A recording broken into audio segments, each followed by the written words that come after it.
never guess the places that I've been. You never guess the places that I've been. 'Cause everything is like a dream, yeah, but only in that dream that I live in. I'm never gonna let the day begin. Never gonna let the day begin.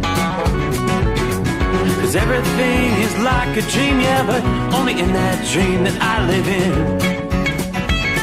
Oh, don't wake me up before you go, and I'll just make this bed my home. Oh, darling, please just let me sleep. Give me my dreams.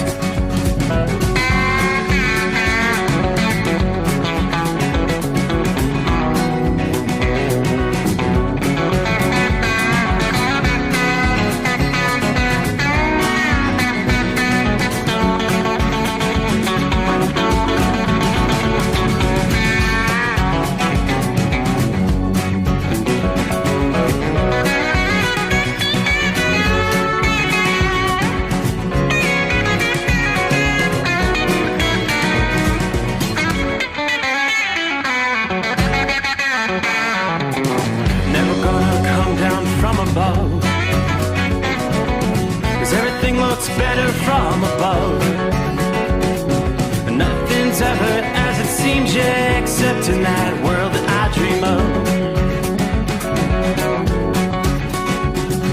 Never gonna lose the ones I love.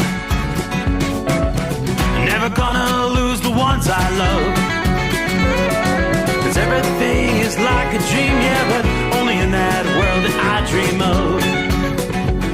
Oh, don't wake me up before you go, 'cause I can't face this day alone. Oh, darling, please just let me sleep.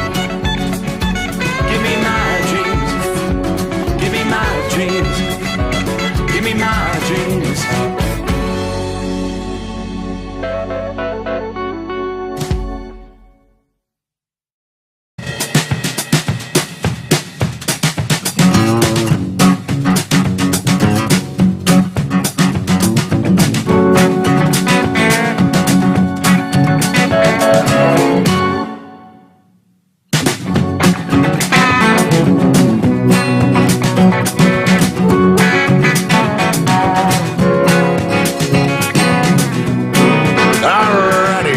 That means it's my turn again.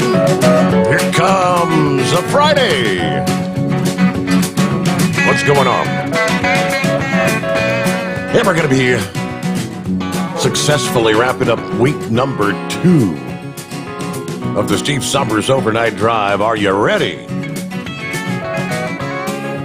Yeah, we need your participation. That's right. Got the phone lines ready to roll. It's 844-844-3388. All right, what's going on around the country? We'll take a look at our traveler's weather as we always do. And I was last evening, since I'm still learning some of this stuff, they had showed me how to open up the messaging system, to where you can actually send a text message to our toll-free number. And I couldn't figure out how to open it, so I did not have that before me last evening. It's back up and running. I got walked through it once again, and now I know how it works. And I did indeed have a number of messages that I missed last evening, so I apologize. But we got it all up and running now. We'll share some of those messages from last evening. But yeah, that's the idea is if you see something going on out there on the roadways, road conditions, an accident, anything of that nature, you can just text a message to that 844-844-3388. And there you go. We'll be working our way time zone to time zone into, what are we looking at here? 22nd day of January. Yeah, 2 days after inauguration. Okay, so I'm on the right page. Got a Friday coming on. All right, we'd like to look at our travelers' weather around the country. And a much busier radar scene tonight than we've seen much of this week. And as anticipated, you had a couple of days of decent weather to get outside and do things in the southeastern portions of the country. The rains have moved in, and in some cases, we're talking some pretty darn heavy rainfall tonight, seeing them, the yellows and reds showing up via the radar. The red, of course, heavy-duty rains. I mean, we're talking rains that are going to slow you down. Let's start on the eastern side. The easternmost reaches, rain is stretching through central and south central Georgia. It's a rather thin line stretching from well east of Macon, Georgia. You get back through Macon over into the western portions of Georgia. It's still light to moderate rain there. Things get progressively heavier as rainfall extends from Alexandria City to Birmingham, on back to, you get up into Columbus, Mississippi, and right along the Mississippi-Alabama line. That's where we're seeing some of the heaviest rains. Torrential rains stretching from Hattiesburg, Mississippi, over into southwestern portions of Alabama. The rain's still north of Mobile, and from there you get rains. You're pretty much socked in from Greenville to Jackson, Mississippi, Alexandria, Louisiana, and even back into eastern reaches of Texas. You're in the rain from Bryan, Texas, to Lufkin, to Shreveport, to Alexandria, as I mentioned. So even the southeastern corner of Arkansas, seeing some of those heavy rains falling tonight. That's a trend that's going to continue through much of the day. Friday, and as we head into the weekend, enough rain that could cause some flooding concerns for some areas. Elsewhere around the country, we're going to be looking at big changes for much of the Midwest, the Great Lakes region. I mean, it's the dead of winter, but apparently Old Man Winter didn't get the memo until the middle of January. Harsh winter weather, widespread heavy snow. Yeah, that's for the most part been absent from the lower 48 in recent weeks. That drought, they tell us, is about to end in rather dramatic fashion. A duo of storms, with the second storm expected to be much stronger and larger than the first, is going to be bringing wintry weather blowing through portions of the Midwest and the Northeast this weekend and early next week. Both storms are likely to produce some substantial delays on our highways, airline delays, flight cancellations, even in some of the major hubs in the Midwest and the Northeast. Now, for part of the north central states, it's going to be like a 1-2 punch with snow or a wintry mix, potentially overlapping from both storms in parts of Nebraska, Iowa, and northern parts of Illinois, Indiana, and Ohio. Southern portions of Wisconsin and Michigan, you may also get walloped by back-to-back episodes of winter weather. The first storm, or smaller storm, forecast to produce a rather large swath, 1 to 3 inches of snow from parts of the northern plains into the Midwest during the weekend. Within that light snow area, there will be a patch of moderate to locally heavy snow along the lines of 3 to 6 inches. Some areas could actually be looking at totals approaching 10 inches. Now, that's the smaller storm. Snow begins Saturday afternoon for Minneapolis before it tapers off by late Saturday night. You'll be under a blanket of 3 to 6 inches. Chicago residents, you could wake up to snow falling Sunday morning. After that begins late Saturday night, when all is said and done, the Windy City may be coated for maybe an inch or so from that storm. 3 to 6 inch forecast to fall on Green Bay, Wisconsin, Saturday night into the midday hours on Sunday. Looks like the snow's expected to taper off prior to the big NFC Championship game, the Buccaneers versus the Packers on Sunday. Nonetheless, crews are probably going to be busy removing snow from the field, the sidelines, and the stands ahead of that game. Snow is forecast to diminish as the system approaches the eastern part of the Great Lakes region and the central Appalachians later Sunday and Sunday night. But then, however, the bigger storm will already be starting to cause some troubles over parts of the plains by that point in time. Storm for the first part of next week is on track to produce snow, ice, wintry mix along a nearly 1,500-mile-long zone, stretching from parts of Kansas all the way into eastern portions of New York and southern New England. That's a wide swath. Travel woes will be felt across many areas with the extensive wintry precip. Travel along I-25 in the Rockies and along the I-95 corridor in the east, as well as I-70, I-80 in the central and eastern portions of the country, probably going to become very tricky. You're going to face downright dangerous conditions along long stretches of highway. Areas further south, it's going to be mostly a rainfall event, even though visibility may drop with the heaviest rain, leading to some hazardous travel there. Less widespread travel concerns. The track, though, of the second storm is expected to be both stronger and larger than the first. Right now, it's not really set in stone as far as the track of that system. Which areas from the central and northeastern states will get hit hardest?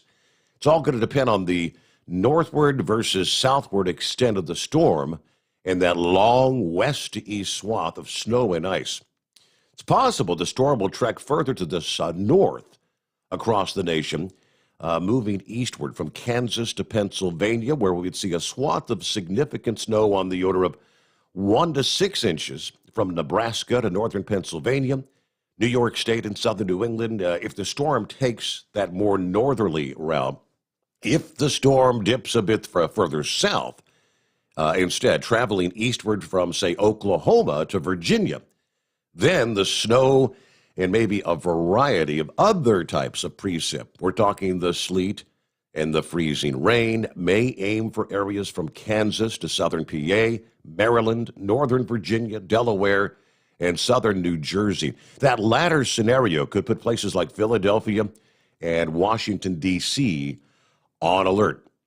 Should the storm track somewhere in between those two scenarios, then the bulk of the snow and ice could also shift as well. We're still several days out, and you know these models always change with each passing day.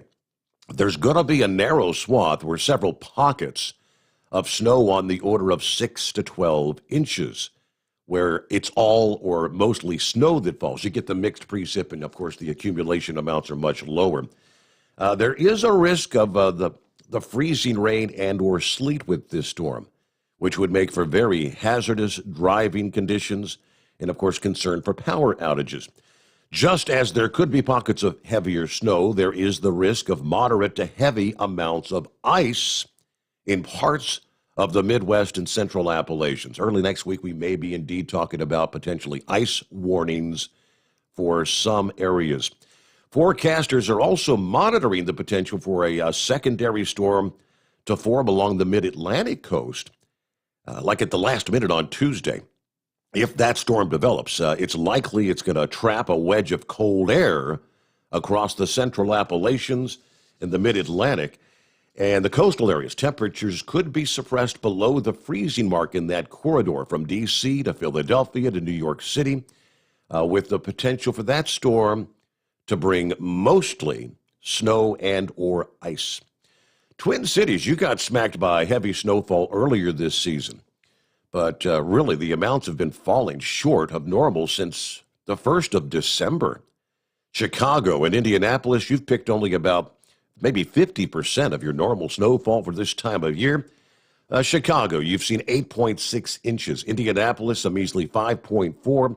One or both of those cities are going to trend close to their average snowfall to date once these two storms push through.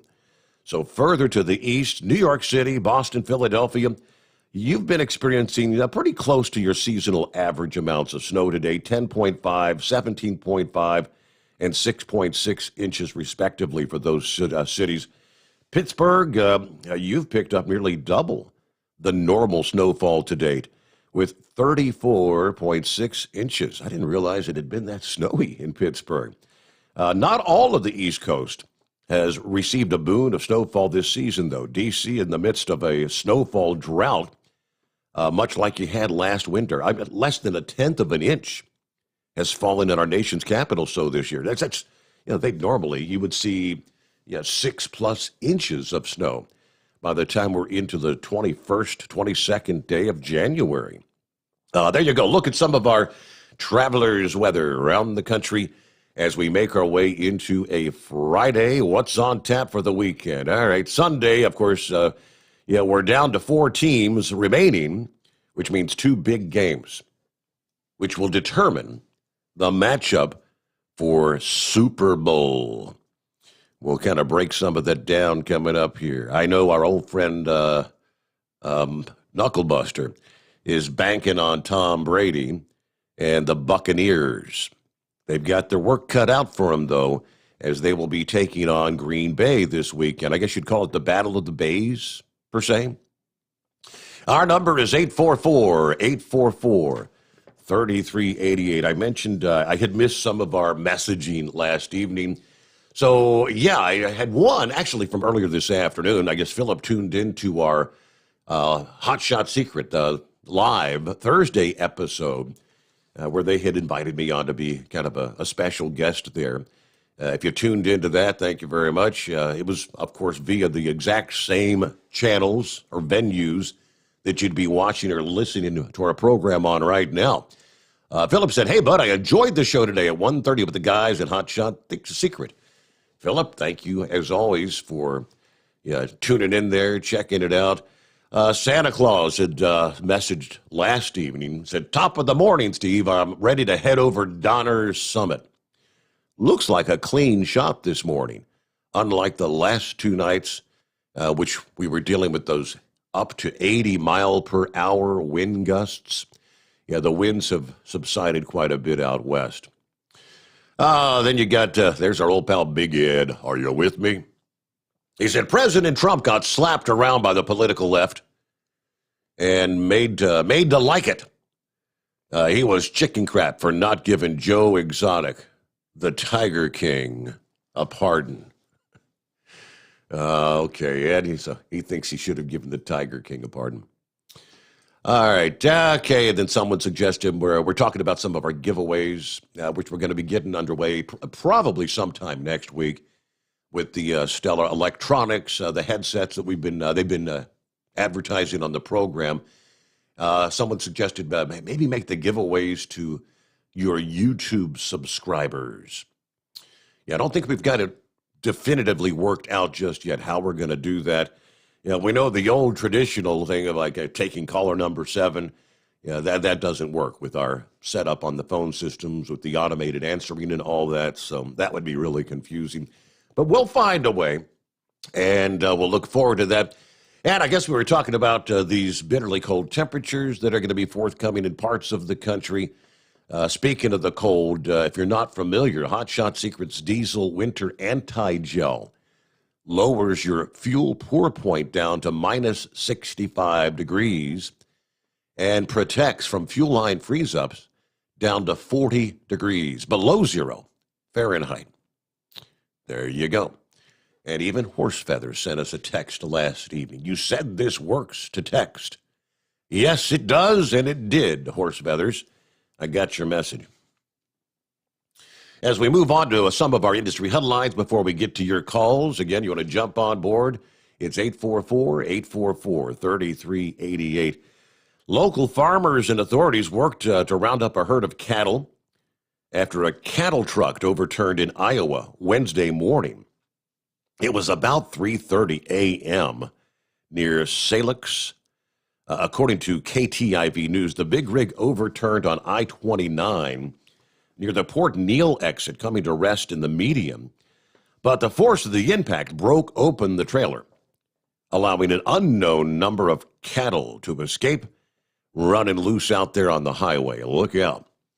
A secondary cattle truck was brought to the scene to transport the cattle that were left inside the wrecked trailer, while authorities and local farmers worked to round up the missing cows, some of which had actually strayed, believe it or not, as far as 4 miles away from the scene of the crash.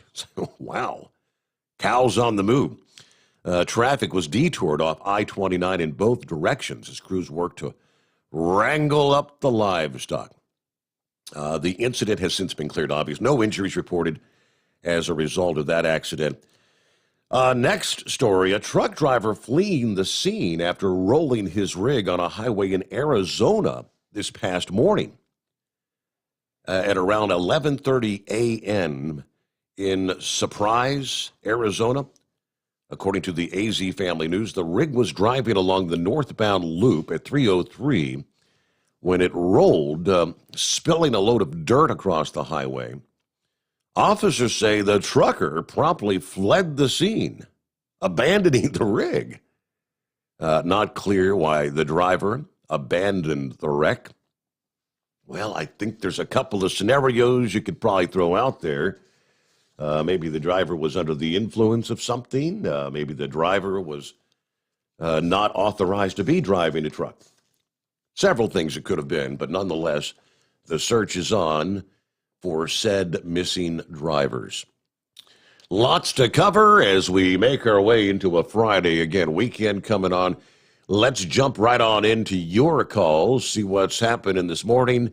First out of the box, if our auto voice recognition is correct, it's a voice that I haven't heard in quite some time. Table Scraps? Yes, sir. Yes, sir.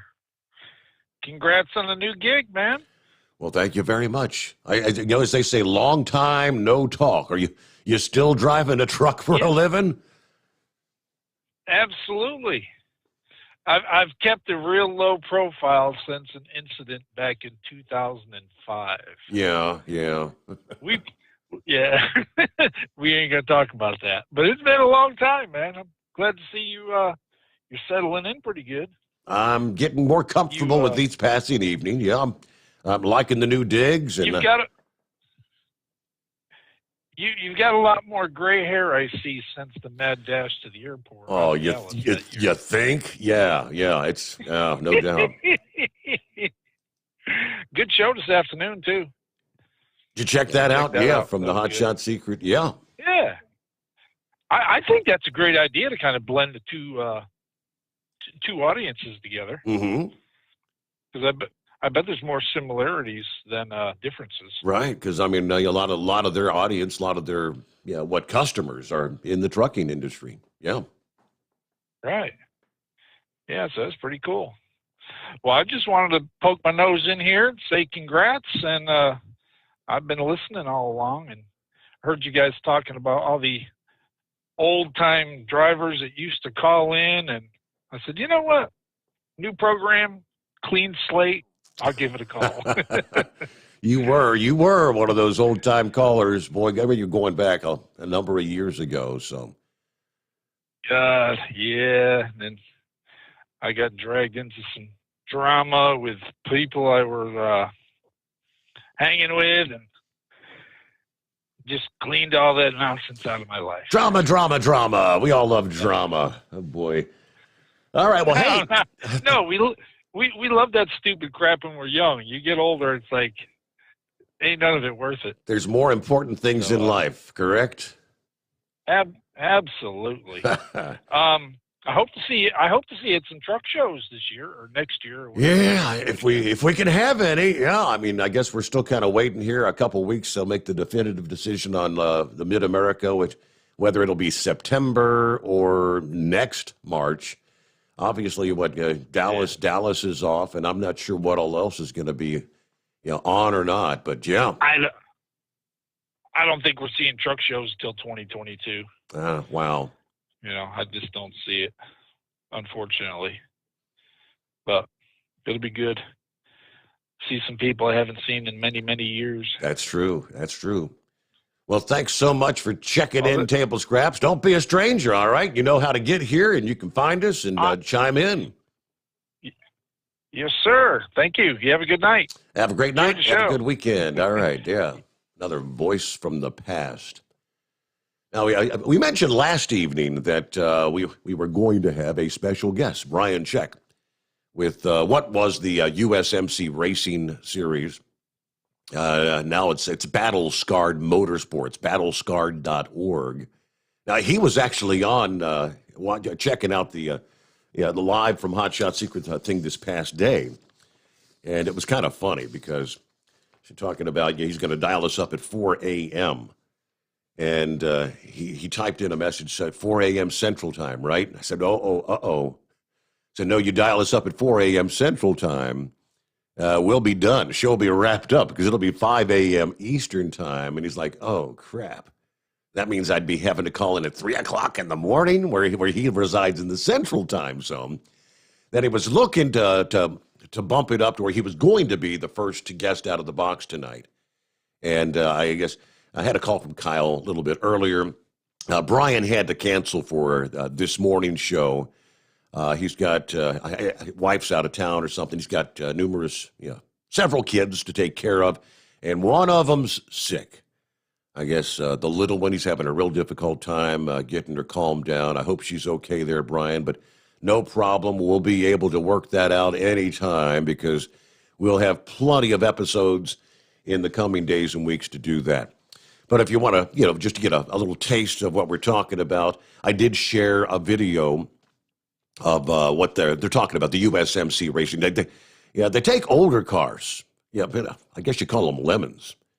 And, get them in running order. And it's kind of a racing, it's a fun time for veterans. Now, I'm looking at their website, which says some heroes walk amongst us every day, but you never see them. They don't stand out in the crowd. They're not Hollywood stars or professional athletes. These are ordinary citizens who choose to stand up, be different, and live a life of distinction through service to their nation and their communities in which they live. Some of these heroes signed on the dotted line to become members of our elite military force. They roam the skies, they sail the high seas, they ride into battle on iron and steel chariots, deterring aggression around the globe to protect us against our enemies, while other heroes have answered the call by serving the communities at home. Radio broadcast are their call to arms. Sirens screaming in the distance are their battle cry, letting those who are suffering or scared or alone know that help's coming. They're here to come for you when a loved one passes away. They pull your family members from a burning car. They save your husband from a heart attack. They extinguish the blaze, attempting to take your home. Patrolling your city while you sleep. These nights are always here for us. But who's here for them when they're the ones that are actually in need? Yeah, that's where battle-scarred motorsports come into play. Many times they feel lonely or depressed. They're placing themselves on a pedestal of pride, not willing to ask for help, and too fearful to look for it. The fear of seeking help causes some to drive hours to see a therapist outside their state, pay in cash, and use a fake name to avoid a paper trail. The fear causes many to hide the very thing that makes us human. This loneliness is a contributing factor to severe depression, homelessness, and suicide. It is battle-scarred motorsports' mission to provide an avenue for those heroes to talk to a family they once trusted with all their hearts. We've all suffered through similar struggles in our lives. Our military, first responders, they all share a unique bond. It's a brotherhood and sisterhood, a bond that we continue on the racetrack. As we come together, share our stories, we share our memories, our strife, all while crossing that checkered flag. So, again, that's just from like the homepage of Battle Scarred Motorsports. And again, Brian will be on with us at some point, probably in the near future. But a great organization helping out the veterans, those in need. And we hear all too often about the number of veterans who take their lives every day. I think my son actually has one of those bracelets on. The number, if I'm not mistaken, is 22. 22 suicides on any given day. If they would just reach out for help.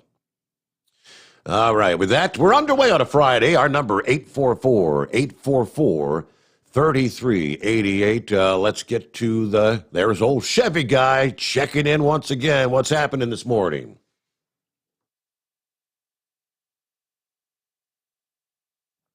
Did I lose the Chevy guy? I think I did. Mr. ran out of cell. Says he's there, but okay, give us a call back, Chevy guy. It's one of those deals. Hey, we're headed toward bottom of the hour here. We'll get back with more of the industry headline and what's going on as we head on into and through the weekend. I see he's dialing back in as we speak. But let's take a quick time out here. We return with more. So I am Steve Sommers. It's the Steve Sommers Overnight Drive live from the Hot Shot Secret Studios. Live from the Hot Shot Secret Studios, the Steve Sommers Overnight Drive.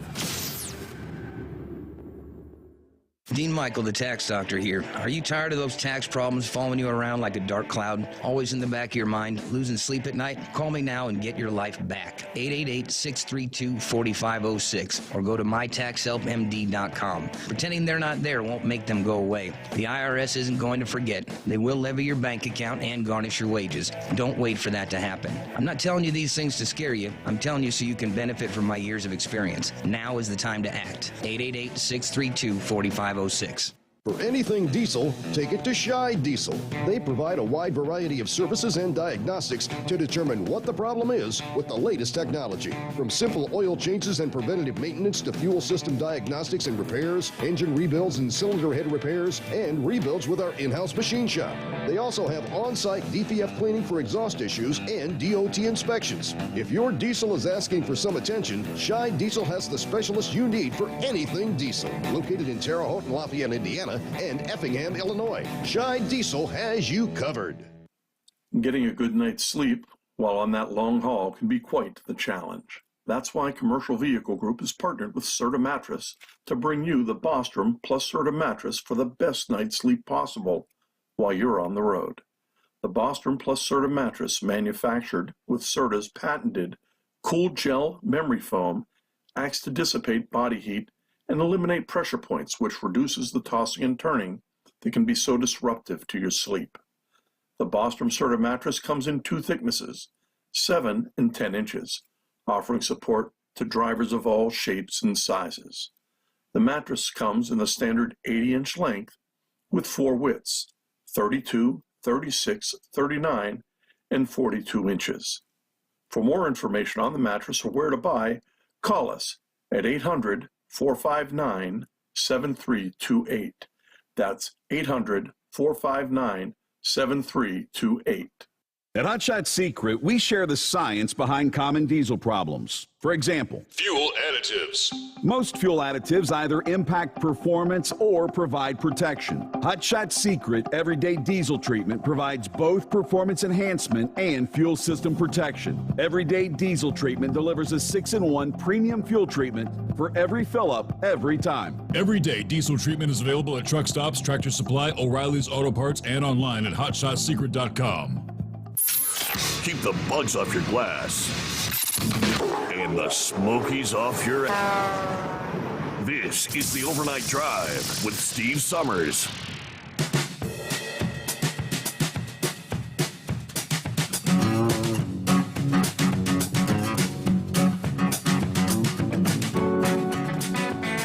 Yeah, it helps to turn the microphone on. Okay, we got lines available at 844-844-3388. Travel Centers of America announcing a new fueling feature at the company's existing TruckSmart mobile app on January 21st, yesterday. TA announcing the launch of what they're calling the Pump Smart feature in the TruckSmart mobile app. Now, what is that? TA said the Pump Smart will allow drivers to activate fuel pumps and pay for fuel from inside your cab while fueling at TA Express, and Petro Stopping Center locations. Now, the Pump Smart feature is available for Ultra One loyalty members paying for fuel with a commercial payment card. The app, they say, securely stores members' payment information and links to your Ultra One profile, automatically applying loyalty points to a driver's account after fueling. They plan to further enhance the Pump Smart feature and expand payment options over the next several months, according to the news release. We're focused on enhancing the guest experience at TA and serving professional drivers in a way that they want to interact with us across every part of our business.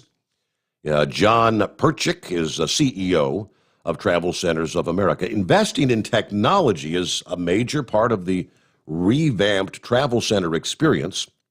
As we make some changes and our company kind of transforms, we look forward to growing our capabilities and focusing on convenience for all the travelers that visit us.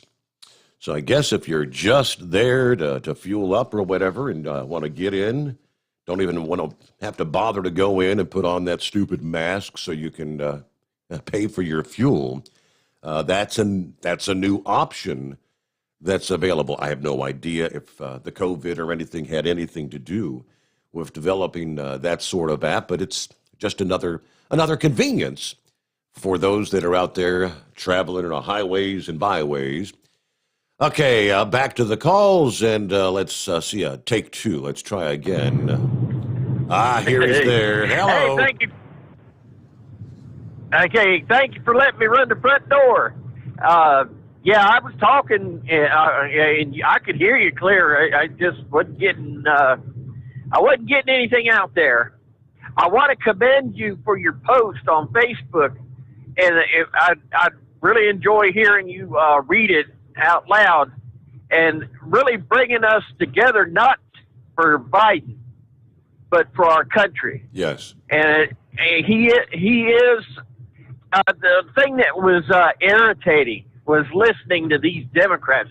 Trump's not our president. Trump's not our president.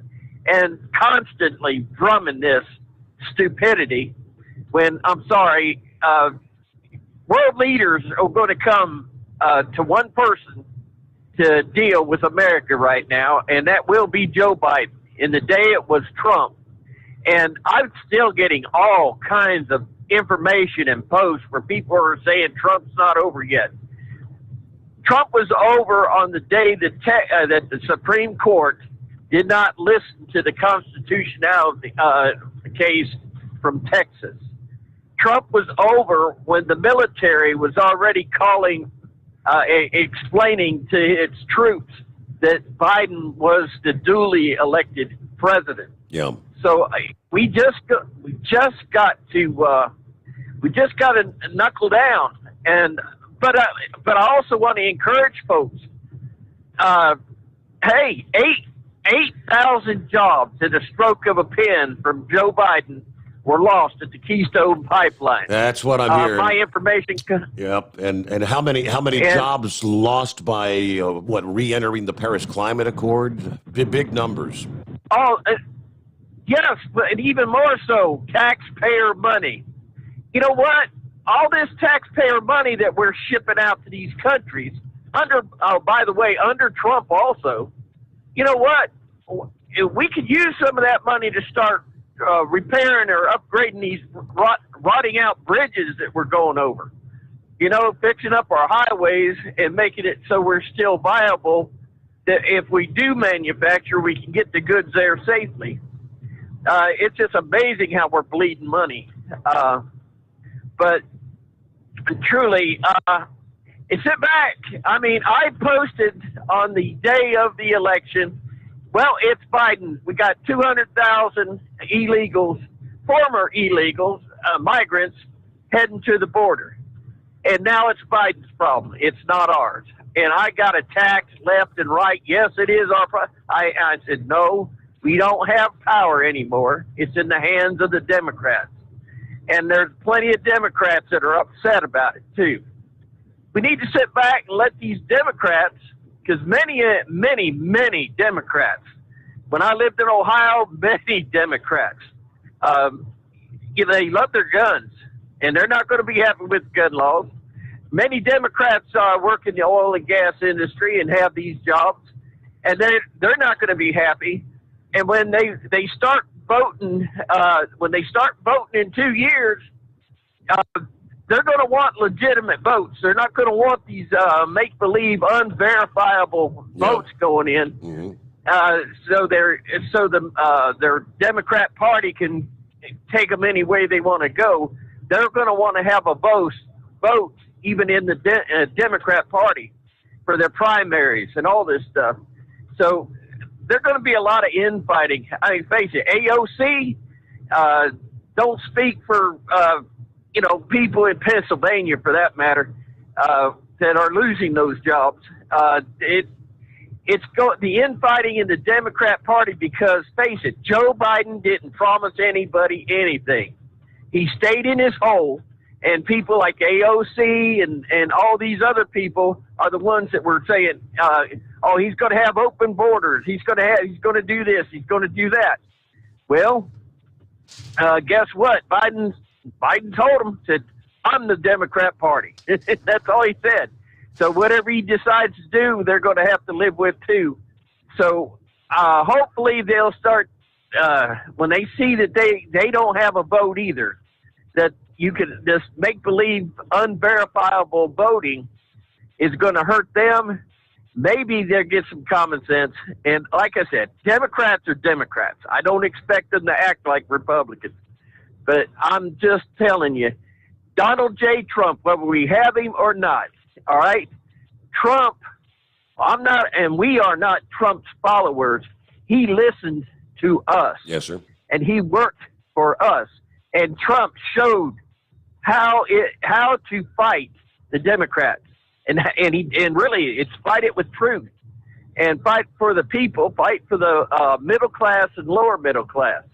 So somebody out there that's looking to step up and move for the presidency, Donald J. Trump showed them how to do it. So hopefully we'll find somebody that can step up and do that.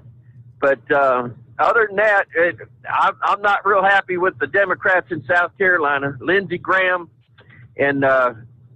I mean, they sound like they've rolled over already, and it turns my stomach. So, but I'm in a safe Republican state. Democrats spent tons of money trying to take over Lindsey Graham's seat, and polls down here were saying it was tight, but Lindsey Graham wiped him out. So I just do what you can do and prepare your families. Make sure your children get a good education. Make sure they learn a trade so they're step up on the invasion that's coming. And above all, when these people come across the border, they come here, you treat them with respect. You treat them with love. We're going to look them in the eye and we're going to feed them, because that's who we are, Americans. And remember this, why do Cubans vote Republican?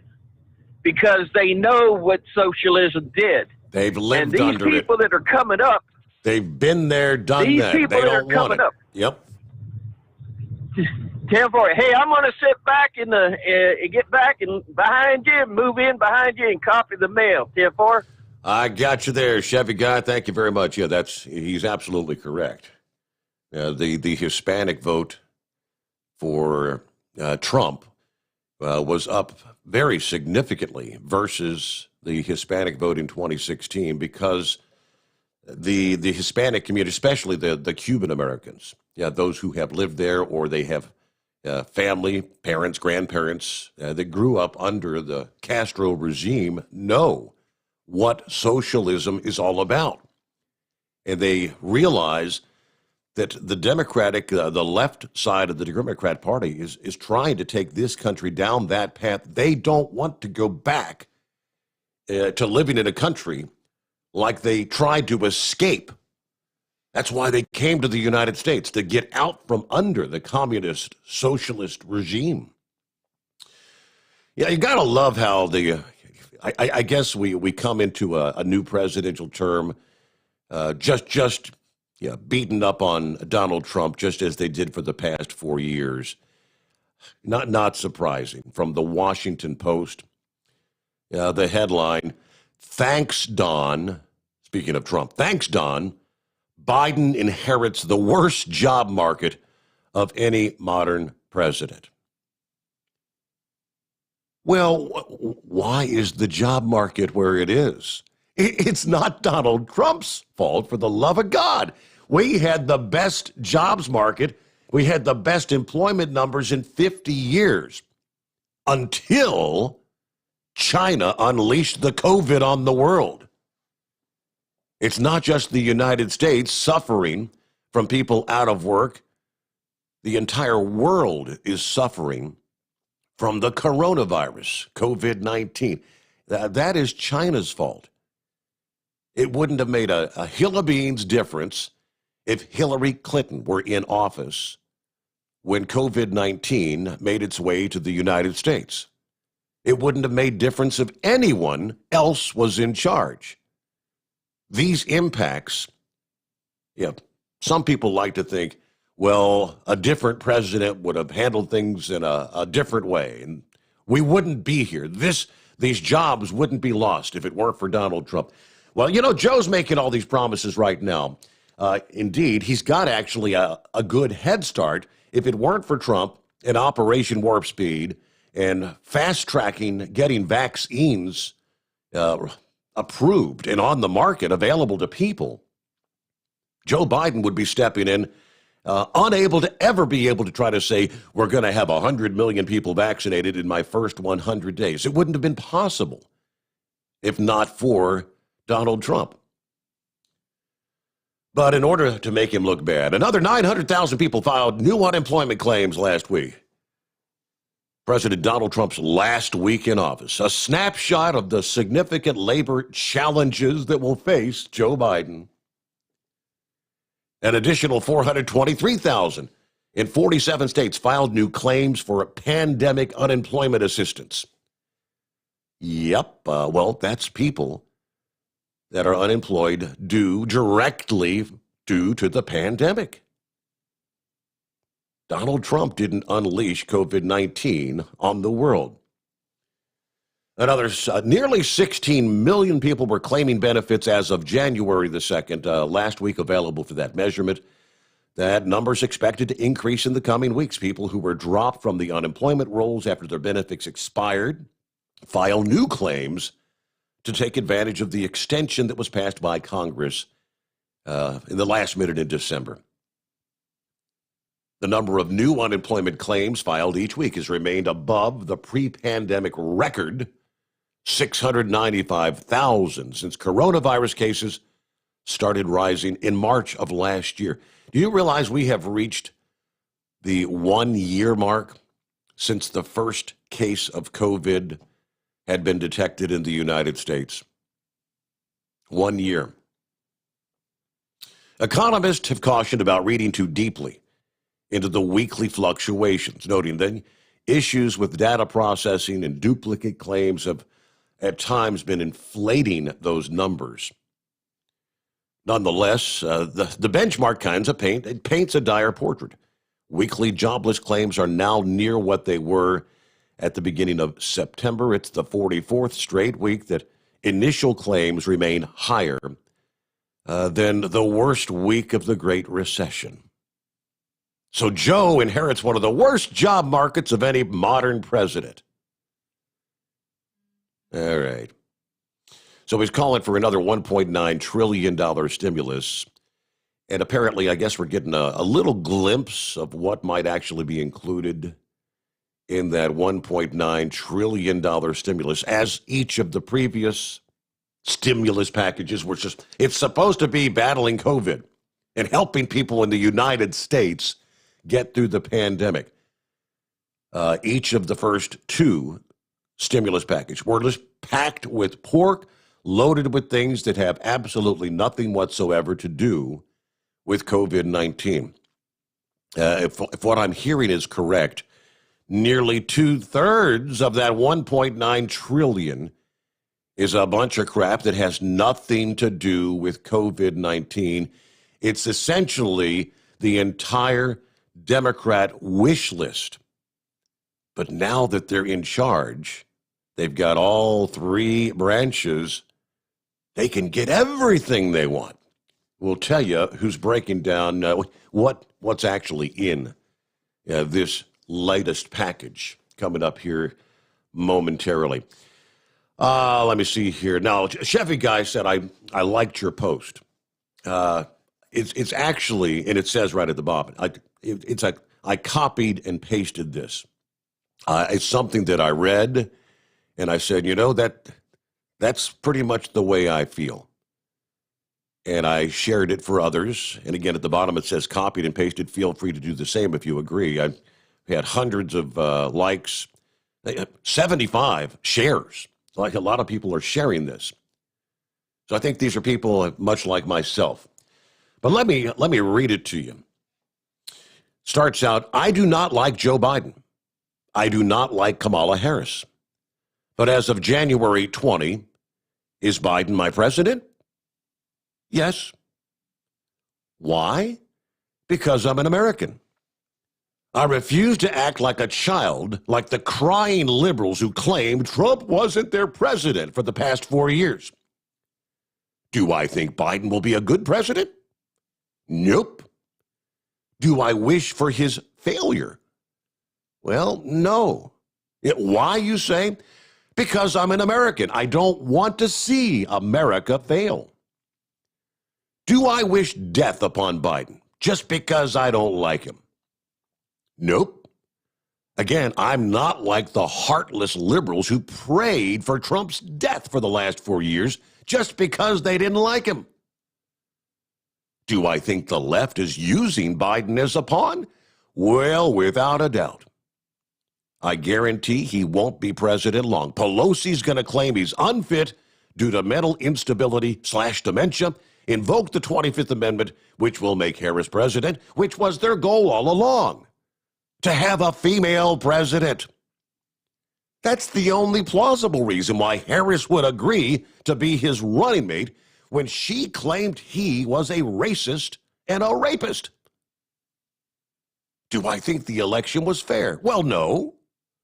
But that won't stop me from voting again because every vote should count, but I'll be watching closely, as should all Americans. Do I trust our government? Well, hell no, not a chance. I fear for the next 4 years. I fear for our economy. I fear for small business owners.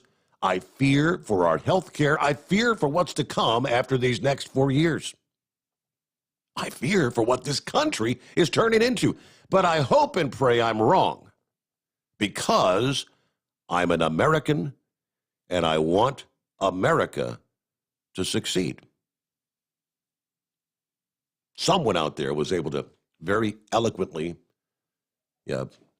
put what many of us are thinking into words. Thus, the share and lots of comments. There's a few who disagree. But an overwhelming majority of those who have commented on this say, yeah, Steve, all good points. I'll agree with you. David says, so true. Jeff says, revolution, no. Voodoo pins, maybe. Okay, I could deal with that.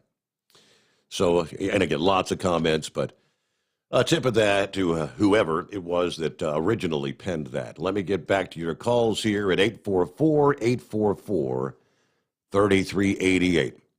It looks like Superhead. What's the actual handle? Hey, Steve, this is Uber Ed. How you doing? Uber Ed. It says Superhead. I don't know where he got that. Yes. Has a difficult time recognizing people's voice. Well, what's going on, Ed? I shared your email last evening. Yeah, thanks for being back a part of the show. Yeah, I seen that, and I was so happy about that. I didn't expect it. One thing, I thought you would have talked about it. That's why I called in. Go to your web browser and type in Antifa.com and see who the leader of it is. Several people have sent me messages about that. I don't know. This is something that's been going around off and on for several months. I mean, at one point they said if you go to, was it Antifa? And that says that Joe Biden comes up. Is, like the Joe Biden campaign website or something. Is that what's still doing or whatever?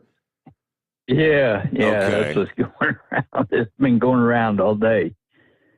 They've been talking about it. They've been talking about it on regular radio all day. Okay. And another thing, I went to a funeral the other day and last week thought I'd come back with COVID, and I I wanted to go get a COVID test, and I thought they were free the way that, they were advertising it all and stuff on the government. And so I went to a little clinic and pulled up there, because they got them curbside deals. Yeah. And the lady, I was talking to the lady on the telephone, giving her all my information. She said, "How you going to pay?" I said, "Pay?" I said, "What you talking about pay?" She said, "Well, you're self-pay." I said, "Well, I ain't going to pay nothing for a COVID test." And she said, "Well, it's $100. I said, "Well, I just have to have COVID before I pay you $100. And I went on, and then yesterday I went to, I called the VA here in Tupelo, and they sent me over to the little urgent care center there. And I called that lady and asked her, I told her I was coming to get a COVID test and all that. She said, "Okay." So I go down there and I called that I'm there, and she says, "Well, you need to come on inside here and give us all your information." And I said, "Lady, I think I have COVID. I don't want to be giving it to everybody in the waiting room." And she says, "Well, you just need to come on in here and give us your information." I said, "Well, that's just great." I said, "We'll just spread it for everybody." So I done figured out why this thing's getting so high, all the COVID cases, because people are having a hard time, and a lot of them are out of work and can't pay for their insurance and stuff, and can't pay for the COVID test. So why get the COVID test? Why not have just go on ahead and have it and spread it around the country? Right. And then you got Nancy Pelosi and you got Mitch McConnell and all them up there. The unemployment run out in July, the end of July, and they argued from like there were two little spoiled kids. They argued from July till December to what they wanted to give us, and then they finally gave us they're really hoping $300 for extending unemployment. Right. Well, the reason they argued, they argued from July until they were insistent on not passing additional stimulus, that second round, until Donald Trump lost the election. To have sent out additional stimulus checks to the American people while Trump was still president, they were scared that would garner more votes for him. We can't do that. So in the name of making sure Donald Trump loses the election, they let the American people suffer, to be quite honest about it. They could care less about you. All they care about is having absolute power in Washington, D.C. The Democrats wanted complete control, and lo and behold, the American people, little over half, gave it to them. But you're exactly right. That's exactly what went on. So, but it's so good hearing you back on the radio there. You sure look happy in your new spot. Did you? A lot better show. Did you ever get your COVID test? Did you come back negative or positive? Yeah, I got my COVID test. It come back negative. Well, good. But I'm gonna never let them stick another thing up my nose. I think they stick it all the way up into the back of your brain. They do. That's what it feels like, I'm told. I haven't had one yet, but all right. Well, thanks for checking in with us, Ed. Good to have you along for the ride. And let me see here. I think this was one of the comments, via the Facebook live stream, or maybe it was, it looks like it's from the YouTube. Yeah, Kyle forwarded this to me from some guy named Farah Hassan. He says, "This is a really cool show. I disagree with almost everything said here as far as politics, but most people that call in just want to be left alone and have a fair shot at life. Sounds good. Be safe, all." Okay, that's what most of us want, is it not? All right, got a email, which is, by the way, steve@hotshotsecret.com. I got an email from the Dog Man, he was another participant of the show over the years. Says, "Good to see you back up. What is the live hours of your podcast?" Well, the podcast can be heard any time of day, but the live stream is midnight to 5 a.m. We're live as we speak.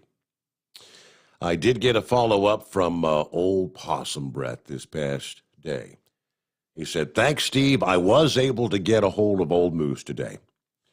I think I interrupted his beauty sleep. Believe me, he needs all he can get. But it was wonderful reconnecting with him. So many memories of the good old days, recalling all those crazy years long hauling in a Brockway cab over. No sleep and slap-happy CB conversations and crank calls to the radio station when we should have been working or sleeping. I turned 81 on Saturday, and I've been having some health problems. Just can't stay up late like I used to. But I do always watch the replay of your night show the next morning. Maybe one of these days I'll be up late enough to give you a call. Hope to talk soon. From the king of marsupial halitosis, a.k.a. Possum Breath. Well, seeing as we're into Friday, Possum Breath, let me say happy birthday. Happy 81st. And hopefully many more. One last one here. Got a message from Richard. He said, hey, I'm going to try to help get the word out for you, Steve. I talked with the TA in Walcott, Iowa. And they were okay with me putting flyers on the driver's entrance there at the TA. I just wanted to run it by you first. I was looking to make some flyers with your logo that you've got on YouTube. I said, absolutely. You want to help out like that? Yeah, anything we can do to spread the word. And, hey, that is the world's largest truck stop, right? A lot of foot traffic going into the Iowa 80 truck stop. So have at it, Richard. Yes. If anyone else wants to do that, yeah. Just... All right, with that, we wrap up our hour number one on a Friday. Much more to come, and we'll get back to your calls at 844-844-3388. The Steve Sommers Overnight Drive live from the Hot Shot Secret Studios. You're listening to the Overnight Drive with Steve Sommers. At Hot Shot Secret, we share the science behind common diesel problems. For example, Fuel additives. the purpose behind most fuel additives is to impact performance of your diesel or provide protection to your fuel system. Hot Shot Secret Everyday Diesel Treatment provides both performance enhancement and protection with 6 key components. This fully formulated premium fuel treatment includes the performance-enhancing cetane boost, injector cleaner, and LX4 lubrication, as well as protection against water with a demulsifier and rust inhibitor, plus a stabilizer that minimizes fuel filter clogs. Everyday Diesel Treatment delivers a 6-in-1 premium fuel treatment for every fill-up, every time. Everyday Diesel Treatment is available at truck stops, Tractor Supply, O'Reilly's Auto Parts, and online at HotShotSecret.com. Hot Shot Secret, powered by science. PureFlow Air Dog, your leader in fuel air separation system technology. Our systems filter out water, particulates down to 2 micron, and remove all of the air out of your diesel fuel. This allows for nothing but pure, clean diesel fuel to reach the expensive injection system equipped in your vehicle. Not only do our fuel systems protect, they also come in a variety of flow rates to meet your performance needs. Our systems are compact and use OEM-style fittings for easy installation. Learn more about our product at www.pureflowairdog.com and be sure to follow us on Facebook and Instagram. Protect your investment with PureFlow Air Dog. Drivers, you demand that your equipment's reliable and dependable, and that also applies to your headset for communication. Well, our friends at Stellar Electronic have you covered. The Pluto Duo headset bundle is the best communication headset you can find in the industry. No matter the challenging environment you're driving in, the Pluto headset will make you sound crystal clear all the time thanks to their 99% noise cancellation. And the Duo's not only a stereo converter for the headset, but also a power bank so you can charge as you go.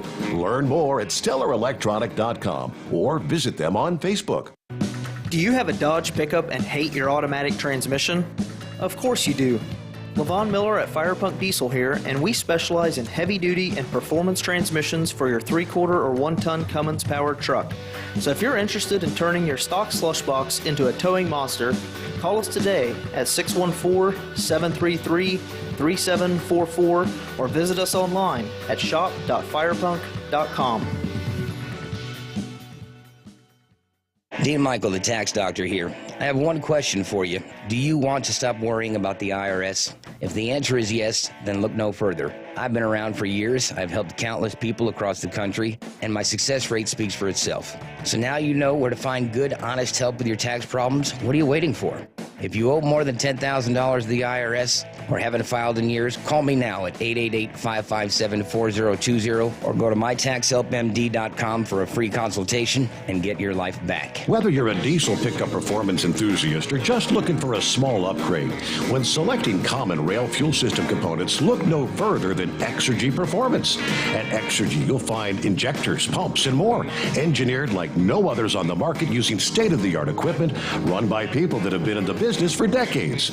So if you're in the market for common rail components at any power level, contact Exergy Performance or one of the many dealers listed on our website at exergyperformance.com.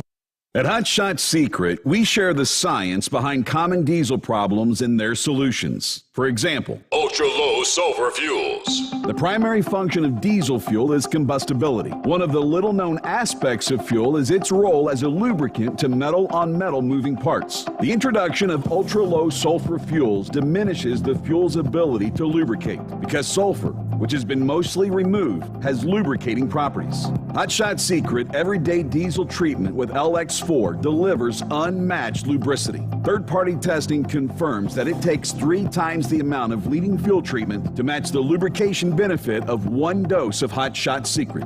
Everyday Diesel Treatment is a fully formulated 6-in-1 premium fuel treatment for every fill-up, every time. Everyday diesel treatment is available at truck stops, Tractor Supply, O'Reilly's Auto Parts, and online at hotshotsecret.com. Hot Shot Secret, powered by science. Live from the Hot Shot Secret Studios, the Steve Summers Overnight Drive.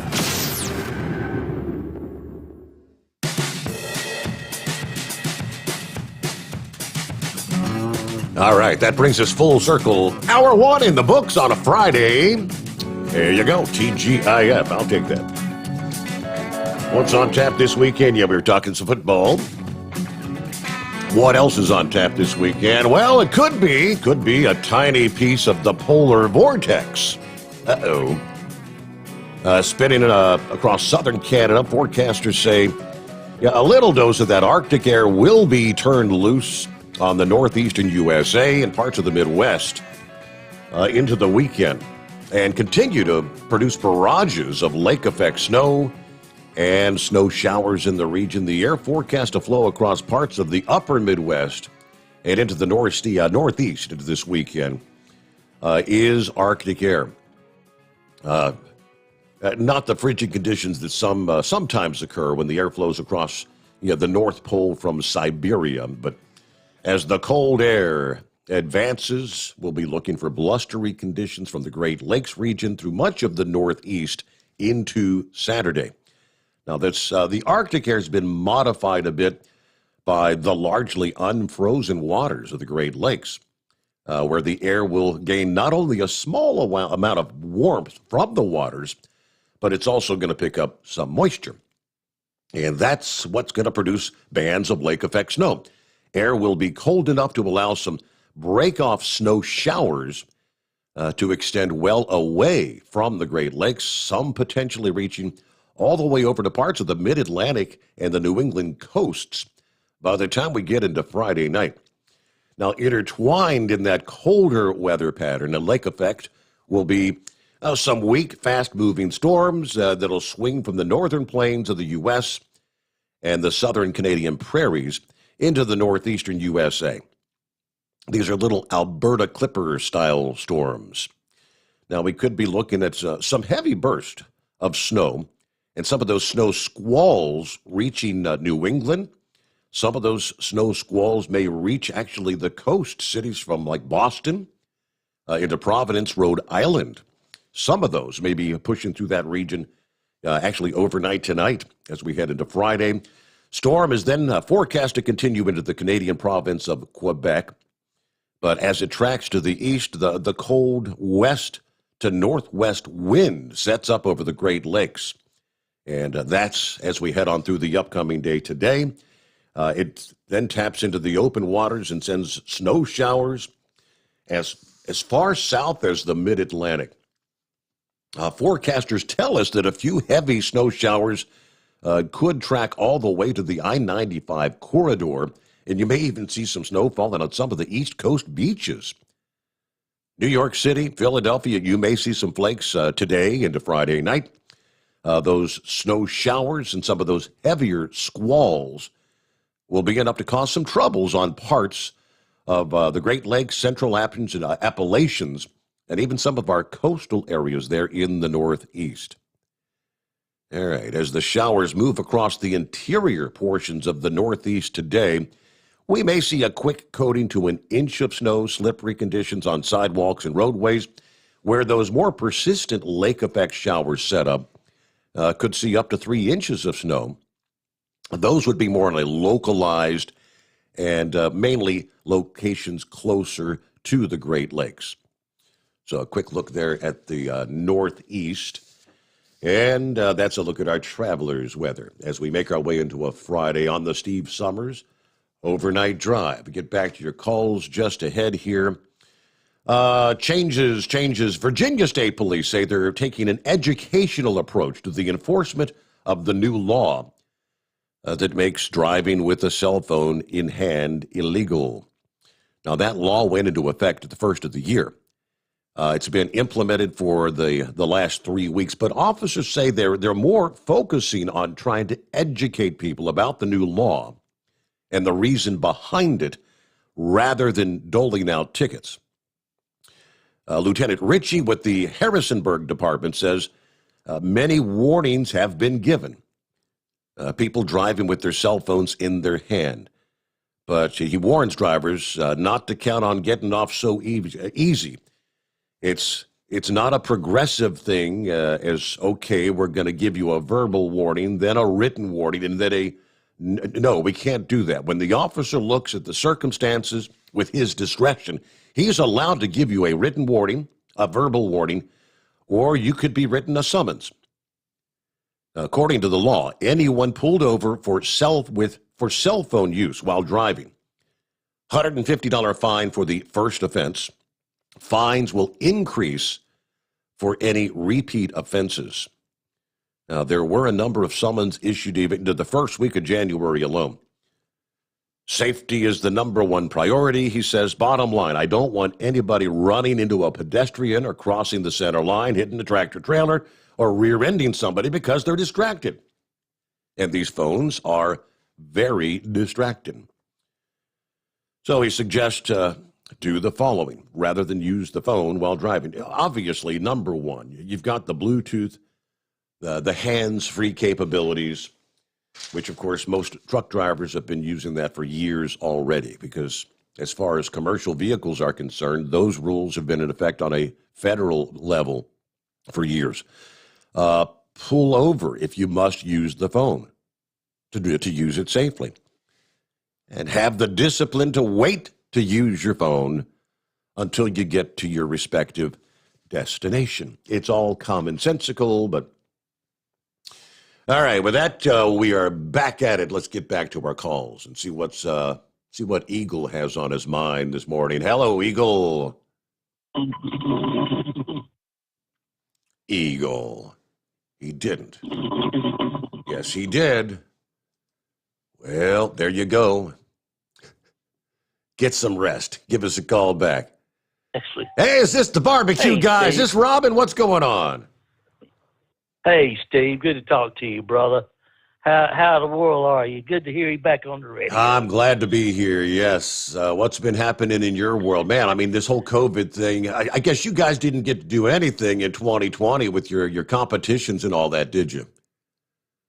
No, some of it was cut back a lot.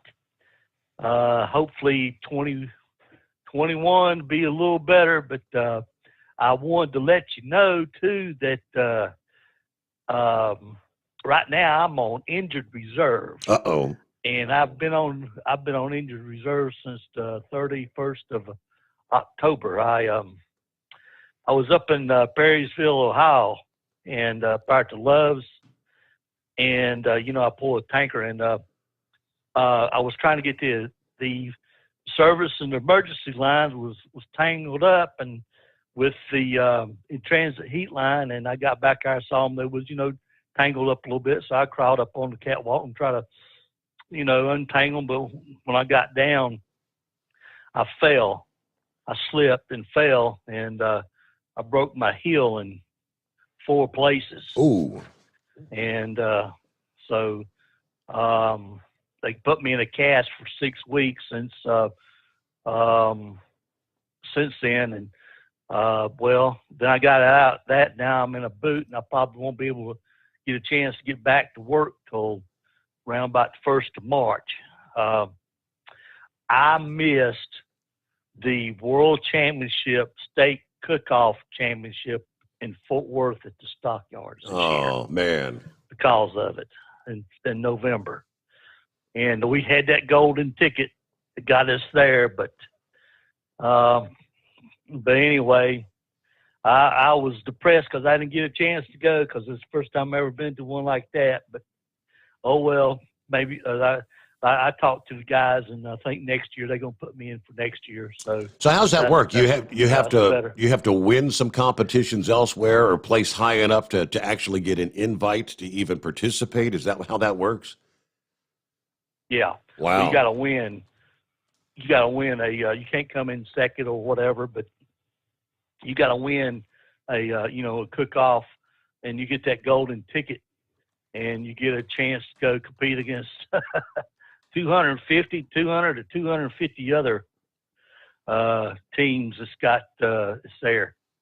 So they divided up in like 5 or 6 groups of so many. At least you got a chance to win something. If they divided up like that. So you look at a pretty good payday. You're looking at $5,000 to win.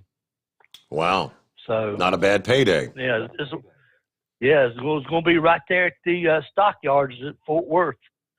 And but anyway, we're going to, I see where they're going to have, they got a bunch of other, lot more competitions as far as barbecue competitions starting up where they canceled them last year. And especially different states where, is not been the stringent on wearing the mask or social distancing or whatever. You still got to wear one, but they a lot of places where they doing it. So, but that sounds good, where the states are opening up a little more than what the others was doing. So, they didn't have the, I know that they didn't have the Jack Daniels World Championship or the one out there, Kansas City, the Royal, or the Memphis in May this year. So, they're going to, they canceled that. So we're looking forward for another good year of barbecuing and hopefully get back truck driving too. I don't know if you got a chance to see anything tonight. I don't know if you saw Hannity. Hannity's got that guy on there about that laptop where Hunter Biden dropped it off. Yes. And he's going to, did you get a chance to see that tonight? I did not. No, sir. Okay, but yeah, it was pretty interesting. Man, the guy is getting death threats and everything too, so he's got, it was pretty interesting, and everything. There's like videos on there and everything to do with that Burisma and, and so, but it was pretty, if you ever get a chance, sometime later on, it's a pretty good interview, but other than that, but anyway, Steve, I'll tell you what, buddy, I appreciate it. Oh, before I let you go, I guess you knew that, Mr. Smith died, right? Yes, I heard that. Sad, Yeah, and I got a chance to talk to him about a month before he died, and told him we prayed for him, and everything, and hope he get along good. But he's in a better place. But anyway, well, look here, Steve, buddy, it's always a great chance to talk to you, and I am glad that you got somewhere where we can listen to you driving through the night. All right. Well, and you get well soon. I hope you heal up and get back out there on the road. Let's hope 2021. Maybe we can get back to some real live action in some of our barbecue competitions, right? Exactly. You're exactly right about that. All right, buddy. We'll see you. Have a good weekend, old Robin. Yeah, he used to fix up some killer barbecue down there in Louisville, Mid-America Truck Show. You know, back in the days when you were allowed to cook up for a bunch of people, they really started cracking down on that in the last few years. There was some questions as to why they were doing that. Some say it's because, like the Kentucky pork producers, who were like the food vendors there at the show, were losing out on a whole lot of business because they had some of these guys, fixing up tons of food out there in the parking lots. And then others say, well, it was the health inspectors coming in because you got to have a license to do this kind of stuff. And, but yeah, times change. I got an email message from one of our listening friends who said, can you explain to me who becomes the new vice president in the event that, like the 25th, is invoked? If, as some say, if Joe continues down the path and his, some full well believe that he has at least early onset of dementia. Okay, so I looked it up. And apparently, obviously, if Joe were to be removed, the vice president assumes his position. So Kamala Harris would become president. And if that were to unfold, what I'm seeing here via Wikipedia says there would actually be no vice president for the time being. See. There have been, 8 different occasions? Before the 25th Amendment, the office of vice president had been empty 18 times because the vice president died, resigned, or had to take over for the president. For example, there was no vice president for nearly 4 years after Franklin D. Roosevelt died. These problems made it clear the government needed more specific rules.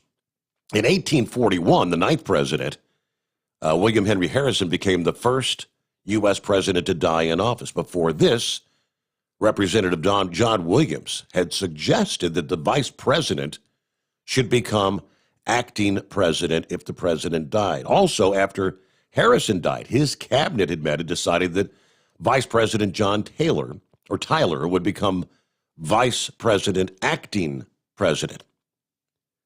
However, Tyler didn't like this idea. He announced that he had become the president and was not just doing the old president's job. He refused to look at any papers that were addressed to him as acting president. So that means if the president is fired, dies, resigned, or unable to discharge his powers or duties, unable to do things as a president has to do, the vice president will take over their job. The vice president would do the president's job until they get better, if they're just sick or disabled, or until the next presidential election. That would be in the event that the president resigned or is dead. If neither the president nor the vice president can do the president's job, Congress can decide who takes over the president's job. That's all the Constitution says about that particular subject. The clause was not very specific.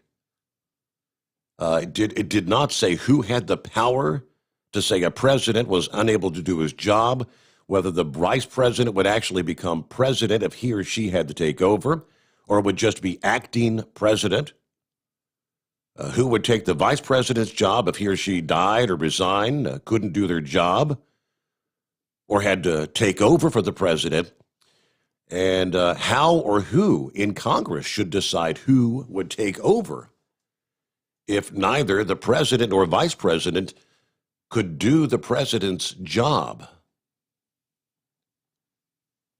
So with the 25th Amendment, that's where they're saying. That's where if the president becomes unable to do his job, vice president becomes president or acting president. This can happen for a short period of time. If the president's just sick or disabled for a short time, it can happen until the end of the president's term or the president's time in office. In the event the president died, resigned, or is unable to discharge the powers.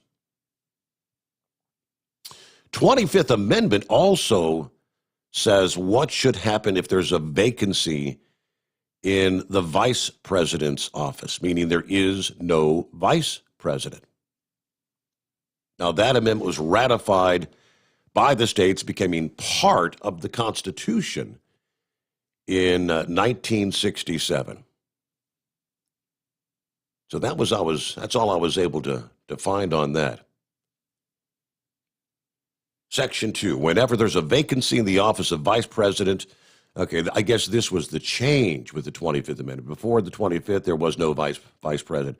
President shall nominate a vice president who shall take up on office first of all, they have to go through a confirmation by a majority vote of both houses of Congress. So I guess Kamala, in that case, would pick who she would want to appoint as vice president.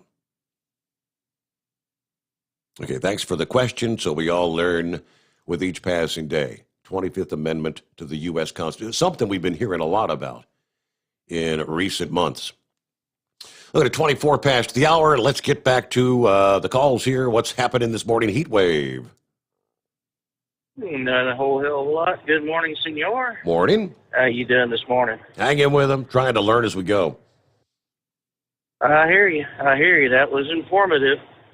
Hey, has Vic called in lately? He has. I mean, that man he has was not. A No. walking encyclopedia. And well, if someone out there who knows where Vic is, let's get him notified, because I really like to hear what he has to say about what's going on in the world today.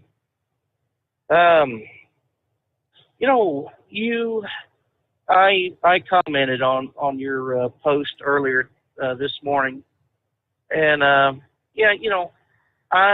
not going to make peace with a party that vilifies me for my conservative views and my Christian Judeo values.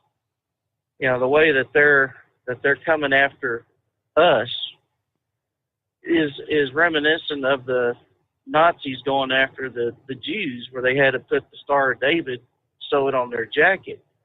And the way they want to reprogram us is like, well, how are they going to identify us? Are they going to make us, sew a damn elephant on our jackets and our shirts? I don't like the idea of Biden and Harris. I'll be peaceful. I won't start any trouble, but I'm not going to submit to their damn ways of wanting to rule the roost over me. So, and what were the statistics of the fourth quarter? Have they been put out yet, or do we need to wait till the end of this month for the fourth quarter stats come out? Because I'd like to hear what the unemployment is and what the GDP was for the fourth quarter. Okay. Do you have any information on that? I could do a quick search. Yes. Okay. Well, that's about all my gripe for today. I wish I could end it on a happier note, but you know how you cover a buccaneer? A buccaneer. Yeah. How's that? You use a buck and a hat. Well, there you go. All right, yeah. There you go, senor. Have a good weekend. Boom. There you go. Have a great weekend there, Heat Wave. Thanks for checking in this morning. What I'm seeing is, let's see, total non-farm payroll employment declined by 140,000 in December. Unemployment rate was unchanged at 6.7%. That's the numbers from January the 8th. And I think they just Did they not just put out some new numbers like this past day? I think the numbers were not as bad as they thought they were going to be for the latest weekly number. I'll see if I can pull that back up. But meanwhile, 27 past the hour, it is 844-844-3388. Just looking at some of the headlines. Let's see. Biden restoring U.S. funding for pro-abortion countries. Let's see. Oh, yeah. Remember the new representative out of the state of Georgia, Marjorie Taylor Greene, who said she was going to file impeachment papers for Joe Biden the day after inauguration. Well, she did. Is it just a symbolic thing? I mean, it's not going anywhere. But she made the promise. She says no text of her articles specifying impeachable offenses by Biden were immediately available, but she indicated that they involved Biden abusing his power while he was vice president by allowing his son, Hunter, to serve on the board of the Ukrainian energy company. She says, and I quote, President Joe Biden is unfit to hold the office of the presidency. His pattern of abuse of power as President Obama's vice president is lengthy and disturbing. President Biden has demonstrated he will do whatever it takes to bail out his son, Hunter, and line his family's pockets with cash from corrupt foreign energy companies. Now, you got to remember, Biden, of course, denied making any decisions as far as Ukraine that took his son's business interest into consideration. And, of course, right now, with Democrats outnumbering Republicans in the House, it's not going anywhere. So why she even bothered, I have no idea. It's just more or less a waste of time, or just maybe her symbolic thing. Well, we'll get a quick break in here. Much more to come as we make our way into a Friday. The Steve Sommers Overnight Drive, live from the Hot Shot Secret Studios. Live from the Hot Shot Secret Studios, the Steve Sommers Overnight Drive. Dean Michael, the tax doctor here. Are you tired of those tax problems following you around like a dark cloud, always in the back of your mind, losing sleep at night? Call me now and get your life back. 888-632-4506 or go to mytaxhelpmd.com. Pretending they're not there won't make them go away. The IRS isn't going to forget. They will levy your bank account and garnish your wages. Don't wait for that to happen. I'm not telling you these things to scare you. I'm telling you so you can benefit from my years of experience. Now is the time to act. 888-632-4506. For anything diesel, take it to Shy Diesel. They provide a wide variety of services and diagnostics to determine what the problem is with the latest technology. From simple oil changes and preventative maintenance to fuel system diagnostics and repairs, engine rebuilds and cylinder head repairs, and rebuilds with our in-house machine shop. They also have on-site DPF cleaning for exhaust issues and DOT inspections. If your diesel is asking for some attention, Shy Diesel has the specialist you need for anything diesel. Located in Terre Haute and Lafayette, Indiana, and Effingham, Illinois. Shy Diesel has you covered. Getting a good night's sleep while on that long haul can be quite the challenge. That's why Commercial Vehicle Group has partnered with Serta Mattress to bring you the Bostrom plus Serta mattress for the best night's sleep possible while you're on the road. The Bostrom plus Serta mattress, manufactured with Serta's patented Cool Gel memory foam, acts to dissipate body heat and eliminate pressure points, which reduces the tossing and turning that can be so disruptive to your sleep. The Bostrom Serta mattress comes in two thicknesses, 7 and 10 inches, offering support to drivers of all shapes and sizes. The mattress comes in the standard 80-inch length with 4 widths, 32, 36, 39, and 42 inches. For more information on the mattress or where to buy, call us at 800-459-7328. That's 800-459-7328. At Hot Shot Secret, we share the science behind common diesel problems. For example, Fuel additives. most fuel additives either impact performance or provide protection. Hot Shot Secret Everyday Diesel Treatment provides both performance enhancement and fuel system protection. Everyday Diesel Treatment delivers a 6-in-1 premium fuel treatment for every fill-up, every time. Everyday diesel treatment is available at truck stops, Tractor Supply, O'Reilly's Auto Parts, and online at HotShotSecret.com. Keep the bugs off your glass and the smokies off your ass. This is the Overnight Drive with Steve Sommers.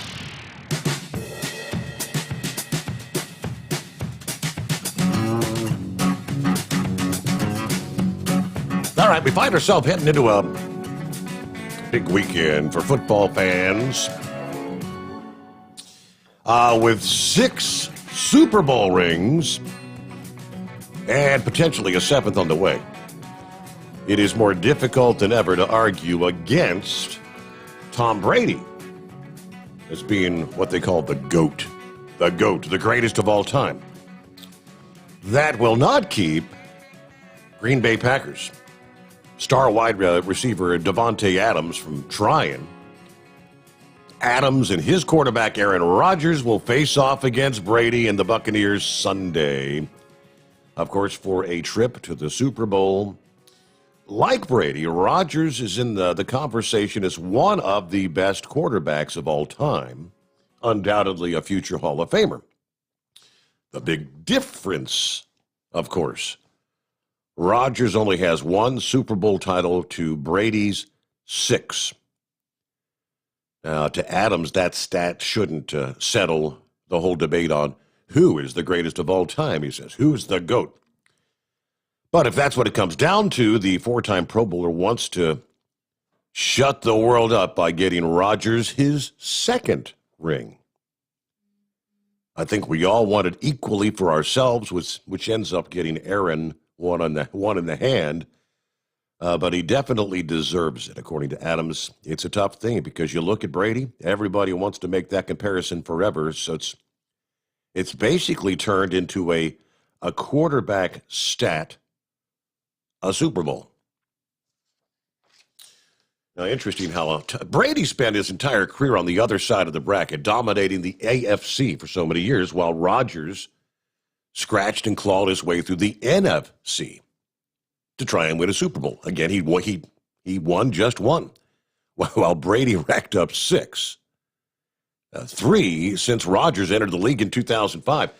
Brady flipped sides in the offseason, of course, entering the NFC with his move to Tampa. That meant Rodgers might have to beat Brady to earn himself another shot at a Lombardi. He said, I've been a fan of his for a long time, and I've enjoyed the few times we got to play. Now, this is Rodgers speaking. I remember when I heard the news about him coming to the NFC, I thought, you know what? There's a real possibility. And I'm pretty excited about the opportunity to play against him. That opportunity, though, comes with a chance to earn some revenge. Yeah, the Buccaneers blew the doors off the Packers during the regular season meeting, scoring 38 unanswered after falling behind 10-0. Cruising to a stunning victory over Green Bay. Now, that game hasn't been lost on the Packers, who continue to point to the sizable amount of time between then and now as a real factor as to why this one might just be a little bit different. Things may be different this weekend. I don't know. What do you think the odds of things being different are? Well, I know Knucklebuster is a Tom Brady all the way.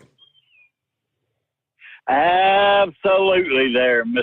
Steve Sommers. Morning to you there. ESPN there, they've got Green Bay and Kansas City is going to the Super Bowl there, but I don't think Roger, Danica's old boyfriend, he lost her, so I don't think he's going to win this game there. Brady is excellent in the postseason, always has been, so I'm going to pick TB and TB12, and Mahomes is still practicing, so I'm going to have to go ahead and pick Kansas City over Buffalo Bills. But who knows? It may be a wild and crazy weekend. You know, Could be, yeah. Yeah.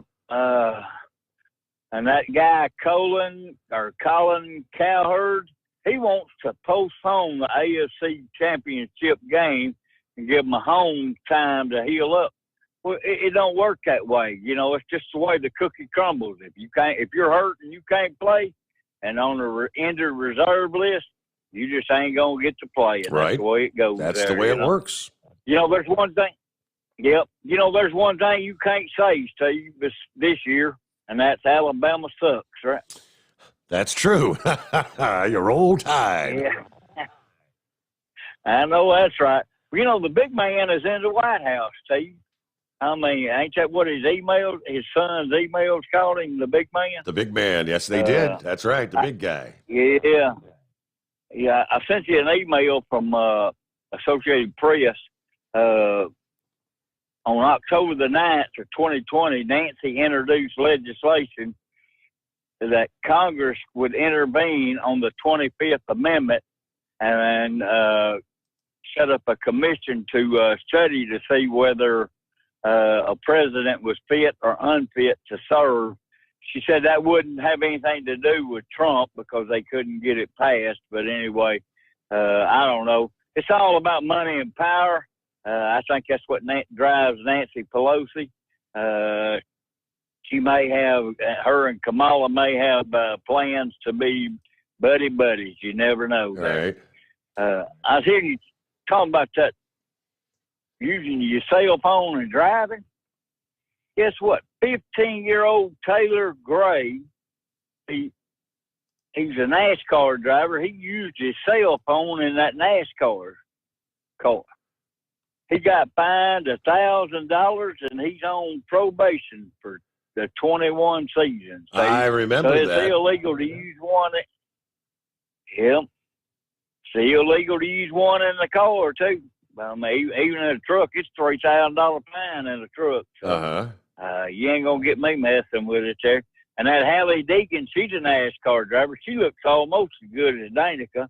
She called some dude a retard, but and they got on to her for that. But, hell, I call people retards all the time. I don't, it don't bother me. So all I'm asking people is don't hurt Joe Biden. Leave him alone, please. And do not invoke the 25th Amendment on that man. Let's just keep it the way it is right now, and then maybe in 4 years something else will change, right? Yes, sir. Yeah. Well, I've got 2 cell phones in the truck with me. I'm fixing to go to bed on you, but my little 6, it stays up there on the dash, and I play you all night long with it. But the other one I keep back here, and my 7 I keep back here in the bed with me in case Mama Knucklebuster decides to call. So you're going to be listened to all night, but only in my sleep there, right? Only in your sleep. All right. Well, hopefully I don't wake you up. Yeah. Nah, you ain't going to wake me up. I got the volume down. Sorry. But I love your show, man. You're a great $1 million radio personality. Always has been and always will be. All right. And Mr. Steve Sommers, you're my hero because your hero's supposed to make you see good in yourself. And as bad as you are, son, I can't help but see good in myself. So have a great weekend, Steve. Thank you much, Knucklebuster. As always, good to hear from you. So, yeah, I think I may have screwed up the phones here. So let me jump. Oh, there we go. I got it back. Okay, thank goodness. All right, let's see if Eagle's awake this time around. First of all, let me hang up on this one. Screwing around with computers, right? Computers are only as smart as the operator. Hello, Eagle. What's going on? Oh, good Lord. It's only been 20 minutes. Yeah, he's snoozing. You know when he's actually working and driving because he'll be wide awake. And obviously he's like on his 10. So he's back in the bunk. He dials up the number and it just dozes off just like that. It doesn't take him any time at all. Maybe my voice is so soothing that it just puts him to sleep. What's up, horse feathers? All right. Morning, Your Honor. Morning. Boy, I tell you, you got an entertaining show. Like you keep your callers right wide awake there, don't you? No, I'm teasing. You do a good job. Anyways, hey, you're talking about the vice president, president, and all that. Now, can you go back and look at Mr. Gerald Ford, who I believe is the only one that went into the executive office without ever being voted into the office? Because he came up to be he replaced Spirit Agnew as vice president, correct? Whatever happened, I don't remember what happened with Spirit Agnew. I don't know why he left the office of vice president, but Gerald Ford replaced him. And then, of course, when Richard Nixon resigned, he replaced Richard Nixon as president. So he actually went in to be president without ever winning an election. So anyways, but I was just wondering what happened with him moving between those positions, how it became that, that he became the vice president after Spirit Agnew, left the office for whatever reason that I don't recall at this time, because I was, I don't know, 7. We were very young. Yes, very young at the time. 6, 7, and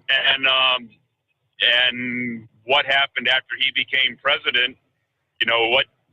What they do to fill the office of vice president? I mean, that would be kind of the most recent case of what might maybe transpire to happen now if something was to go on with President Biden and the person who the vice president is. I was having a mental problem there remembering the name.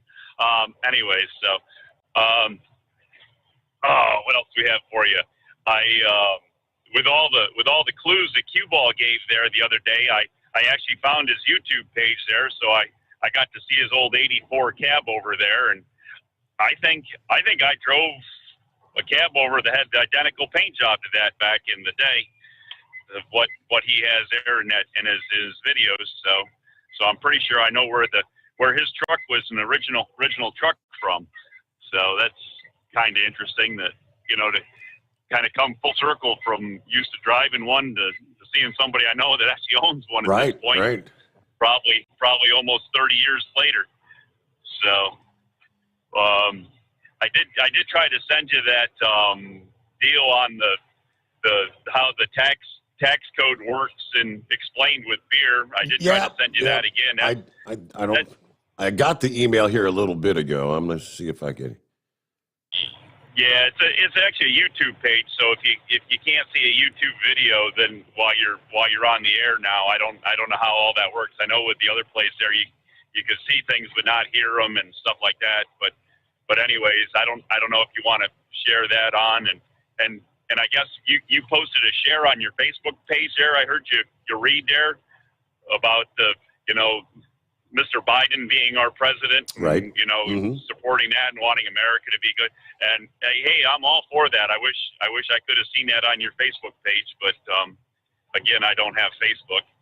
And that was something I was going to ask there with the YouTube page when we're watching you on YouTube there on the phone. Not while we're doing it driving down the road, right? We're not watching you while we're driving down the road at all. Correct. We'd never do that. There's a live chat that goes on with that. Now, do you get to see that live chat? Because I know you think Kyle sent you something out of that, because I actually saw that chat that chat posting that you read on the air. Can you see that chat, or do you only get the emails that people send you in the email? Right. I'm not getting to see the comments as they come in live from my. I've got too much other stuff going with the call screener and the radar and all that other stuff, the email. So.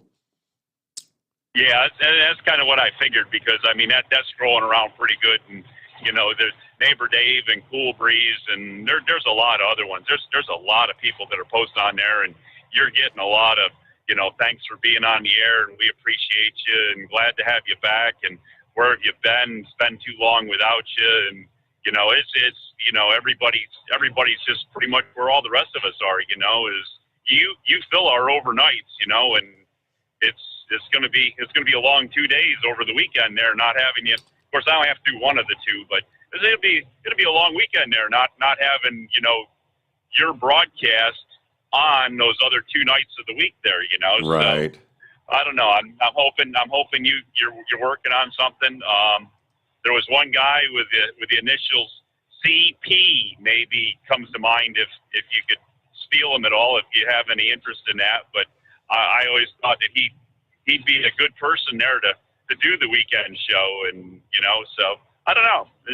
I know you got things in the work, what you're thinking about doing and that, but you know, I'm pretty sure you know by who I said with the initials who I'm talking about. I know. But, yeah, I got you. Yeah.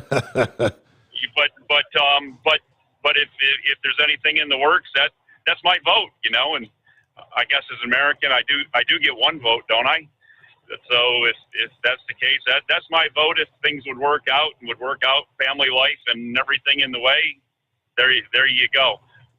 But you get one vote. Other than that, one vote and only one vote, as they say, right? That's all right. So okay, he's talking about like yesterday when the show was over. I did go in and I kind of pulled up the screen and was able to look through some of the comments that were coming in like live during the show. And I responded to a few of them. And I did punch over here, so I'm trying to look through and see some of the comments coming in this morning while I've got a moment. Ken says, Eagle is in La La Land.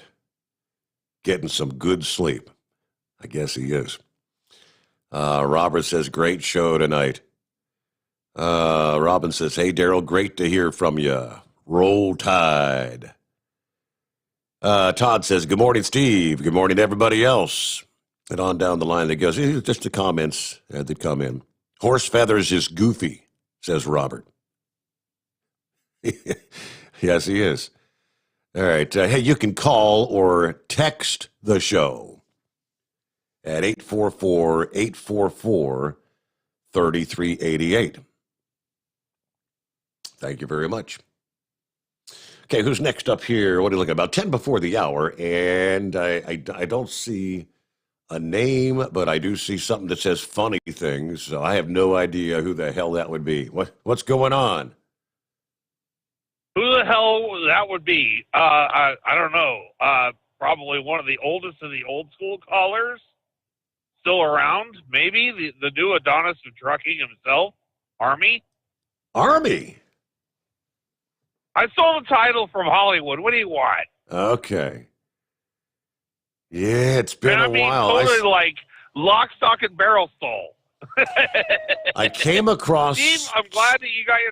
I came across something you posted. It was a Facebook. I don't know if it was the morning after we had talked about, someone had asked about when the trucks were going by, and you reminded me, what was Chickamauga Lake. And I said, I do remember that you happened to be at that campground that year, and we got to hang out for a bit, camping out over there. Yeah, you said you were coming down to go camping, and it just so happened that my now ex-girlfriend's family was going camping that weekend at the same place. So, yeah, we all kind of wound up in the same campground and, like, a spot over from y'all or whatever. And, you were on the air with that other guy and discussing, and he brought it up. And I'm like, oh, I remember that weekend. And how, your dad dimed you out. And, like, all night, people were rolling by. I'm trying. I mean, how many years ago was that, man? We're getting old, Army. You know, dude. Oh yeah, I think that was like it had to have been like 03 or 04, something like that. Yeah, it was a while ago, dude. That was like 16, 15. Really? Exactly. 15, 16 years. Seriously, it's been 15, 16 years. Yeah. No wonder there's that gray stuff coming in my hair. Yeah, you and me both. So you're no longer on the actual broadcast bands. Does this mean like you're now uncensored, or you're recommending highly that people like curb their dirty language, or What are we doing now? Well, we're going to try to maintain the language because we are going to be back on terrestrial radio in shorter. I mean, yeah, on right now I could say things that I otherwise would never say. Rather you could say the shish kebab word, things like that. But I'm trying. Got to maintain because in short order, like I said, we're going to be back on terrestrial, and those rules will still apply. Yes, the FCC will still be in there, so okay, Correct. I'll stick to ham radio language. I had to ask, man. I mean, you got your new show, you got the new studio, and is this in Cincy or is this located up north? We're based out of Cincinnati else? Still based out of Cincinnati. Oh, okay. So you did a garage conversion or something? Build a new studio or something, yeah. Right? Or something. Okay, cool. Or something is fine with me. I just, curiosity and what that did to the cat. And I sure as heck don't want to have a President Harris. Ugh. And Spiro Agnew, if I remember properly, Spiro, not Spirit. Spiro Agnew, I believe, got sick or something, didn't he? I think he called him Spirit. He called him Spirit like 3 times, didn't he? Yes, he did. He called him Spirit Agnew. I'm sitting here getting goose chills going, seriously, dude, Spiro. I know you were 7, but there's no excuse you're like 50-something now. So come on, dude, get it right. Spiro. But I thought he got sick or something along those lines. He was under an investigation and stepped down, and that's when, or he may have even got caught up in the same dragnet as Tricky Dick. And oh boy, how the worm turns. So Tricky Dick was the worst thing, in our lifetimes, and now we've got this, and this is fixing to turn into something. Oh, this is going to be interesting. So who's making the popcorn for this? I'm just curious. Yeah, we're going to need a bunch. We're going to need a whole bunch, and I've got IBS now, so I can't have popcorn. So I guess I'd like the Raisinets or maybe some, peanut M&Ms or something and a Coke, and we'll kick back and watch this movie unfold. This is going to be real interesting, I'll tell you that. Anyway, dude, it's a pleasure. I'm glad you're back, and I'm glad you can discuss politics and actually have funny people on. I don't know who, but definitely not me. Okay. And what was it? Oh, I looked it up. 337 days till Christmas. Oh, you got to get a soundboard, dude. We just, we needed to know that, didn't we? Yeah, I did. Kyle did send me it's a pretty good explosion. Not quite like the one we used to have, the dynamite, but. All right, 1973. Spiro Agnew was investigated by the United States Attorney for the District of Maryland on suspicion of criminal conspiracy, bribery, extortion, and tax fraud. Agnew took kickbacks from contractors during his time as Baltimore County executive and governor of Maryland. The payments had continued into his time as vice president. They had nothing to do with the Watergate scandal in which he was not implicated. After months of maintaining his innocence, Agnew pleaded no contest to a single felony charge of tax evasion and resigned from office. Nixon replaced him with then House Republican leader Gerald Ford. Agnew spent the remainder of his life quietly, rarely making public appearances. He wrote a novel and a memoir, both of which defended his actions. There you go. So that's how Ford got bumped up into the VP slot. And with that, we got time to take another call before we hit the top of the hour there. It's 844-844-3388. What do you say, Big Moose?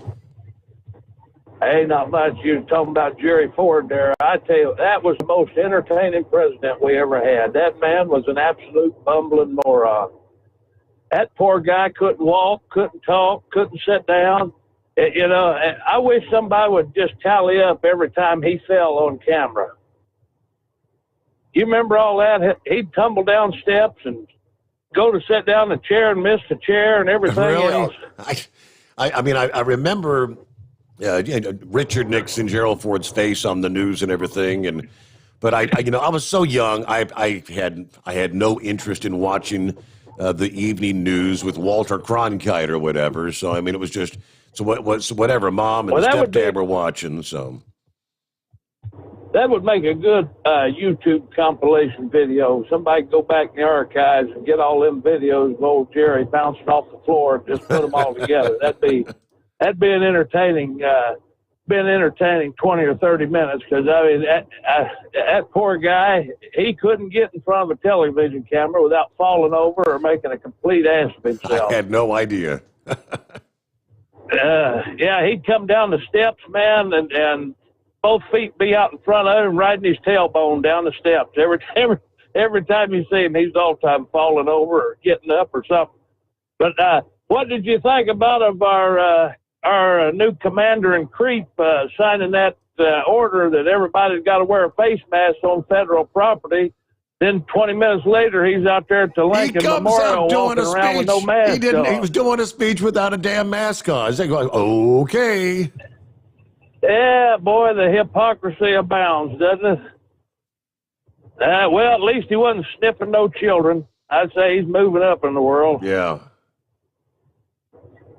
But yeah, I want to thank you, man, for passing my phone number out. I was laying there in bed today about 3 o'clock this afternoon. The phone rang, and I thought, who in the world is that?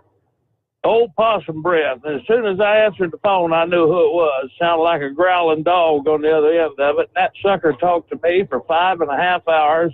I didn't hardly sleep none yesterday, but man, we had a good visit. Well, and it's his birthday tomorrow. I mean, 81, he said. Yeah, that's what I told him. I told him, I said, I know of dirt that's younger than you know. But he's still getting along. He's still getting along pretty good. He's been having a little trouble with his sugar. He's having a little diabetic trouble, and it's I guess it's caused him a little trouble with his eyes and a little circulation problem. But I told him we was sitting there talking about the old days. I said, as hard as we ran, hard as we lived in them days, it's 1,000 wonders either one of us lived to be this old. But he's got me by 3 lustrums at least, you know. Wow. So he's hanging in there. But yeah, it's just been just sitting here trying to stay awake. And that's the first thing I saw when I got up. Old Creepy Joe signed the mask order and then gives a speech without a mask. Well, sit back and watch the show, I guess. Do as I say, well, not as I do. That's the old mantra, right? Exactly. Do as I say, not as I do. Well, you're getting pretty close to the top of the hour there, bud. I'll let you go. Keep it between the spotted and the solid. We'll catch you on the flip side. All right, we'll do our best. Have a great weekend, Moose. And yeah, glad you were able to get a hold of old Possum Breath there. Yeah, we will get a timeout. And a couple lines opened up there. It's 844-844-3388. Lots more to cover as we make our way into a Friday. Getting set for the weekend. The Steve Sommers Overnight Drive live from the Hot Shot Secret Studios. The Overnight Drive with Steve Sommers. Live from the Hot Shot Secret Studios. Call Steve now. 844-844-3388. That's 844-844-3388. At Hot Shot Secret, we share the science behind common diesel problems and their solutions. For example, ultra-low sulfur fuels. The primary function of diesel fuel is combustibility. One of the little-known aspects of fuel is its role as a lubricant to metal-on-metal moving parts. The introduction of ultra-low sulfur fuels diminishes the fuel's ability to lubricate because sulfur, which has been mostly removed, has lubricating properties. Hot Shot Secret Everyday Diesel Treatment with LX4 delivers unmatched lubricity. Third-party testing confirms that it takes 3 times the amount of leading fuel treatment to match the lubrication benefit of 1 dose of Hot Shot Secret. Everyday Diesel Treatment is a fully formulated 6-in-1 premium fuel treatment for every fill-up, every time. Everyday Diesel Treatment is available at truck stops, Tractor Supply, O'Reilly's Auto Parts, and online at HotShotSecret.com. Hot Shot Secret, powered by science. Dean Michael, the tax doctor here. Are you one of those truck drivers that came home after a long haul and found the only thing waiting for you was a stack of IRS letters? Your significant other was gone, but your newfound IRS problem is still there. I've heard this story many times over the years. While I can't help you with your broken heart, I can fix your tax problems. If you owe more than $10,000 to the IRS or haven't filed for many years, call me for a free consultation at 888-557-4020 or go to mytaxhelpmd.com. Like I always say, you keep your eyes on the road, I'll keep mine on the IRS. Whether you're a diesel pickup performance enthusiast or just looking for a small upgrade, when selecting common rail fuel system components, look no further than Exergy Performance. At Exergy, you'll find injectors, pumps, and more, engineered like no others on the market using state-of-the-art equipment run by people that have been in the business for decades. So if you're in the market for common rail components at any power level, contact Exergy Performance or one of the many dealers listed on our website at exergyperformance.com. Do you have a Dodge pickup and hate your automatic transmission? Of course you do. Levon Miller at Firepunk Diesel here, and we specialize in heavy-duty and performance transmissions for your 3-quarter or 1-ton Cummins powered truck. So if you're interested in turning your stock slush box into a towing monster, call us today at 614-733-3744 or visit us online at shop.firepunk.com. Getting a good night's sleep while on that long haul can be quite the challenge. That's why Commercial Vehicle Group has partnered with Serta Mattress to bring you the Bostrom plus Serta mattress for the best night's sleep possible while you're on the road. The Bostrom plus Serta mattress, manufactured with Serta's patented Cool Gel memory foam, acts to dissipate body heat and eliminate pressure points, which reduces the tossing and turning that can be so disruptive to your sleep. The Bostrom Serta mattress comes in 2 thicknesses, 7 and 10 inches, offering support to drivers of all shapes and sizes. The mattress comes in the standard 80-inch length with 4 widths, 32, 36, 39, and 42 inches. For more information on the mattress or where to buy, call us at 800-459-7328. That's 800-459-7328. At Hotshot Secret, we share the science behind common diesel problems and their solutions. For example, Hotshot Secret Stiction Eliminator. Stiction, that sticky friction, undermines the performance of diesel engines and is difficult to remove from the oil system. Hotshot Secret Stiction Eliminator is a powerful synthetic cleaner that targets stiction, contains no harmful solvents, and is formulated to be left in the engine to safely dissolve stiction for thousands of miles. It works as you drive. Our proprietary carbon nano lubricant is blended with Stiction Eliminator, filling in microscopic irregularities inside your engine, providing a smoother surface for enhanced lubricity, reducing friction and wear. Third-party ASTM testing verifies that Stiction Eliminator removes 2 times as much stiction than any alternative on the retail shelf. Use Stiction Eliminator to solve an existing problem or as a preventative maintenance. Hotshot Secret Stiction Eliminator, available at truck stops, Tractor Supply, O'Reilly's Auto Parts, and online at hotshotsecret.com. Hotshot Secret, powered by science. And now, back to the Steve Summers Overnight Drive.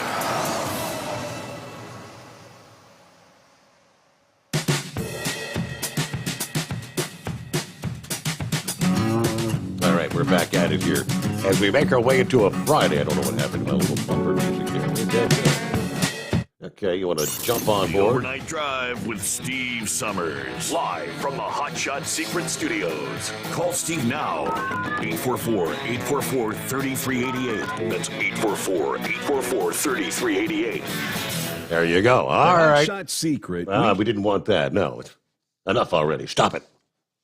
It's 844-844-3388. I mentioned earlier the latest $1.9 trillion relief package that the Democrats are putting forth.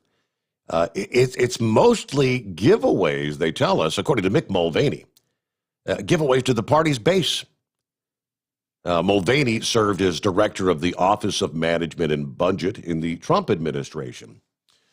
But he goes on to say it's all debt because there's no new money. They're not raising taxes yet to pay for it, just printing it.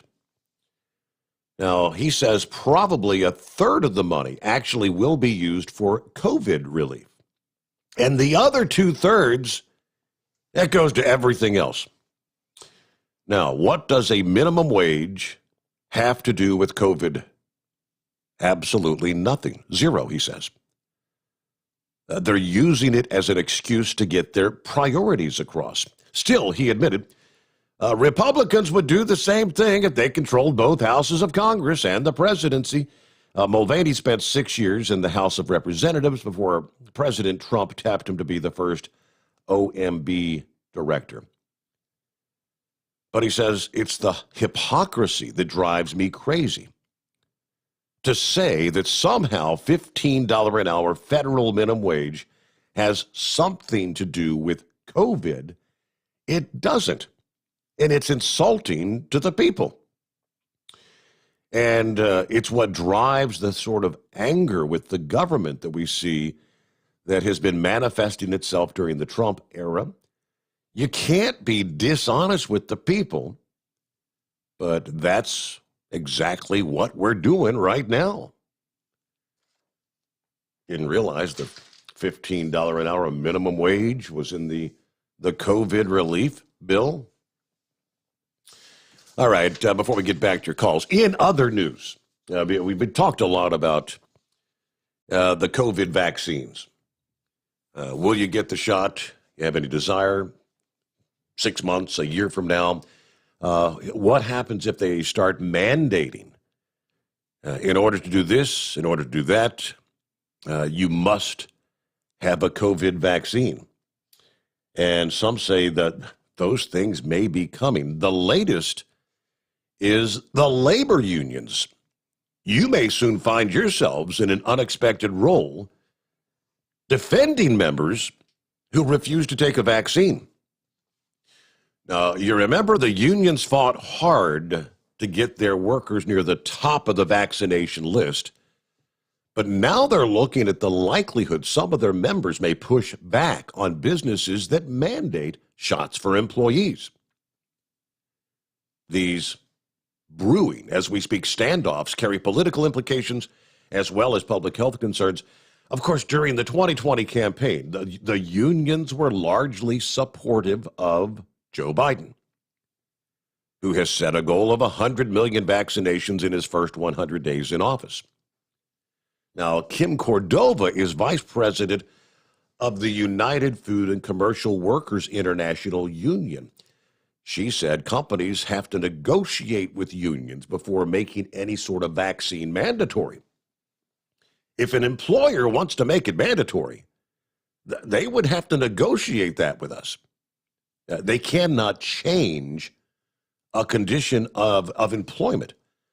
They could not make that mandatory in the middle of a contract unless the state or the government required it. United Food and Commercial Workers Union represents 1.3 million grocery, food processing, and healthcare workers. They've been pushing for the states to prioritize their members in vaccine distribution. Obviously, we want priority, but we also want freedom of healthcare choices, she says. Yeah, we full well expect some workers, whether it be because of allergies, it could be religious objections, they will not want to take this vaccination. If a union employee's contract doesn't specifically address vaccinations or include anything like medical testing and vaccine, this dispute becomes an issue of mandatory bargaining, according to the experts. If you unilaterally implement a mandatory policy for vaccine when it's not been addressed in your current collective bargaining agreement, that may lead to a successful unfair labor practice charge against the employer, according to one labor law expert who represents management and employers. Might they be trying to force more and more employees? One of your conditions of employment? Got to get the COVID vaccine. A lot of people not going to be happy about that, but All right, we will get back to the calls here as we make our way through the late night, early morning hours. Friday coming on here. Hard to imagine we're wrapping up our second week of the Steve Sommers overnight drive. And Wheelchair Dave, what's happening this morning? Well, good morning there, buddy. Good to hear you back on the radio again, as I said the other day.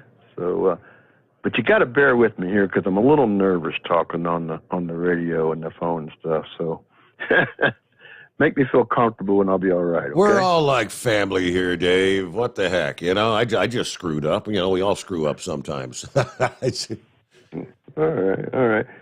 So, how's your North Star Cadillac running? You still got it or not? Oh, I've still got it. It's still running. I need an oil change. I'm way overdue for that, which I know that's bad, but the way I look at it, I got the driveway drips thing going, so I'm having to put like a quart of oil in it every 2 weeks. So it's constantly getting a little fresh, replenished oil, you know? Okay. Are you a big Jimmy Johnson fan or Chase Elliott fan? Either one of those guys. I would take Chase. First pick would be Chase. Someone asked me who I thought was going to, win. I think Matthew the other night asked me who do I think is going to take the championship 2021. I said Chase Elliott.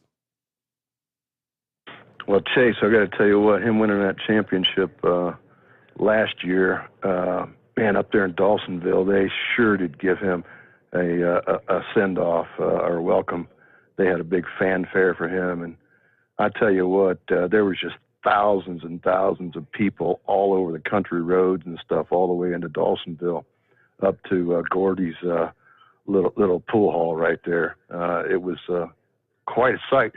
As a matter of fact, I got to hang out with his dad a week before he won the championship. Wow, awesome, Bill. Out there, yeah. He's out there. He's keeping his skills up. He's running vintage races, and he's doing quite well with it. Okay, so not this year, but next year, 2022. Do you look for Bill Elliott and Chase to be on a team at the Rolex? You mark my words on that. I bet you that's going to happen. That'd be interesting. So speaking of the Chase, he is competing in the Rolex. He just did the Chili Bowl, and he did pretty good for first time being in a daggone little sprint car like that, a midget. Mm-hmm. Did you watch any of that? I did not. I did not get to see that. No, someone had emailed, said it was going on. They were going to be watching. I think the Michigan Madman was glued to that. Yeah. That thing takes a whole week long. You got Tony Stewart used to do the track and stuff, but he didn't do the track this time. So anyhow, what's really kind of interesting, you got Chase, competing. You got Jimmy Johnson competing. This guy named Kevin Magnuson. But let's just go back for a minute for this Chase Elliott. It's going to be his first Rolex, right? Now, you are a big Dale Jr. fan. Correct. And back in 2001, all right, 2001, that was the last time Dale Jr. got to spend any time with his dad. Unfortunately, they raced that race, and the next race, his father lost his life. But so that was Dale Jr.'s first Rolex race. So the commonalities there. This is Chase Elliott's first Rolex race. Okay, that's kind of cool. So I just thought I'd bring you up to par up on that stuff, and it's going to be a lot different this year. The Roar Before, it's Saturday and Sunday qualifying and testing at the Daytona, Speedway. But there, it's got limited media, limited RVs. There will be no fan walk, no autographs, no garage access, no food vendors. I mean, it's kind of weird. You know what I mean? Mm-hmm. So when is the Rolex coming up? Is that the Rolex is next weekend? Next weekend. Okay. The following weekend, which is the 28th, or 29th, 30th, that's when the Rolex is, the 30th, 31st. And then this coming weekend is what's called the Roar Before, and it's the qualifying and the testing for that. So they're already in the cars and stuff testing down there. They did that today and tomorrow. So So that's pretty cool. Okay. Got another question. I see your desk there. So do you ever get a chance to watch Dale Jr.'s podcast stuff? You ever watch any of his Dirty Mo stuff? I have not, actually, no. I know Seg used to use some of his segments when he did our racing reports, but I never tuned into his podcast stuff. I hear he's pretty good at it. Oh, he's excellent. It's great that he's out there. He's really, really good at it. Well, like your desk, okay, that you were talking about your desk and all those coins and things of that nature. We need to send you some die-cast cars or something so you can put them out there and display them on your work desk. What do you think about something like that? That's an idea. Yeah. You know, I've got a few die-casts I can send you and go along with that book that I sent you. You still got that book? I do. I sure do. Yeah. And I've actually I'm trying to think. I've got an autograph. I got a die-cast car given to me, and then my daughter took it down to, what was the expo they had? Anyway, Dale Jr. was there, and she got my die-cast autographed for me about a year ago. And that's one of the special cars. I need to get that and put it in here. Yeah. I got... Yeah, that would look great out there. I've got the Dale Jr. I think Scott sent me. It's a 2-car set. It's like the Dale Jr. Major League Baseball, or I don't know. I think they're Dale Jr. And maybe they're just Major League Baseball cars or whatever, special commemorative cars from a number of years back. I got some in there I could bring in. That's right, more decor for the studio. Yeah, that'd be cool, man. That'd be cool. It'd be cool to see that. Have you heard from Baby Bear or Doc Holliday? Any of those people? Have not heard from Baby Bear. Have not heard from what's her name? Someone asked about her the other night. But always moving. Yeah. And no, I haven't heard from Doc. Now Doc hardly called in anymore. Anyway, Big Ed was giving him crap for never calling into the show. I think he's working days, sleeping nights most of the time. Oh, they'd be pissed right now with that Keystone thing, you know, all that sand fracking they were doing and stuff. Oh, yeah. Big bucks. Yeah. You know, back in the day, that would have shut them down there. That's all right. Well, great talking to you. And, you're looking good, man. Martin's is taking good care of your hair there. I'm due for a haircut. Yes, I'm overdue. I got to get in there. All right. Well, tell the family I said hello, and you take care. Thank you, Dave. Appreciate your racing update. And you heard somebody suggest, hey, why didn't Dave call in and give us some regular updates? All right, so you can put that on your slate, right? Yeah, we'll try doing a little bit of that. But yeah, I felt pretty comfortable. You made me comfortable, and you know everything wasn't rushed, and I was able to get a lot of this stuff out. You know, very good. Cool. All right, thank you so much. Care. Dave. Have a great night. Have a super weekend. Thank you so much for the update. Well, there you go.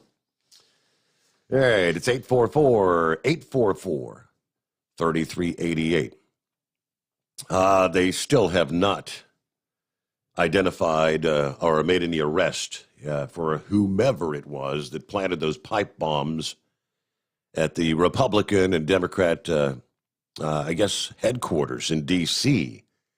on October the 6th. And they're bumping up the numbers. The FBI has now put a $75,000 reward for any information that leads to the location, arrest, and conviction of the person or persons responsible for planting those pipe bombs on the day of the riot at the Capitol. $75,000. I think they had a reward up, but they've bumped it up this past day. The FBI tweeted on Thursday. They also sent a link to a web page where information can be submitted.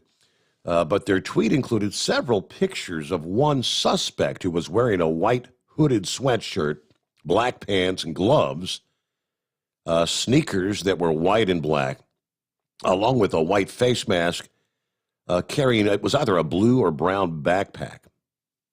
They're hoping someone might be able to see that picture and say, hey, that looks just like what Joe looked like the day he was heading up there to protest in D.C. $75,000 reward. All right, about 21 past the hour, and back to the phones we go. Shall we see? Oh, are you kidding me? Yeah. He tries and tries. Just can't stay awake. Third time's a charm there, Eagle. Thanks. Thank you so much. What's going on, Cool Breeze? I wonder how many times that's been me on the other end of that call. I don't even know. I know I fell asleep a couple of times on hold. All I can figure is he must really need some sleep because he keeps dozing off. But he was sawing the logs pretty good there. Yep. That was pretty good. Yeah. Wow. Hey ho, Steve Reno. What's How going we doing on? tonight? Doing all right. Happy Friday. Yay, Friday. Woohoo! Another week down the drain. You got two under your belt now, huh? Yeah, that's correct. Almost. You got a couple hours to go, but then we'll get there. Yeah. And you got that big long weekend coming up, right? What do you mean long weekend? The weekends just fly by. I know what you mean. Wow. I don't even pay any attention to what day it is anymore. Being retired, I don't even, I don't know if it's Thursday, Friday, Saturday. It doesn't make any difference. I get up and I do nothing, basically, I keep up with stuff around the house a little bit. And I've been right here in the house for the 31st will make a year. That was the date of my accident last year. I've been right here recuperating, but I'm doing pretty good. I'm doing all right. I'm going to live through it, I think, for sure. I'm going to be driving again one day. Really? I'll get back at it. Yeah. But I've been retired for 4 years now, Steve. I'm actually old enough to go get a vaccine shot. I went and got my vaccine shot yesterday. I got my first one. I'll be getting after my second one pretty quick. So no allergic reactions or anything? Nothing negative? No. It was kind of a surprise. It kind of happened last second, The VA gave me a call. It was like a recorded call. And they said, if you're interested in the vaccine, come down to the VA between 2:30 and 4:30 tomorrow afternoon. I thought, great. I don't have to call nobody and set it up, because I've been hearing nightmares about there's so many people trying to call in and they can't get through and they can't get an appointment and all that. And here's an open invitation. Go to the VA and get it, Mm-hmm. So I did. And this very nice young lady that gave me this shot, I got to talking to her. Of course, I get around women, my mouth just runs away. Oh boy. But, and I'm sitting there talking to her, and she's asking me the questions and everything, and she reached over, she gave me the shot. I didn't even feel the shot. I didn't feel it at all. I had a little bit of soreness today, just very little, But other than that, nothing. No kind of allergic, none of that. They're saying like 1 or 2 in 100,000 have some kind of reaction to it. I mean, that's pretty good odds, Right. And it's going to be some kind of people that have a whole bunch of allergies, but I don't know. Even if you get the vaccine, there's no guarantee that you're going to actually not get coronavirus. Correct. There's no guarantee on it. So, I mean, it's just a try. They're going to try to vaccine everybody and see if it works. So, God help us, Yeah, plus there's so many different strains out there, and that's what they're concerned about. You got the strain from South Africa that apparently, that they're thinking the vaccine may not cover that one. Uh-oh. Yeah. The one from the UK, they're saying that it's going to take care of that one for some reason. That's what they're saying. It's mutating. It's mutating into different, which is what viruses do as they develop, But it's just really, it's a spot, when you look at you come to the other viruses that we have lived through over the years and you put it on a graph, it's a little tiny spot. It's a little tiny spot compared to the plague of 1908 or whenever. Well, I don't even know the correct date on that, But I do know, Steve, I know the young man was on a while ago. He did say the correct date and time. It is 247 days to Christmas. I don't know how he figured that out, but he was dead on the money. Thank you much. You got it. Cool breeze. Stay out of trouble over the weekend, will you? Do me a favor. So we all know Joe Biden doesn't much like to do these, take questions from reporters. And seeing as he's now president, he's, unlike Donald Trump, he was the most accessible to reporters on a almost daily basis. Every time he left the White House, he'd stop to answer questions. But I guess one reporter questioning Joe Biden's assertion of, we're going to do 100 million vaccines in my first 100 days. That's pretty simple math. You're talking about 1 million people taking the shot every single day for 100 days. And for whatever reason, this particular reporter said, don't you think your plan should be a bit more aggressive? Like, he said, well, when I announced 100 million vaccines in 100 days, you all said that's impossible. It couldn't be done. Come on, man, give me a break. There's Joe. Come on, man. Give me a break. All right, plenty of room for you as we head into a Friday. It's 844-3388. Get back to your calls just ahead. Again, if you want to jump on board, not a long wait here on a Friday morning. Jolly Green Giant will get you coming up next after a quick timeout. The Steve Sommers Overnight Drive live from the Hot Shot Secret Studios. The Overnight Drive with Steve Sommers. Live from the Hot Shot Secret Studios. Call Steve now. 844-844-3388. That's 844-844-3388.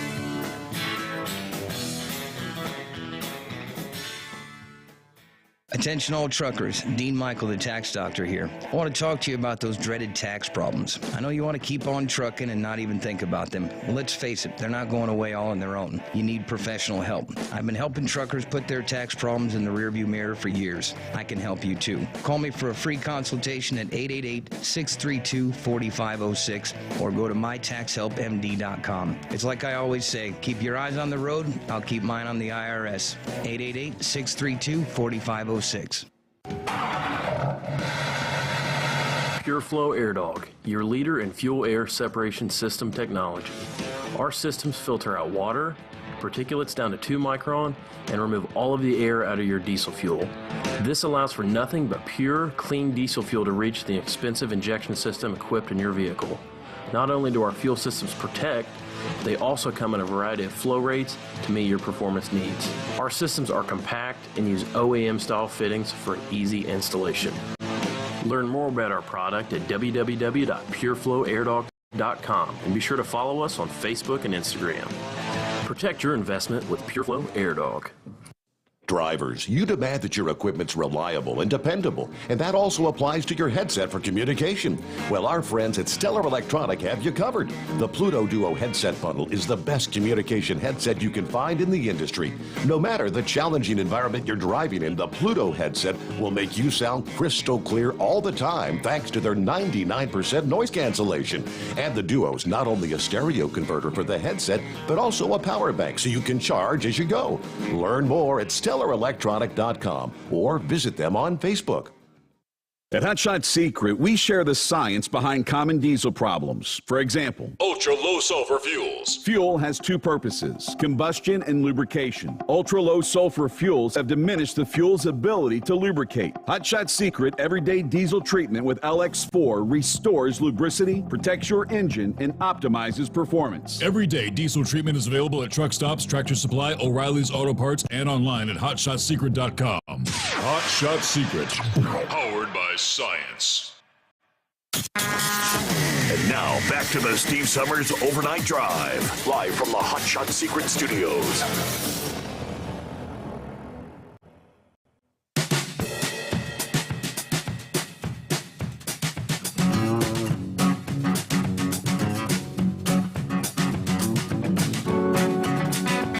how clumsy Gerald Ford was, and I don't really recall that. Very, very young. I didn't pay much attention to different links. Articles and stories about the clumsy Gerald Ford. President Ford's clumsiness now enshrined forever. Now, this is something that ran, I guess it was a Business Insider story or something, just last year, actually. Gerald Ford had a reputation for being clumsy, as we learned during our tour of the new USS Gerald R. Ford aircraft carrier. The former president's clumsiness almost cost him his life as a young sailor. As World War II, Ford served as a navigation officer on the USS Monterey. At one point, a large wave almost washed him overboard, but his foot got caught on a drain, preventing him from going over, according to a Navy spokesman. There's now a statue immortalizing that moment in the hangar bay of the USS Ford, which even features the drain that saved his life. The statue, however, is removed when the ship is actually deployed. One of the president's most famous falls came on a rainy day in December of 1975 as he was walking down the stairs of Air Force One when he slipped and fell down the rest of the steps. Unfortunately for Ford, who was actually a decorated college football player, that wasn't the only stumble he made as president. He also once tripped going up the stairs of Air Force One and reportedly fell while skiing. Chevy Chase routinely mocked him on Saturday Night Live, and there was even apparently a running joke at the time that Ford's vice president was just a bit away from the presidency. Then they've got the video there of the infamous slip. Well, that's funny. Gerald Ford coming down the stairs. You got the umbrella with the missus there. And yes, he went down. Secret Service all reached down and grabbed him up. Yo, are you okay, Mr. President? What? Dumbass of the week nominee, right? Jolly Green Giant, hey there. Good morning, Steve. Morning. All right. Good morning. You're talking about politics and you're talking about NASCAR. Let's talk about something important. Okay. No, actually, you were talking about who would become the vice president if Biden was, if the 25th Amendment was declared. And then you talked about later, a couple drivers back brought up your attention that Nixon nominated Ford as his vice president, which was the Speaker of the House. Now, I get my information from Hollywood, from movies. So you would think that maybe Pelosi would be picked. Can you imagine two women running the White House? Lord have mercy. What do you think?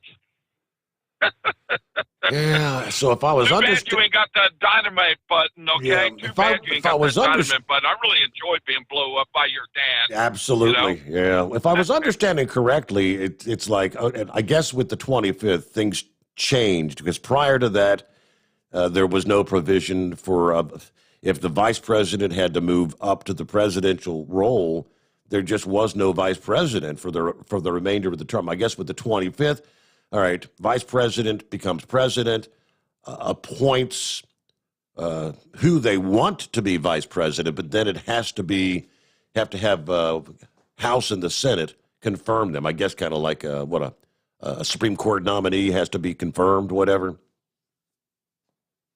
Well, my question is, Steve, what would happen if the president and the vice president were both killed in Air Force One? Mm-hmm. Who would take over then? Congress then... that would be the Speaker. Well, I think the Speaker of the House, right? Well, they're third in line, yeah, at least temporarily, yes. Yeah, that's what I was thinking too. Until I don't Congress know. makes an appointment. I don't know much about D.C. But and then you were talking about Ford, serving in World War II. Said that JFK was served on PT 109. I'm sure you know that story because there was a movie made on it. I kind of That's all I remember got that. for yeah. tonight, Steve. Well, all right. Yeah, do you remember that? I think good movie, man. I've seen that. Yeah. Well, look, you have a good night. I got a relay guy sitting here waiting on me. I was shut down on the highway there in Cincinnati so the police could find someone in the woods, if you can believe that one. So there you go. So look, I'll talk to you later, brother. Thanks for checking in. Listening. You got Bye. it. Keep on listening, and don't hesitate to chime in. You got something for us. So a day after the inauguration went off with, they say just a handful of minor arrests and incidents. You had that damn near 25,000 or 26,000 National Guard members. They were still there yesterday. And they're saying like 15,000 are preparing to leave D.C. and head home. National Guard Bureau said this past day that of the nearly 26,000, just 10,600 are still actually on duty. Bureau said the Guard is helping states with coordination and logistics so they can get the troops home. Meanwhile, the Washington Post and Politico reported hundreds of Guard troops were forced out of areas of the Capitol that they'd been using for rest breaks and then relocated to a garage. Photos of the troops in the garage drawing outrage from some lawmakers, apparently. Tammy Duckworth, an Iraq War veteran, tweeted, "Just made a number of calls that have been informed Capitol Police have apologized to the Guardsmen, and they'll be allowed back into the complex tonight. I'll keep checking to make sure they are." After the midnight hour, she then sent an update saying the troops are now all out of the garage. Now I can go to bed.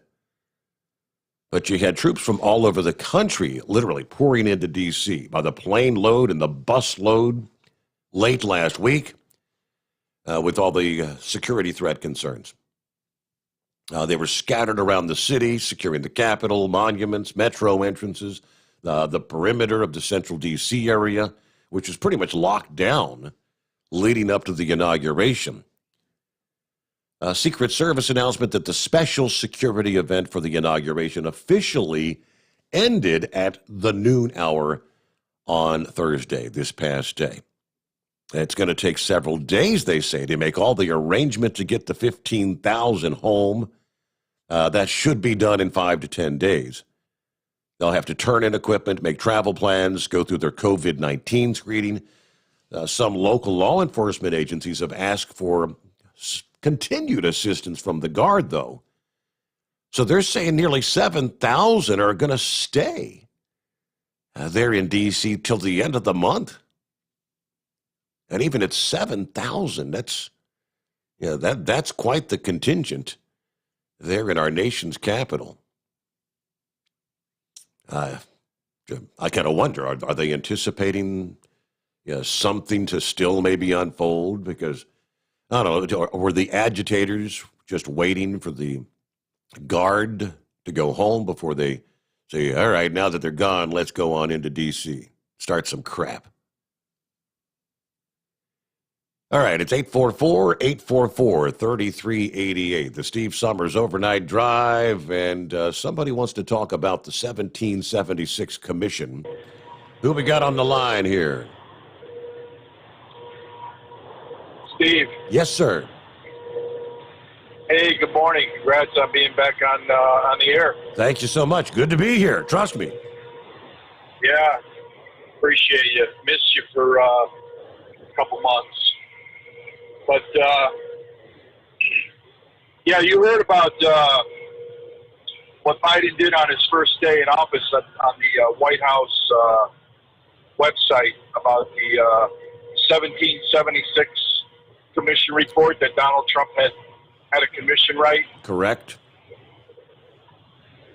Did you hear? You heard what Joe? Did you read that email that I sent you about how Biden, his first day in office, he deleted that off the White House website? They just released that report on Monday, the 1776 Commission, and I shared much of what they said in that report, I think on the program, either Monday or Tuesday morning, and it was stating that the real problems in this country is our schools of higher learning, the colleges and the brainwashing and the history that's being taught, going back to middle school and high school, that students are being taught that our country's a bad country. The founding fathers were bad people.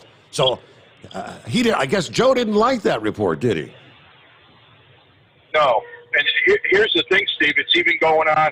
My granddaughter is 9 years old, and on Thanksgiving, I always kind of, I'm from Massachusetts, and, I was born and raised, in the 50s and 60s where we were taught history about the Pilgrims and, the Revolution and how everything started in Massachusetts and Boston and, the revolutionaries that founded our nation and put our principles together. And I actually have to teach her this because she's not learning it in school, which is sad. Yes. And I know there's a lot of conservative, mostly all your callers are conservatives, patriots, good Americans. We work hard, we pay our taxes, we just want to be left alone, not have the government tell us what to think and how to live our lives. I suggest that all your callers that listen to the show download a copy of that 1776 Commission report, print it out, and read it to your grandchildren. Read it to your children. Talk to them about the true history of our country, because that's the only way that they're going to learn that this is one of the greatest. This is the greatest nation in the world, and we should fight for our rights and our privileges. Not let the government dictate what we can do and what we can think and what we can say and what we can have and not have. That's not who we are. So I've been listening to, I don't know if you ever listen to Glenn Beck on his podcast. On occasion, yeah. He's phenomenal. I mean, he's real Christian, patriot, conservative. He downloaded that report. He's got it on his podcast from last night. And people can go there and download it. They can probably download it from your Facebook page. The Heritage Foundation, which were the authors of this report that helped Donald Trump write it, to disparage the narrative of the 1619 Project, which you just described, which portrays America as a racist, evil, white supremacist type country, which is totally a narrative. Mm-hmm. There's no facts involved. And that 40-page report, it sums up what we are really about and what our founders and framers, their vision of what they wanted for us.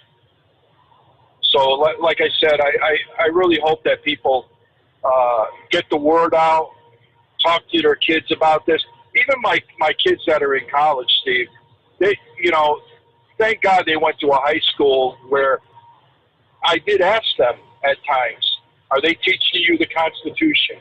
Are they teaching you the Bill of Rights?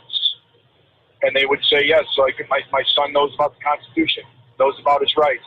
I asked him to read the report because he's in college now, and I know the crap that they're trying to spoon feed these kids.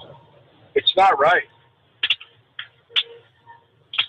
Well, that's not why right at all. That's why we have this generation that's out in the streets wanting to destroy our history, destroy our monuments and statues. Steve, you just brought up the 7,000 troops that are left in Washington, D.C. Yes. Did you hear on the news last night about what's been going on in Portland, Seattle, California the last 3 nights?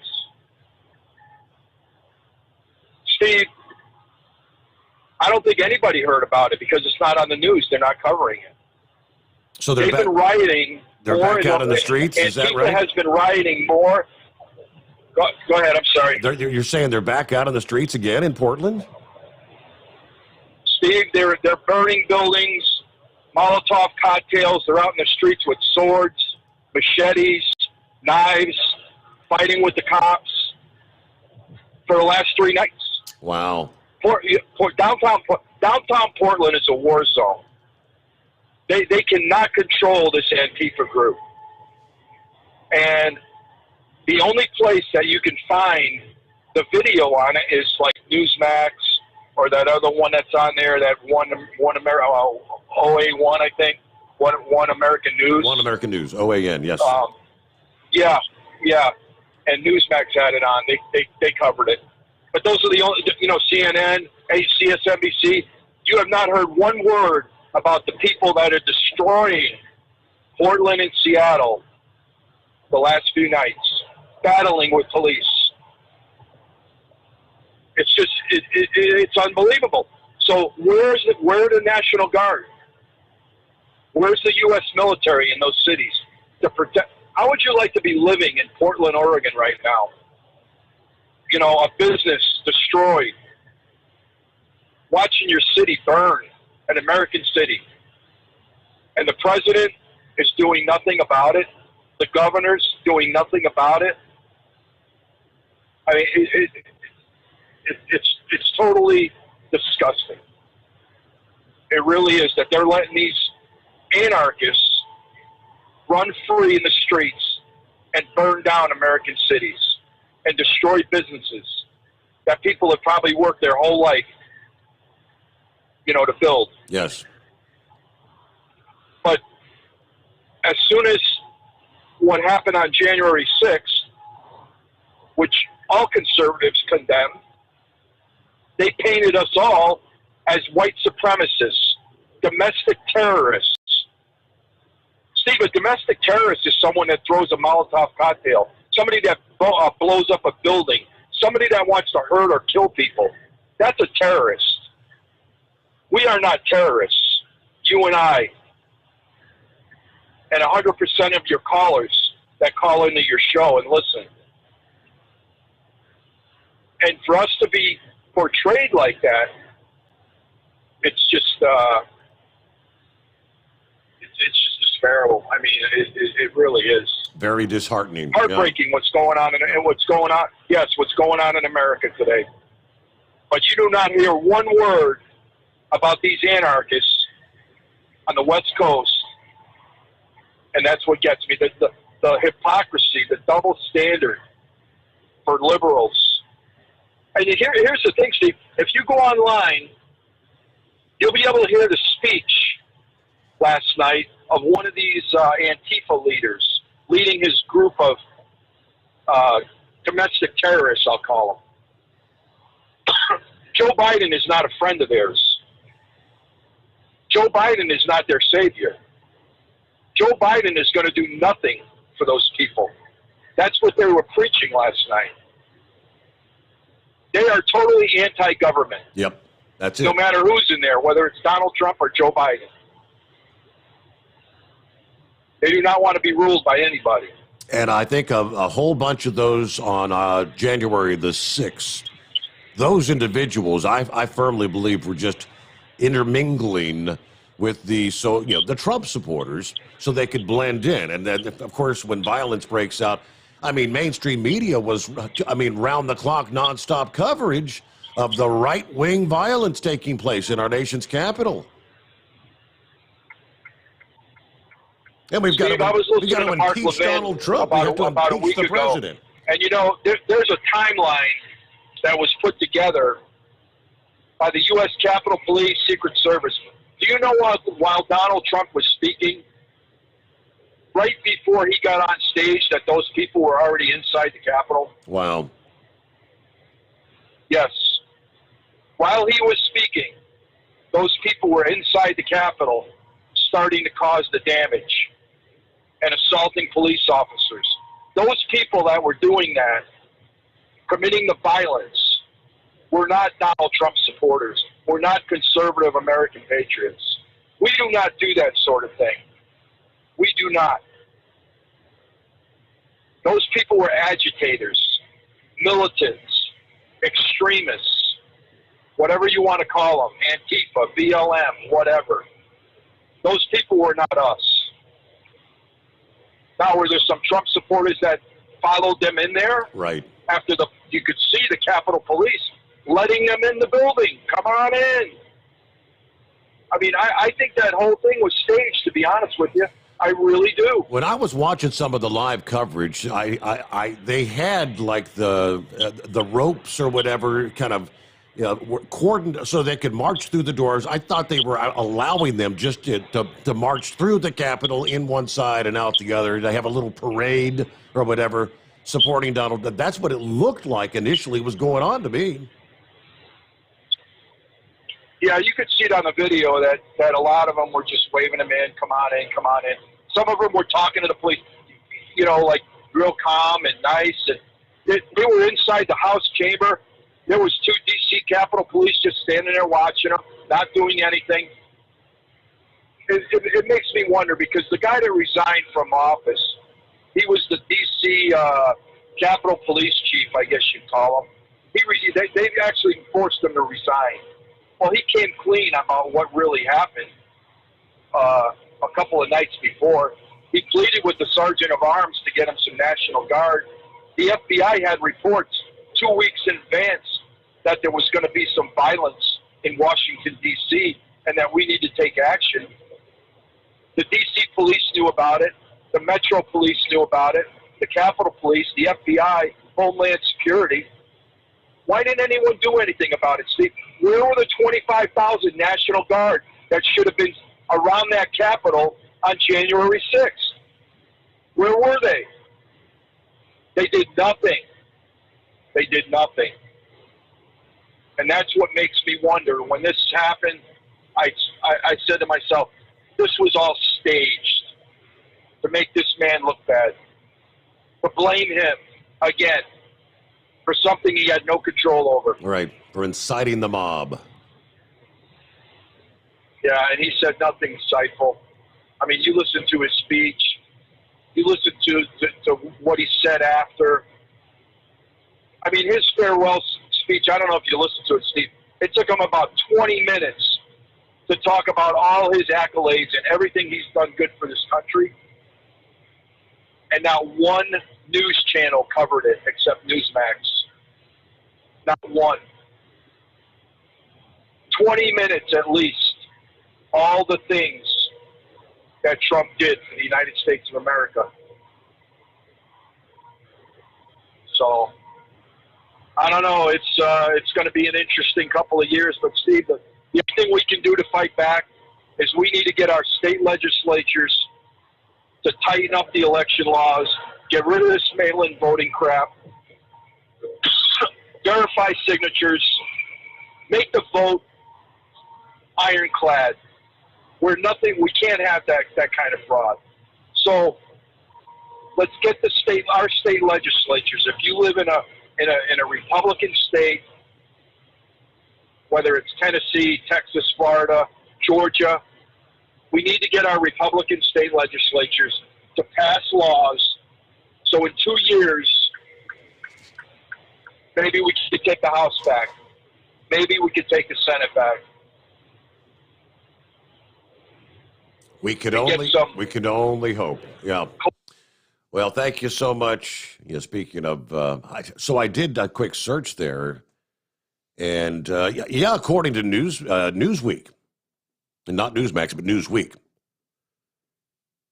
even they're kind of calling out the leaders in D.C., the likes of Nancy and Chuck, AOC, Joe Biden. Those top Democrats who've been outspoken about far-right violence right now are silent as leftist extremists vandalized the Portland headquarters of the Democratic Party on Wednesday. Vocal members of the Democratic Party, Congresswoman Cori Bush, Ayanna Pressley, AOC, Joe Biden, Nancy Pelosi, Chuck Schumer, have not publicly condemned the vandalism to their own party's Portland headquarters. Democrat Portland Mayor Ted Wheeler has also remained silent. They, among other Democrats, obviously condemned the far-right extremist activities on January the 6th at the Capitol. There's a number of examples over the past several years of Nancy Pelosi and Joe Biden condemning Antifa action and anarchist actions. The fact that they did not speak up about what happened on Inauguration Day says to me they're just trying to focus on Inauguration Day. Mark Bray is a lecturer of history at Rutgers University who says, he added, Democrats may have wanted to prioritize the positive messaging surrounding Inauguration Day rather than fuel an image of Democrat Party being fractured by extremism. There's the Republican talking point that Antifa is the paramilitary wing of the Democratic Party, but that's kind of ridiculous. Antifa and anarchists, they're typically very critical of the Democrat Party. They're more or less just the anti-government people. But the vandalism occurred following Joe Biden's inauguration. More than 100 far-left anti-police demonstrators gathered at Portland's Revolution Hall, clashing with officers on bikes shortly after the crowd moved to the local Democratic Party building, where they shattered windows, moved dumpsters, lit them on fire. Members of the crowd were demanding revenge in response to police brutality and what they call imperialist wars. They are anti-government. Later in the evening, another group was chanting, "Abolish ICE," marched on Portland's Immigration and Customs Enforcement building. "Reunite families now," spray painted on the walls of the building. Apparently 8 arrested there, according to the Portland Police Bureau. In the hours after the demonstrations, Democrats took to social media to praise Biden's swift approval of his executive orders addressing things like climate change, immigration, COVID-19. No statement, though, from Democrats that deemed the demonstrations to be acts of terrorism. It's possible that some leading Democrat politicians don't want to talk or acknowledge radical left actions because they don't want to give it attention. They don't want it to become associated with the Democratic Party. Yeah, Democrats recognizing Antifa is central to the right's strategy of kind of making the argument. One way or another, the radical left is affiliated with or represents the Democrat Party. Well, you cannot tie radicals from one side to the party and not radicals from the other side say that, well, they're not part of the party. Those leaders in D.C. were trying to allude that it was Donald Trump supporters, radical Donald Trump supporters, that stormed the Capitol, yet they don't want to say that any left-wing extremists have anything to do with the Democrat Party. But, all right, well, thanks for bringing the heads up. Yeah, I kind of missed out on what was going on there. Like you said, well, if you're not seeing anything about it really on the news. Hey, we wrap things up for another hour. We'll cross over the midnight hour on the West Coast as we make our way into the early hours of a Friday elsewhere around the country. The Steve Sommers Overnight Drive, live from the Hot Shot Secret Studios. Steve Sommers, live from the Hot Shot Secret Studios. Call Steve now, 844-844-3388. That's 844-844-3388. At Hot Shot Secret, we share the science behind common diesel problems and their solutions. For example, Ultra-low sulfur fuels. the primary function of diesel fuel is combustibility. One of the little-known aspects of fuel is its role as a lubricant to metal-on-metal moving parts. The introduction of ultra-low sulfur fuels diminishes the fuel's ability to lubricate because sulfur, which has been mostly removed, has lubricating properties. Hot Shot Secret Everyday Diesel Treatment with LX4 delivers unmatched lubricity. Third-party testing confirms that it takes 3 times the amount of leading fuel treatment to match the lubrication benefit of 1 dose of Hot Shot Secret. Everyday Diesel Treatment is a fully formulated 6-in-1 premium fuel treatment for every fill-up, every time. Everyday Diesel Treatment is available at truck stops, Tractor Supply, O'Reilly's Auto Parts, and online at HotShotSecret.com. Hot Shot Secret, powered by science. Dean Michael, the tax doctor here. Are you one of those truck drivers that came home after a long haul and found the only thing waiting for you was a stack of IRS letters? Your significant other was gone, but your newfound IRS problem is still there. I've heard this story many times over the years. While I can't help you with your broken heart, I can fix your tax problems. If you owe more than $10,000 to the IRS or haven't filed for many years, call me for a free consultation at 888-557-4020 or go to mytaxhelpmd.com. Like I always say, you keep your eyes on the road, I'll keep mine on the IRS. Whether you're a diesel pickup performance enthusiast or just looking for a small upgrade, when selecting common rail fuel system components, look no further than Exergy Performance. At Exergy, you'll find injectors, pumps, and more, engineered like no others on the market using state-of-the-art equipment run by people that have been in the business for decades. So if you're in the market for common rail components at any power level, contact Exergy Performance or one of the many dealers listed on our website at exergyperformance.com. Do you have a Dodge pickup and hate your automatic transmission? Of course you do. Levon Miller at Firepunk Diesel here, and we specialize in heavy-duty and performance transmissions for your 3-quarter or 1-ton Cummins-powered truck.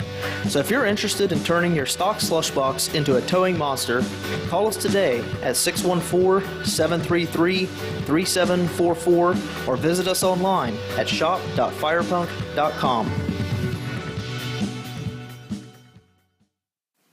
Getting a good night's sleep while on that long haul can be quite the challenge. That's why Commercial Vehicle Group has partnered with Serta Mattress to bring you the Bostrom plus Serta mattress for the best night's sleep possible while you're on the road.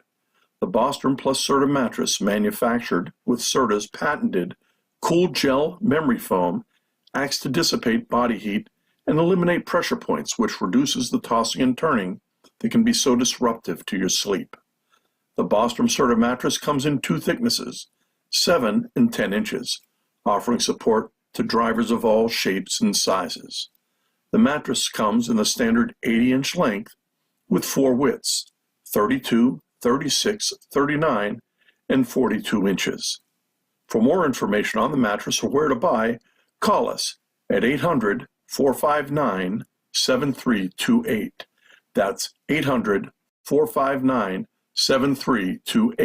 At Hot Shot Secret, we share the science behind common diesel problems and their solutions. For example, Hot Shot Secret Stiction Eliminator. Stiction, that sticky friction, undermines the performance of diesel engines and is difficult to remove from the oil system. Hot Shot Secret Stiction Eliminator is a powerful synthetic cleaner that targets stiction, contains no harmful solvents, and is formulated to be left in the engine to safely dissolve stiction for thousands of miles. It works as you drive. Our proprietary carbon nano lubricant is blended with Stiction Eliminator, filling in microscopic irregularities inside your engine, providing a smoother surface for enhanced lubricity, reducing friction and wear. Third-party ASTM testing verifies that Stiction Eliminator removes 2 times as much stiction than any alternative on the retail shelf. Use Stiction Eliminator to solve an existing problem or as a preventative maintenance. Hot Shot Secret Stiction Eliminator, available at truck stops, Tractor Supply, O'Reilly's Auto Parts, and online at HotShotSecret.com. Hot Shot Secret, powered by science. And now, back to the Steve Sommers Overnight Drive.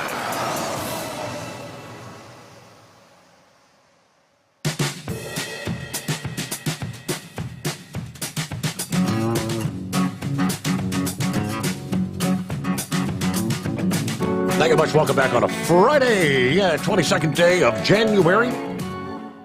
Here we are. Getting set for the weekend, and lines available around the country. Love to hear from you. Jump on in as we work our way toward wrapping up week number 2 of the Steve Sommers Overnight Drive. From the email bag, steve@hotshotsecret.com. Talked about it a little bit last hour, where there was the one representative kind of outraged when she found out that they had moved thousands of National Guard members into like a parking lot, outside and inside a parking lot, parking garage. Somebody forwarded this story to me. Steve, check this out. That's pretty much exactly what they're saying. They thanked us for protecting them, then threw us out. Outrage as 5,000 National Guard are forced to sleep outside in a parking lot with a single bathroom after being told to leave the Capitol. You can't make this up. Thousands of National Guardsmen were on Thursday forced to sleep outside after being told to leave the Capitol building they had successfully protected just 24 hours earlier. Up to 5,000 were kept in the garage with just a single power outlet, without internet, and one bathroom with 2 stalls. Politico first reported pictures showed the troops sleeping on the floor of the packed parking lot Thursday, where temperatures hit the lower 40s. It's understood the soldiers do have hotel rooms, but their shift pattern means they can't return to the rooms during rest breaks. By midnight Thursday, the guardsmen had been allowed back in the Capitol.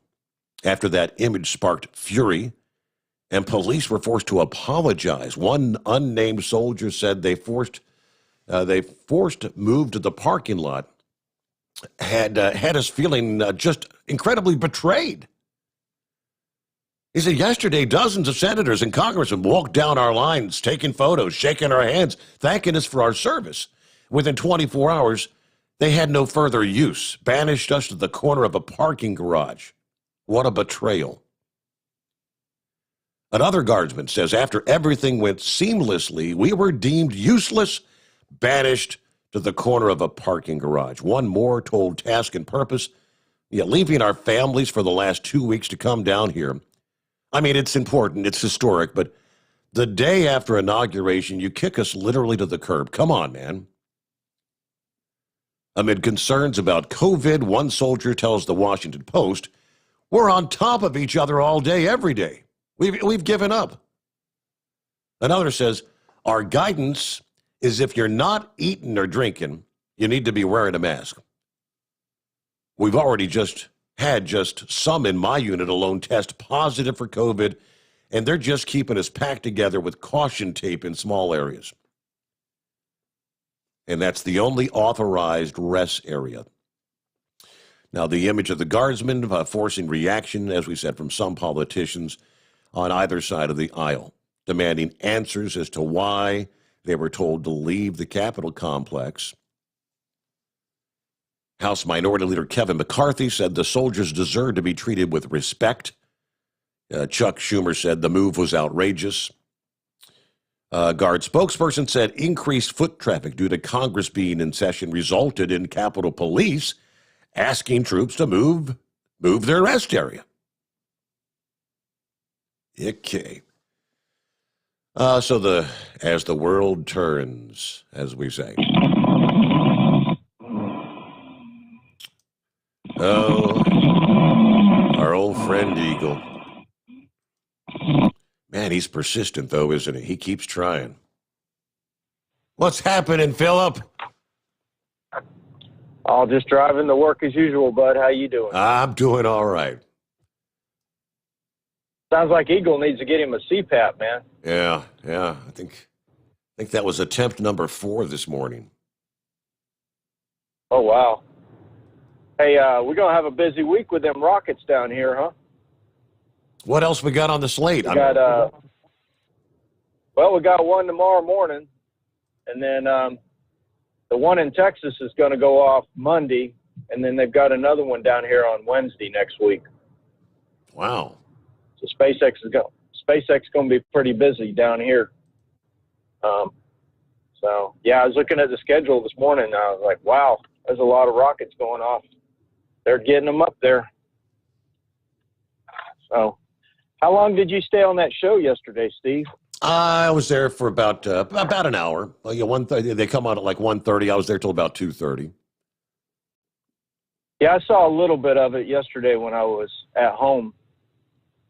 Those guys, I tell you what, you got to stand behind them, boy. They're really promoting you, man. I'm glad you got that gig, man. I mean, that sounds like it's going to be an amazing gig when y'all get everything set up. Yep.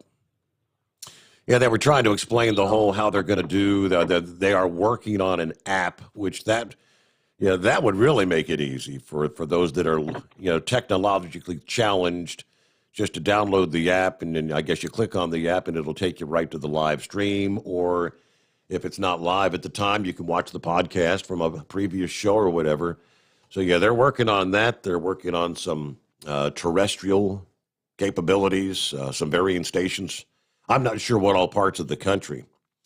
I think they've got 3 or 4 that they're planning to have up and running, and pretty darn quick here, like in a matter of weeks, if they can logistically get that all done. And I know Chris had the goal of getting us back on Sirius XM, and so yeah, they're going all out to promote this particular show. I'm glad they are. You deserve it, bud. You guys worked hard for many years. Your dad did as well, and you guys deserve it. You really do. The only thing with the show that I've got to get used to, and I'm still getting used to it, is that little bit of a delay. Do you know what I mean when we talk to each other? Yes, I sure do. I know when you were on the terrestrial radio, it was like you were talking on a phone. Exactly. But with this, there's that digitizing thing, I guess is what it is, where it's going through the digital staging and stuff is a little different for me. I've got to get used to it. So if I step on you, pardon me. And I've done that to people. I mean, I'm trying to get used to it too. So when somebody's talking, I try to wait till they pause to interject. But I don't know if it seems like it may be like a second and a half, maybe almost 2 seconds. Yeah, it seems like it's about a second and a half, okay. 2 seconds. Yeah. So, are you still having the racing guy coming on later this morning? Wheelchair Dave, or that guy. No, he had to cancel out. We were doing the Hot Shot Secret thing yesterday, and we were announcing that he was going to call in like 4 a.m. and he was like 4 a.m. Central Time, right? And I said, no, you call 4 a.m. Central Time, we're going to be done because that's 5 o'clock Eastern. And then he was going to try to come on like right out of the box at like 12:15 this morning. He had to cancel, so we're going to reschedule for next week or something. So. That's cool. So, well, I'm going to let you go, bud. Thanks for talking, bud, and you have a good day. All right. Thank you for checking in there, Philip, and I'll pull up the full schedule for the rocket launches and all that. Yeah, it's been very, very busy, right on the heels of a gangbuster 2020 at for SpaceX. A lot of launches. All right, that frees things up. Lines wide open around the country. You want to jump in here as we roll into a Friday. It's 844-844-3388. There's one mayor of a Tennessee town that on Inauguration Day Wednesday, he actually had the U.S. flag lowered to half staff during the inauguration of Joe Biden. He said he's mourning the loss of freedoms that he believes are coming to this country. The town of Brewston, not sure where that town is, grieves for our republic and our loss of freedom, says Mayor Robert Keaton III on the town's official account. We mourn the victims of the Chinese plague and those who've suffered. We pray that God delivers and restores us and that we do not fall to the clutches of communism. The divisive nature of the decision drew some criticism for some town residents. Yeah, one says, well, this is a flagrant incitement of anger and disunity on a public platform. Yeah, the mayor is not the town of Brewston. Was this statement approved by the city council? She went on to say it seems like it's kind of pandering to the worst characteristics of human nature. I expect better of my elected representatives. Well, you see, obviously not everyone in the town is going to be a supporter of Donald Trump. Another user said, this is one of the most unpatriotic things I've ever seen. As friends and neighbors die from COVID and our nation hurts, you use the town page to air your personal grievances. This is not the way to promote Brewston as a nice place to live. Shame on you. Now, others were very supportive of the mayor. One guy said, I love it. A mayor with some balls to speak his mind and speak his opinion. Draw the line in the sand. Most in America nowadays believe that a man doesn't have the right to speak freely. But he does.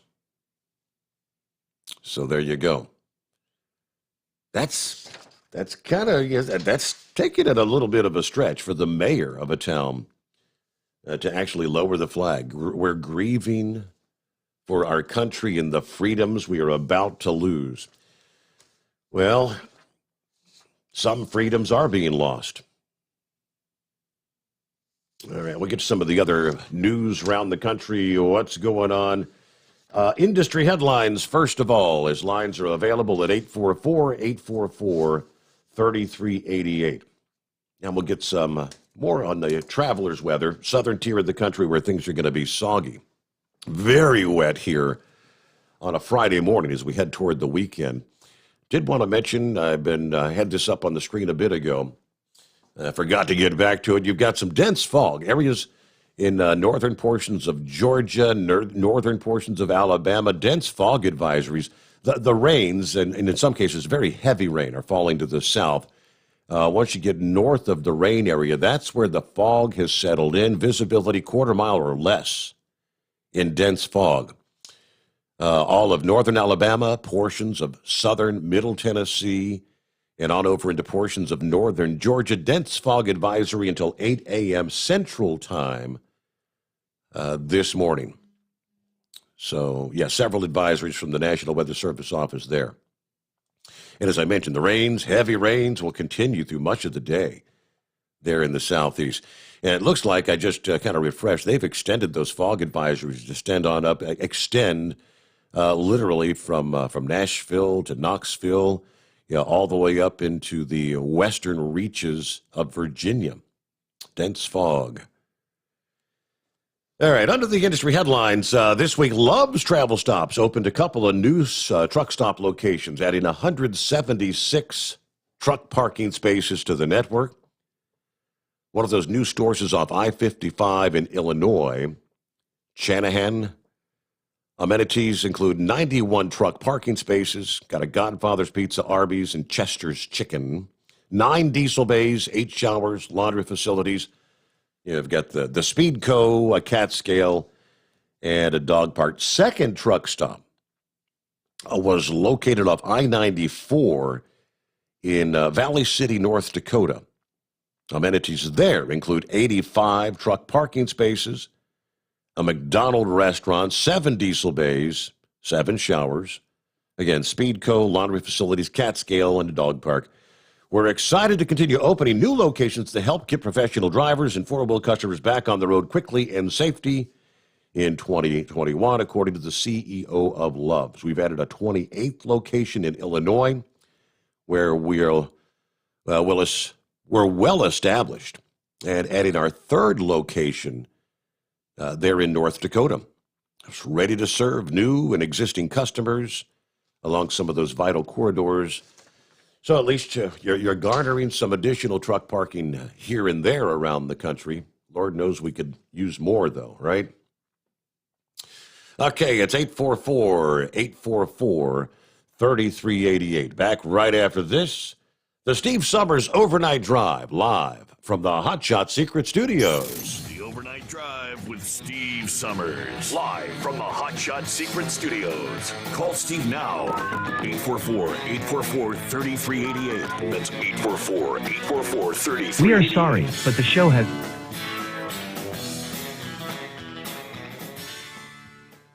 Attention all truckers, Dean Michael, the tax doctor here. I want to talk to you about those dreaded tax problems. I know you want to keep on trucking and not even think about them. Well, let's face it, they're not going away all on their own. You need professional help. I've been helping truckers put their tax problems in the rearview mirror for years. I can help you too. Call me for a free consultation at 888-632-4506 or go to mytaxhelpmd.com. It's like I always say, keep your eyes on the road, I'll keep mine on the IRS. 888-632-4506. Pure Flow Air Dog, your leader in fuel air separation system technology. Our systems filter out water, particulates down to 2 micron, and remove all of the air out of your diesel fuel. This allows for nothing but pure, clean diesel fuel to reach the expensive injection system equipped in your vehicle. Not only do our fuel systems protect, they also come in a variety of flow rates to meet your performance needs. Our systems are compact and use OEM-style fittings for easy installation. Learn more about our product at www.pureflowairdog.com and be sure to follow us on Facebook and Instagram. Protect your investment with Pure Flow Air Dog. Drivers, you demand that your equipment's reliable and dependable, and that also applies to your headset for communication. Well, our friends at Stellar Electronic have you covered. The Pluto Duo headset bundle is the best communication headset you can find in the industry. No matter the challenging environment you're driving in, the Pluto headset will make you sound crystal clear all the time thanks to their 99% noise cancellation. And the Duo's not only a stereo converter for the headset, but also a power bank so you can charge as you go. Learn more at StellarElectronic.com or visit them on Facebook. At Hot Shot Secret, we share the science behind common diesel problems. For example, ultra-low sulfur fuels. Fuel has 2 purposes, combustion and lubrication. Ultra-low sulfur fuels have diminished the fuel's ability to lubricate. Hot Shot Secret Everyday Diesel Treatment with LX4 restores lubricity, protects your engine, and optimizes performance. Everyday diesel treatment is available at truck stops, Tractor Supply, O'Reilly's Auto Parts, and online at hotshotsecret.com. Hot Shot Secret, powered by science. And now back to the Steve Summers Overnight Drive, live from the Hot Shot Secret Studios.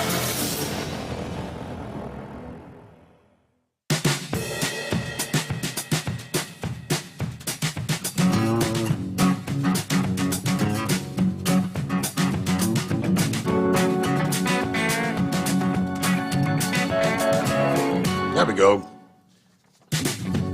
Phone reset time. That time of the day once again. All right, back at it with some of our other industry headlines. Again, as you want to jump on board, lines wide open at 844-844-3388. So it looks like several key positions at the Department of Transportation were announced this past day.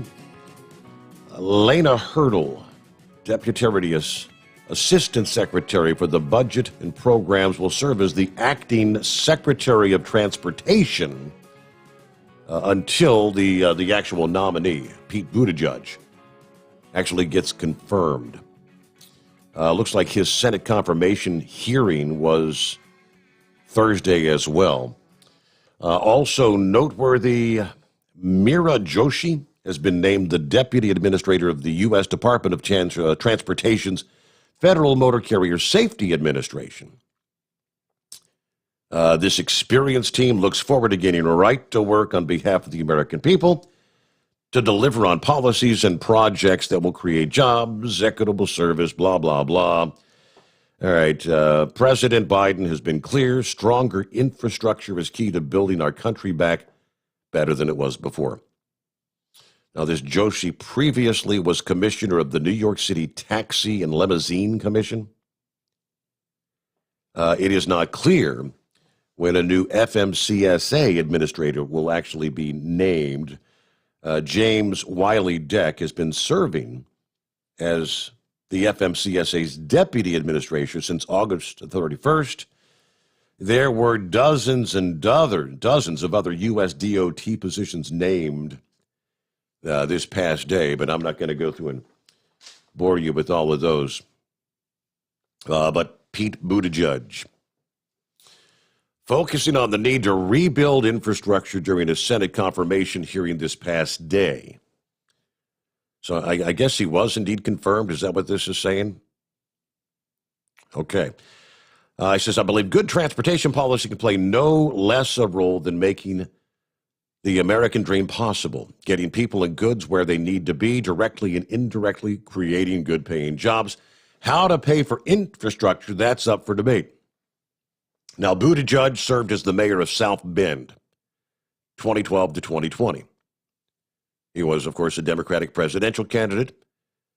During his run, he endorsed a plan to convert the Highway Trust Fund from a fuel tax system to a vehicle miles traveled tax, the VMT tax. Yesterday, he suggested all options are on the table. Other topics discussed at his confirmation hearing, including the FMCSA's proposed pilot program to evaluate additional split sleeper options. They talked autonomous vehicles, livestock haulers, the FMCSA's decision to preempt California's meal and rest break rules. Breaking down some of those a little more in depth, of course, the FMCSA announced just recently the pilot program that would evaluate split sleeper options, the 6 and 4 or the 5 and 5. Doing so, the agency would be looking at the possibility of providing more flexibility for the hours of service regulations. OOIDA and the International Brotherhood of Teamsters have supported providing drivers with this additional flexibility. Senator Deb Fischer of Nebraska, during the hearing, asked Buttigieg if he would support the program. He says, I'd want to take a closer look at this and engage with stakeholders as well as make sure I understand how this program squares the goals of worker and traveler safety with the goals of flexibility. Again, they talked about autonomous vehicles, which that's all about monetizing the system. Livestock haulers, which we've got some of those out there that listen into the program. Fisher and Senator John Tester of Montana both discussed the need for eased hours of service regulations for the livestock haulers. Both lawmakers said livestock haulers can't just stop with a load of cattle because their time ran out. People have to understand, if you have a potload of cattle or hogs, you can't just pull over to the side of the road. If you do, it's going to overheat, and the animals are going to die. To which Buttigieg says he understands all regulations cannot be one size fits all. Sometimes our policies can't tell the difference between live animals and other kinds of cargo. He said, that's something I'm eager to look into and work with you on. So, yeah, Mayor Pete Buttigieg gets the job as Department of Transportation Secretary. I guess it's politics, right? This is the way everyone that was running against Joe, hey, you get a position, you get a position. Yeah, everybody gets a job in the new administration. What experience does Pete Buttigieg have when it comes to transportation? It's like we're putting people in charge with no idea what they're actually going to be the top dog over. But that's where we stand. Hey, good morning, Mike. Hey, how are you, Steve? Well, playing radio, plugging away. Yeah, good to hear you again. And I called this morning to talk about Keystone Pipeline. I don't know if you've talked about that this morning or not. But I guess you heard Biden signed an order to cancel it. And I can just feel the gas prices going up as we speak. You know what I mean?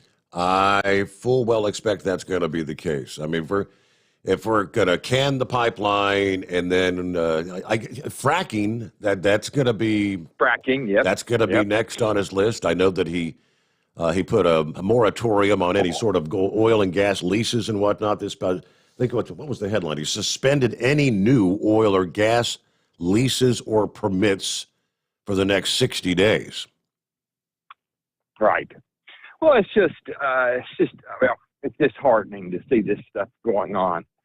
And I just don't think people, well, I know you may get it, I may get it, the people that are listening may get it, but if you would have had a Hillary Clinton type person as president during this past year, it would have been a disaster.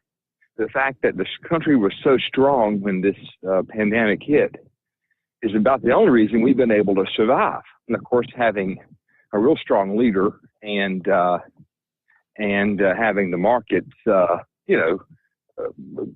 reacting to the business conditions that are put in place by regulations. But I call just to say it's disheartening because, these regulations are coming, Steve, and it's just going to ruin any progress that's been made. And we need rules and regulations for sure, but we've got to have a balance, and you can't just regulate businesses basically out of business. And that's what's going to happen. And I can just feel it and see it. And, think about it. It only took, a day or two? So here we are. I mean, I'm seeing numbers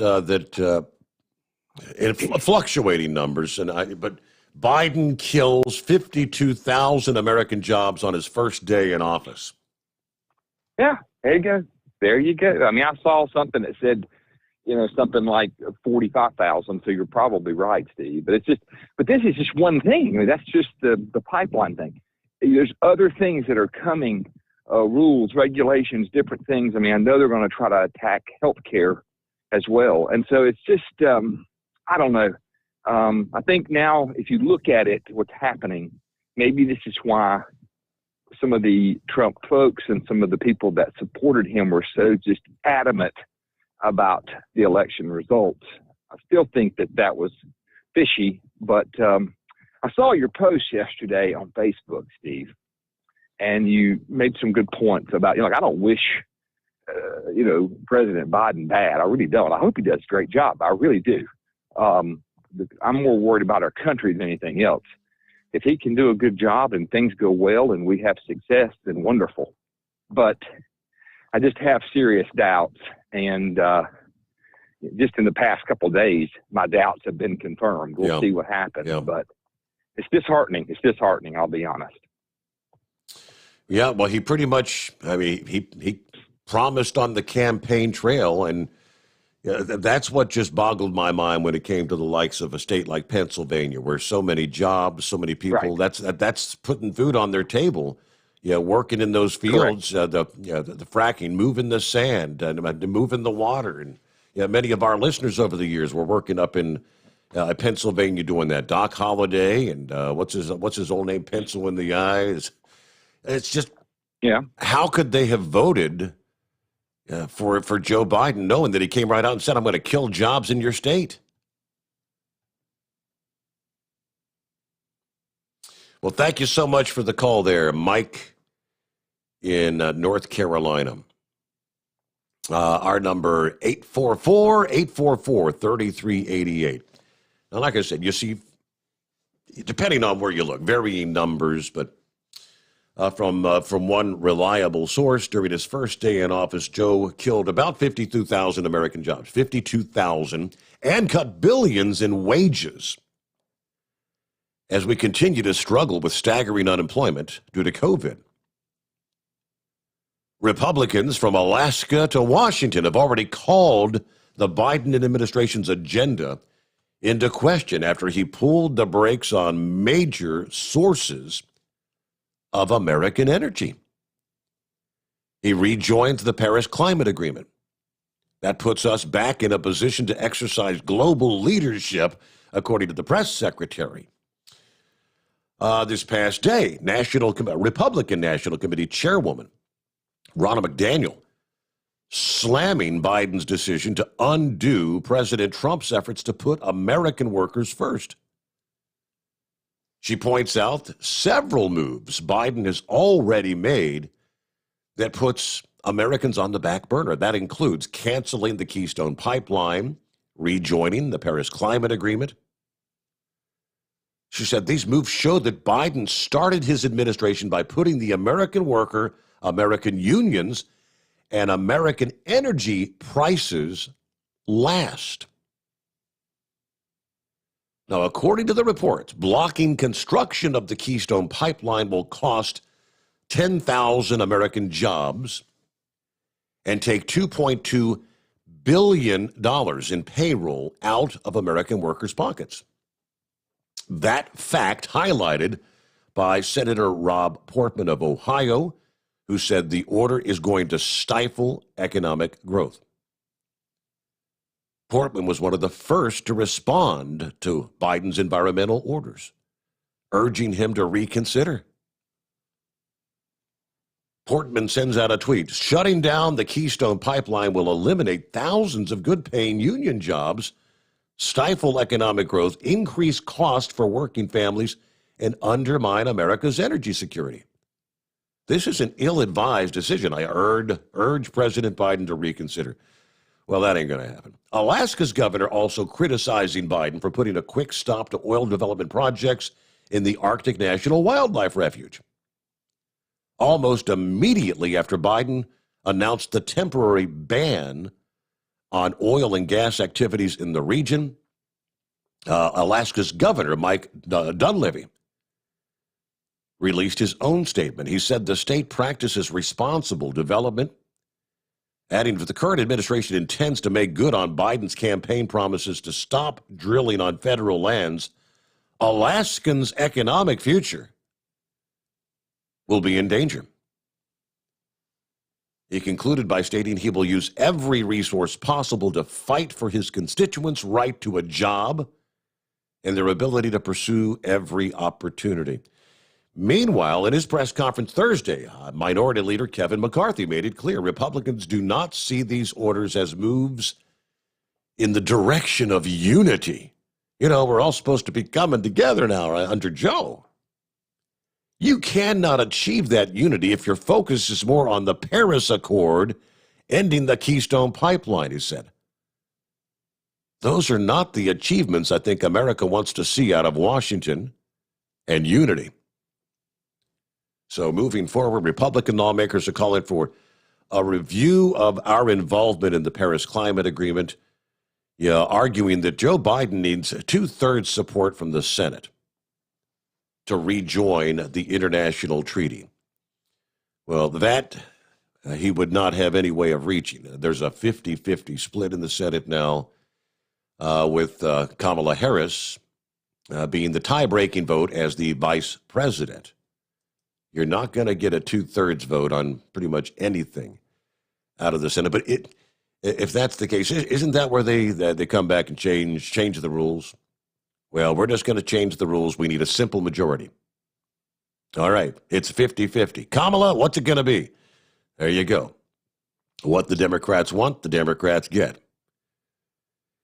All right, lines available. We're pretty much wide open here. Let's get through the last hour and 20 minutes on a Friday morning. Jump on board at 844-844-3388. We return with more the Steve Sommers Overnight Drive, live from the Hot Shot Secret Studios. The Overnight Drive with Steve Sommers, live from the Hot Shot Secret Studios. Call Steve now, 844-844-3388. That's 844-844-3388.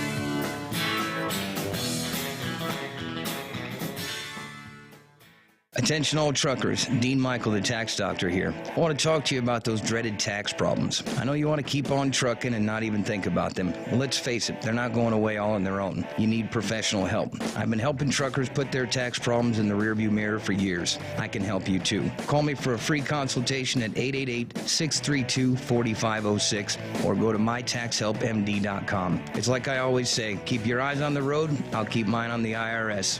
888-632-4506. Pure Flow Air Dog, your leader in fuel air separation system technology. Our systems filter out water, particulates down to 2 micron, and remove all of the air out of your diesel fuel. This allows for nothing but pure, clean diesel fuel to reach the expensive injection system equipped in your vehicle.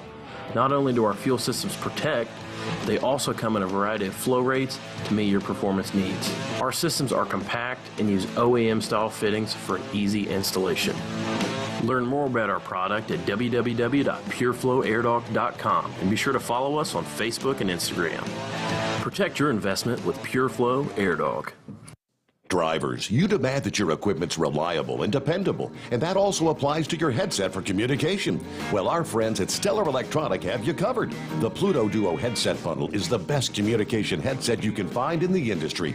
No matter the challenging environment you're driving in, the Pluto headset will make you sound crystal clear all the time thanks to their 99% noise cancellation. And the Duo's not only a stereo converter for the headset, but also a power bank so you can charge as you go. Learn more at StellarElectronic.com or visit them on Facebook. At Hotshot Secret, we share the science behind common diesel problems. For example, ultra-low sulfur fuels. Fuel has two purposes, combustion and lubrication. Ultra-low sulfur fuels have diminished the fuel's ability to lubricate. Hotshot Secret Everyday Diesel Treatment with LX4 restores lubricity, protects your engine, and optimizes performance. Everyday diesel treatment is available at truck stops, Tractor Supply, O'Reilly's Auto Parts, and online at HotShotSecret.com. Hotshot Secret, powered by science. And now back to the Steve Summers Overnight Drive, live from the Hotshot Secret Studios.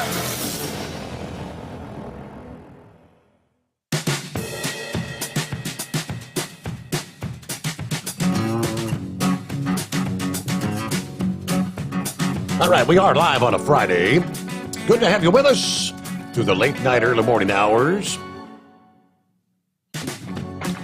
Yeah, that was the scoop. Suspending oil and gas leasing and drilling public lands or waters for 60 days. I mean, this is any new oil or gas leasing and drilling. Right, following his campaign pledge to halt new drilling and end the leasing of publicly owned energy reserves as part of his plan to address climate change. Now, that suspension went into effect immediately under an order signed Wednesday by the acting Interior Secretary. Obviously, drawing quick backlash from the oil industry, the order also blocks approval of new mining plans, land sales, or exchanges, and the hiring of senior-level staff at the agency. We knew it was coming down the pike. Are we going to, have we essentially in 2 days' time said we're going to go back to dependence on the Middle East? Are we looking to go back into dependence on foreign oil? We're going to stop all new drilling.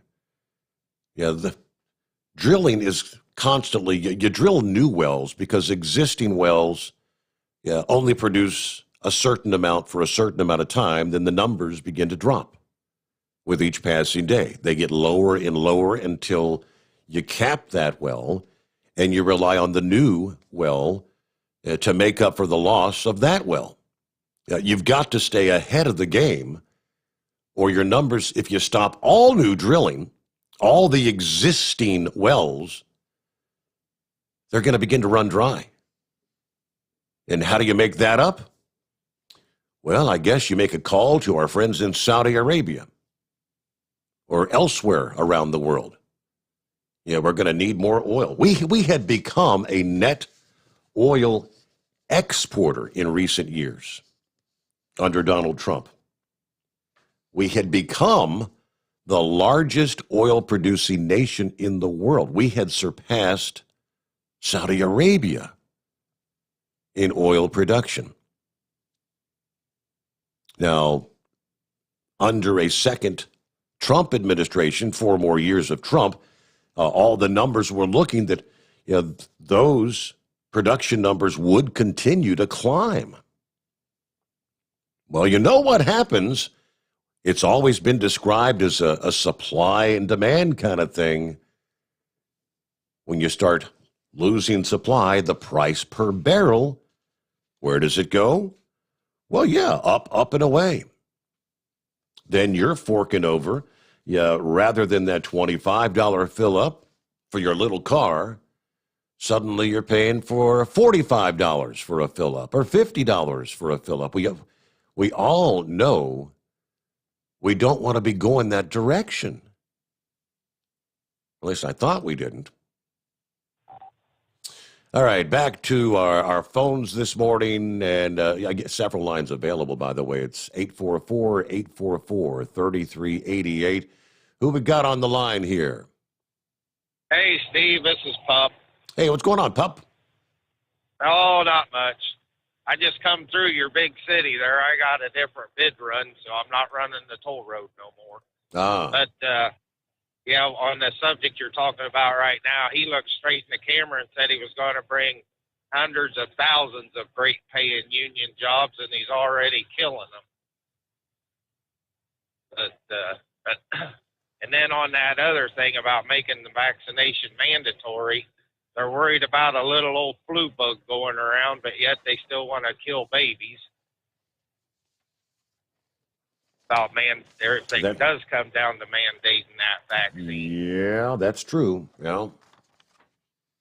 And then I've got a suggestion for you, and I don't think they are a sponsor or a commercial for you now, but your sales and marketing group, that little segment that you did for Love's and Speedco, because I know Love's sells Hot Shot, and I'm not sure if Speedco uses the product.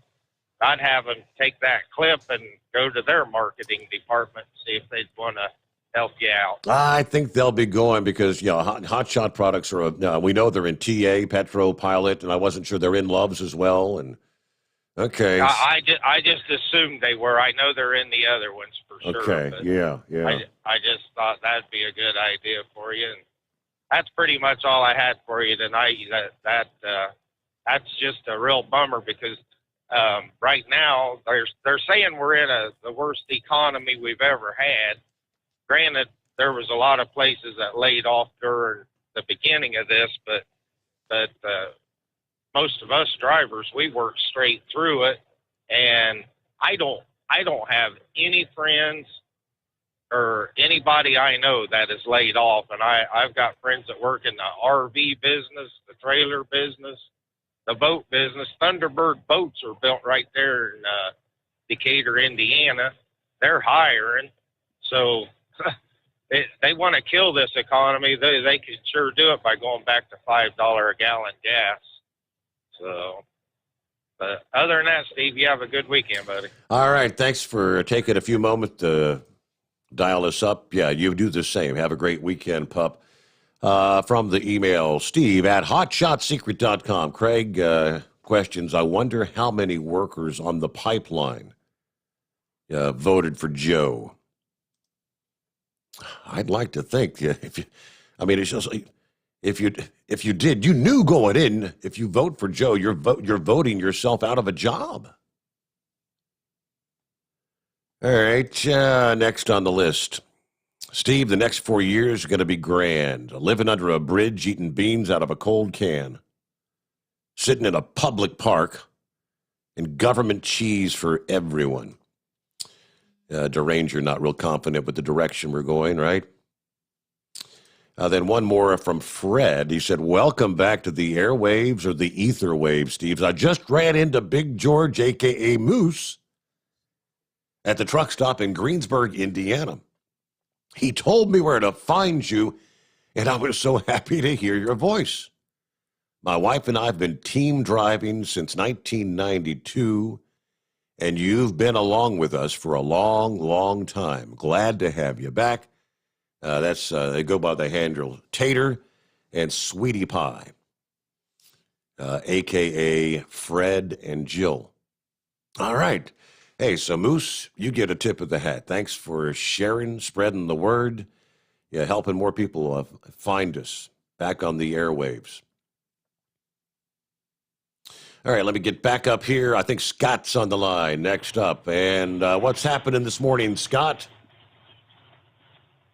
Hey, good morning, Steve. Going through Chicago right now.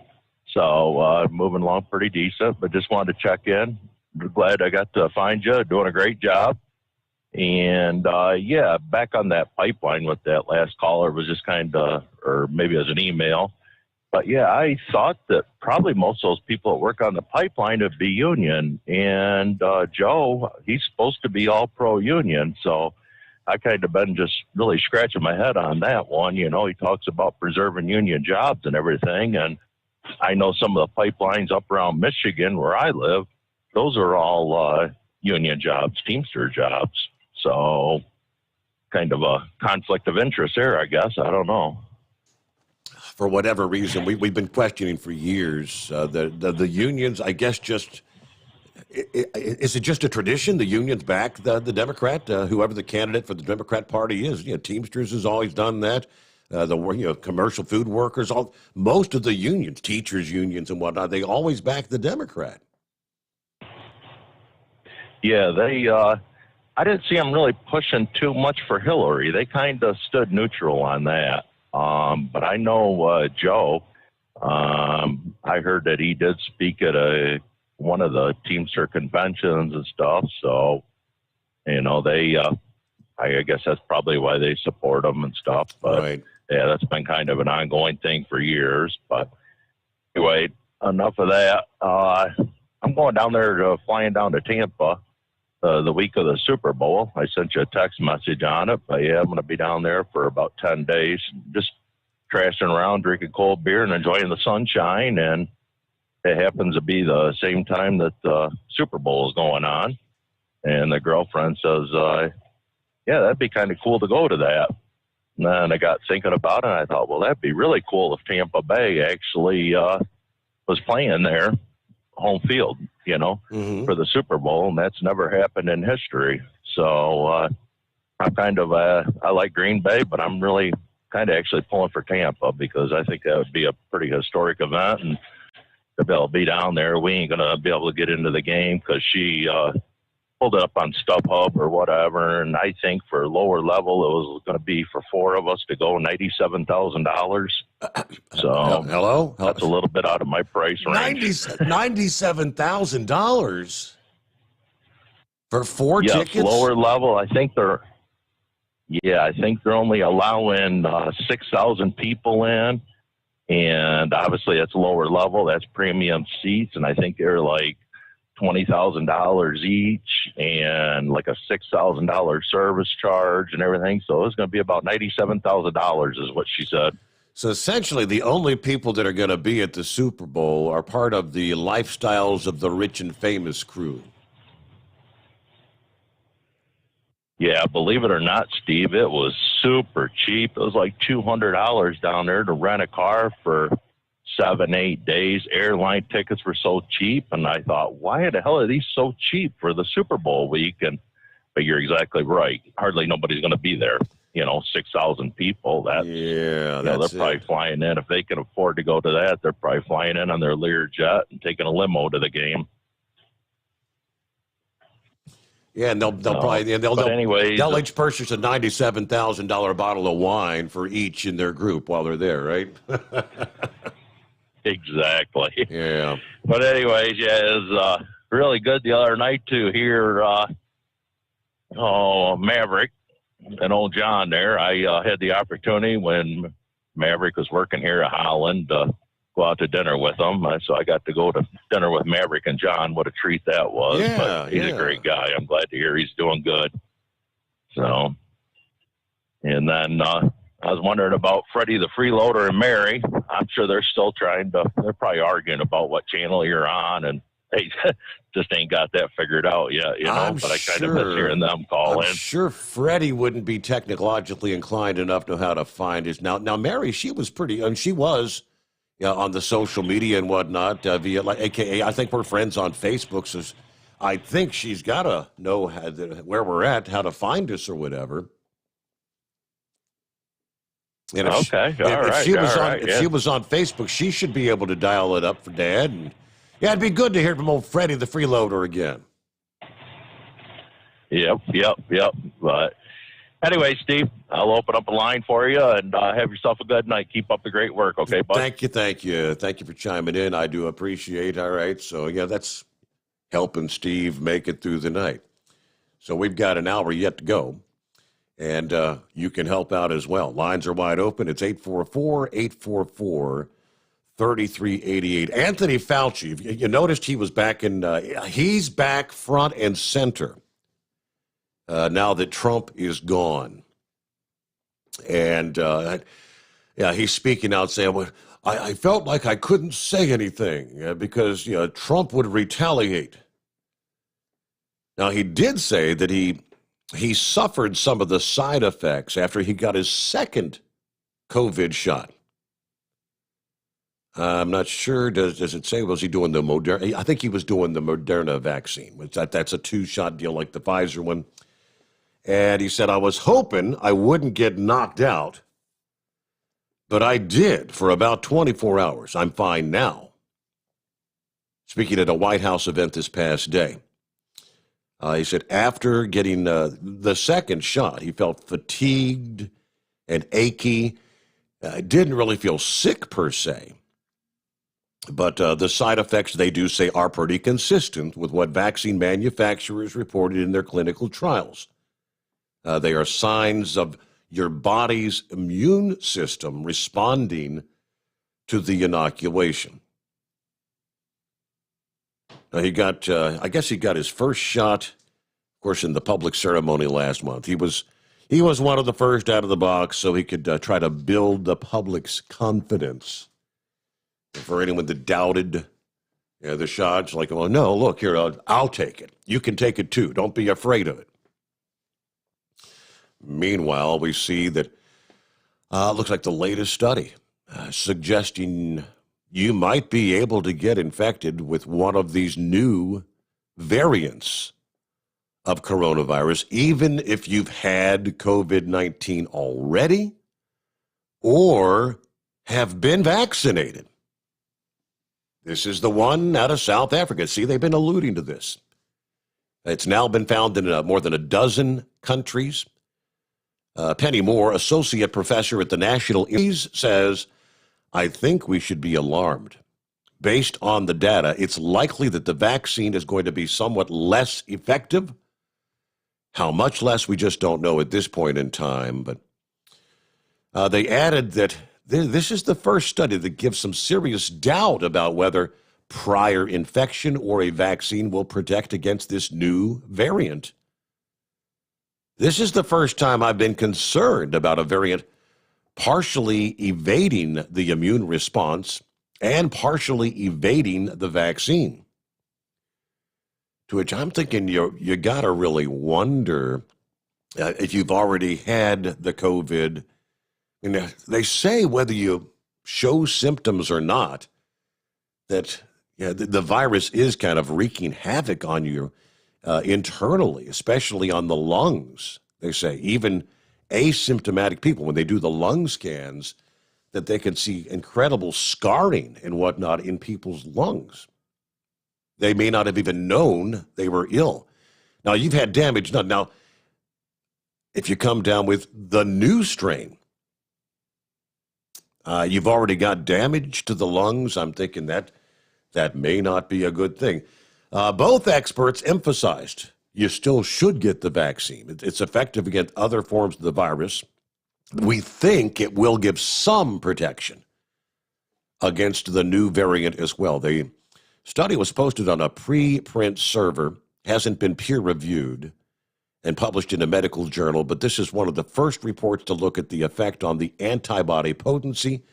Labs around the world are furiously studying the issue, hoping to get results within the next few weeks. But I worry desperately in the next 6 to 12 weeks, we're going to see a situation with this pandemic unlike anything we've seen to date, she says.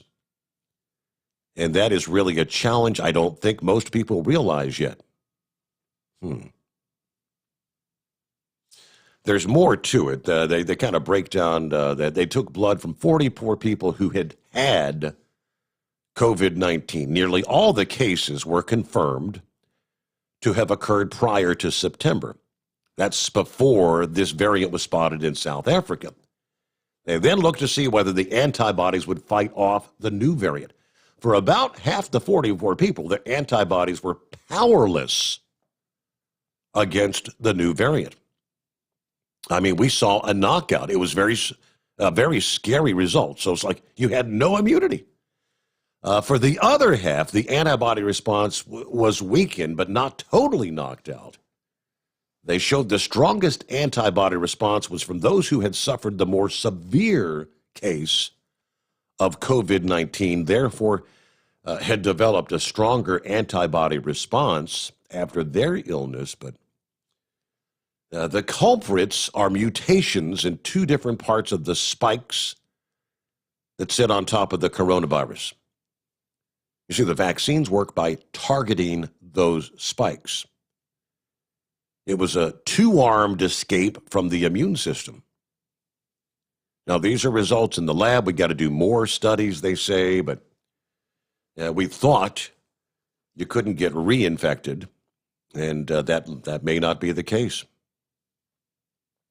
Close things out for another hour here. All right, as I say, we've got an hour yet to go, and lines are wide open. Jump on board, help me make it through the night. We got a Friday, all looking forward to the weekend. It's 844-844-3388, the Steve Sommers Overnight Drive live from the Hot Shot Secret Studios. You're listening to the Overnight Drive with Steve Sommers. At Hot Shot Secret, we share the science behind common diesel problems. For example, Fuel additives. the purpose behind most fuel additives is to impact performance of your diesel or provide protection to your fuel system. Hot Shot Secret Everyday Diesel Treatment provides both performance enhancement and protection with 6 key components. This fully formulated premium fuel treatment includes the performance-enhancing cetane boost, injector cleaner, and LX4 lubrication, as well as protection against water with a demulsifier and rust inhibitor, plus a stabilizer that minimizes fuel filter clogs. Everyday Diesel Treatment delivers a 6-in-1 premium fuel treatment for every fill-up, every time. Everyday Diesel Treatment is available at truck stops, Tractor Supply, O'Reilly's Auto Parts, and online at HotShotSecret.com. Hot Shot Secret, powered by science. PureFlow Air Dog, your leader in fuel air separation system technology. Our systems filter out water, particulates down to 2 micron, and remove all of the air out of your diesel fuel. This allows for nothing but pure, clean diesel fuel to reach the expensive injection system equipped in your vehicle. Not only do our fuel systems protect, they also come in a variety of flow rates to meet your performance needs. Our systems are compact and use OEM-style fittings for easy installation. Learn more about our product at www.pureflowairdog.com and be sure to follow us on Facebook and Instagram. Protect your investment with PureFlow Air Dog. Drivers, you demand that your equipment's reliable and dependable, and that also applies to your headset for communication. Well, our friends at Stellar Electronic have you covered. The Pluto Duo headset bundle is the best communication headset you can find in the industry. No matter the challenging environment you're driving in, the Pluto headset will make you sound crystal clear all the time thanks to their 99% noise cancellation. And the Duo's not only a stereo converter for the headset, but also a power bank so you can charge as you go. Learn more at StellarElectronic.com or visit them on Facebook. Do you have a Dodge pickup and hate your automatic transmission? Of course you do. Levon Miller at Firepunk Diesel here, and we specialize in heavy-duty and performance transmissions for your 3/4 or 1-ton Cummins-powered truck. So if you're interested in turning your stock slush box into a towing monster, call us today at 614-733-3744 or visit us online at shop.firepunk.com. Dean Michael, the tax doctor here. I have one question for you. Do you want to stop worrying about the IRS? If the answer is yes, then look no further. I've been around for years. I've helped countless people across the country, and my success rate speaks for itself. So now you know where to find good, honest help with your tax problems. What are you waiting for? If you owe more than $10,000 to the IRS or haven't filed in years, call me now at 888-557-4020 or go to mytaxhelpmd.com for a free consultation and get your life back. Whether you're a diesel pickup performance enthusiast or just looking for a small upgrade, when selecting common rail fuel system components, look no further than Exergy Performance. At Exergy, you'll find injectors, pumps, and more, engineered like no others on the market using state-of-the-art equipment run by people that have been in the business for decades. So if you're in the market for common rail components at any power level, contact Exergy Performance or one of the many dealers listed on our website at exergyperformance.com. At Hot Shot Secret, we share the science behind common diesel problems and their solutions. For example, Ultra-low sulfur fuels. the primary function of diesel fuel is combustibility. One of the little-known aspects of fuel is its role as a lubricant to metal-on-metal moving parts. The introduction of ultra-low sulfur fuels diminishes the fuel's ability to lubricate because sulfur, which has been mostly removed, has lubricating properties. Hot Shot Secret Everyday Diesel Treatment with LX4 delivers unmatched lubricity. Third-party testing confirms that it takes 3 times the amount of leading fuel treatment to match the lubrication benefit of 1 dose of Hot Shot Secret. Everyday Diesel Treatment is a fully formulated 6-in-1 premium fuel treatment for every fill-up, every time. Everyday diesel treatment is available at truck stops, Tractor Supply, O'Reilly's Auto Parts, and online at hotshotsecret.com. Hot Shot Secret, powered by science. Live from the Hot Shot Secret Studios, the Steve Summers Overnight Drive.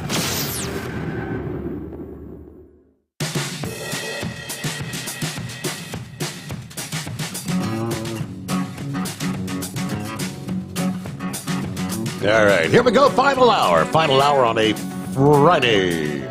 TGIF.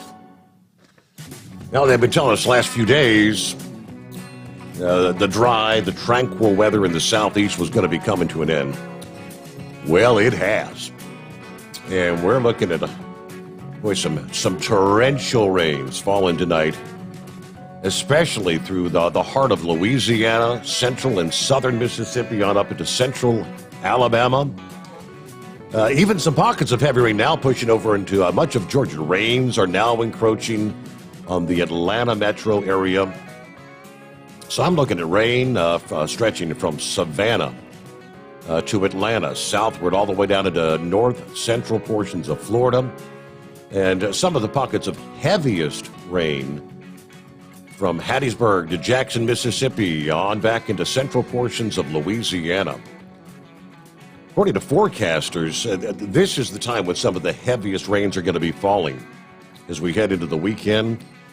And in some places, rain coming down on the order of a half an inch per hour. These downpours. Baton Rouge, Jackson and Meridian, Mississippi, Montgomery, Alabama. Some of those areas that are really getting a soaker this morning. All right, areas just north of the I-10 corridor from central Louisiana to southern Mississippi and Alabama, you're going to be drenched the most. According to AccuWeather, most spots are going to see generally 1 to 2 inch rainfall totals. Some areas may be approaching 3 inches or more. Now, some others, like New Orleans, Birmingham, and Mobile, you're going to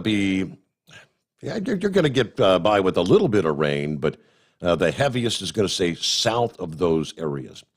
Areas to the north of the I-10 corridor, stretching from central Louisiana to southern Mississippi and Alabama, you're in the heavy stuff. Even where the rainfall is above normal, places like Tallahassee, Florida, Augusta, Georgia, Columbia, South Carolina, much of that rain fell at the very beginning of the month, and it's been a little dry there even as of late. So for some, they could use some of this moisture. Rain begins to move offshore Friday night. Then high pressure should begin to build in. You should see a dry day Saturday.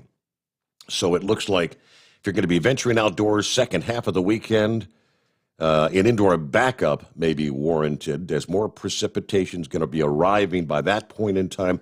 There's the potential for a second system to pass through some of the same areas that are getting soaked this morning. So it sounds like the heavy rains into your Friday, through much of the day Friday, a little bit of a dry out Saturday, then probably by later on Sunday, you're getting wet again.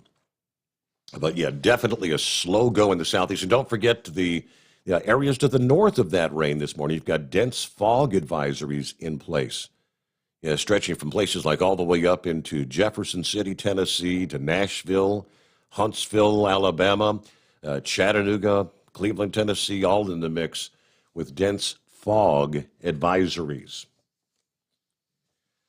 All right, lines available. It's 844-3388. Who we got coming up next here? I believe is it the Sex Maniac? Hey there. Sex Maniac. You there? What's happening this morning? Yeah, we got you. Go ahead. I'm kind of confused here. How in the world that them people up there, them Democrats, said they want to unite with all the people? They want everybody to unite, work together, and that idiot shuts down 52,000 jobs right off the bat? How in the world does that work? Well, it's in the name of combating climate change, Maniac. We got to change the world here. I think the only thing about the climate change is the man up above us is the one that does that changing. Yeah. They don't have nothing to do with it. They just make up everything, and half the people out here believe what they say. That's crazy. Well, you know what? I think, what would it do if all the people out here start raising hell and say, we're going to impeach him like they did Trump? Well, articles of impeachment were introduced yesterday, but as we said for Donald Trump, you have to have evidence, you have to have proof of an impeachable crime. They didn't have it on Trump, although, for years we listened to Adam Schiff saying, we have evidence, we have evidence. I mean, there are questions and concerns. There's definitely red flags there that Joe may have done some impeachable things with his, with some of the deals with China or Ukraine. But you have to have the evidence. You can't just go in and say, well, you did it. You got to prove it. That's the part. Well, what about, all us people out here in this world? They're part of them telling us that they're going to work for the people, and they don't do nothing they say they're going to do. They keep lying to everybody. Yeah, well, promises. That's what they're all about. Politicians make promises. They get elected, and then they do whatever the hell they want to do. Well, that's horse hockey. You know that? Yeah, you're right. And here's another thing. I don't understand. They impeached Donald Trump the first time. So what did they get him on? That's what my thing is. What did they basically impeach him for? Just because they said they was going to impeach him? What was they didn't get him for nothing. So I kind of didn't understand that. Then they're going to impeach him the second time? Right. What about the first time? What they get him for? I mean, when they impeach you, don't they say you're guilty of something? Or well, he was impeached in the House of Representatives. Then he was not impeached in the Senate. The Senate did not convict him. So of course they did the whole the trial thing. Yeah, they basically wasted all the American people's money, didn't they? Yes. That's all they did. That's all they did. They didn't prove nothing, but, that's my concern. I mean, he said he wanted everybody to work. Well, we just knocked out 52,000 jobs for these people out here. So now what kind of work are they going to do? They're going to get on welfare or what? Yeah, they're going to be on the unemployment line, and I don't know what are they going to do? Oh, I'll tell you what, these politicians, I wouldn't believe none of them. That's all they do is lie to the American people. That's what gets me. I mean, go out here, they can say what they want, lie to you, it's okay. But don't you do it. You'd be locked up in jail and you'd never see daylight again. Yeah, that's sad but true. Hey, how do you spell that for them headphones? How do you spell that first name, what they're called? I believe is it Stella, Stell? Hell, I don't want to get it wrong, so let me look it up to make sure for you, all right? Yeah, I was trying to think how it was spelled, too, because I was going to look it up. Yeah, it's Stellar, Stellar, Stellar Electronic. Oh, I felt like Stellar. a car bought. I thought it was Selecto, and once I heard it on the TV, it's pronounced a different way, and it ain't even close to the way we pronounced it. Right. So yeah. Stellar. that's why I was wondering. Check them out. Yep. Yeah, I'm gonna check them out. I kind of like to look at them, see what they look like and everything. Okay. Are they the ones that wrap around your head? Well, they've got they've got a couple of variants. I think they've got one that you got the one ear covered, and they've got the one that got both ears covered. So, a couple of choices. Yeah. Yep. Okay. Anytime I Sounds use pretty headphones, good. I've always preferred headphones that cover both ears. I know people that like the one ear thing, but I just I'm accustomed to having the two ear headphones. But yeah, check that out. Thank you very much. Yeah, let me jump over to. They're saying that Trump was not really paying any attention to the second impeachment, like not taking it seriously or whatever. Apparently, he is now, they say, beginning to take it more seriously. Now, Mike Huckabee spoke out here a few days ago. Said, hold on a minute. Since President Trump has been impeached for using reckless words, Vice President Kamala Harris should be impeached for raising bail money for rioters, a.k.a. BLM protesters. Politicians say reckless things all the time.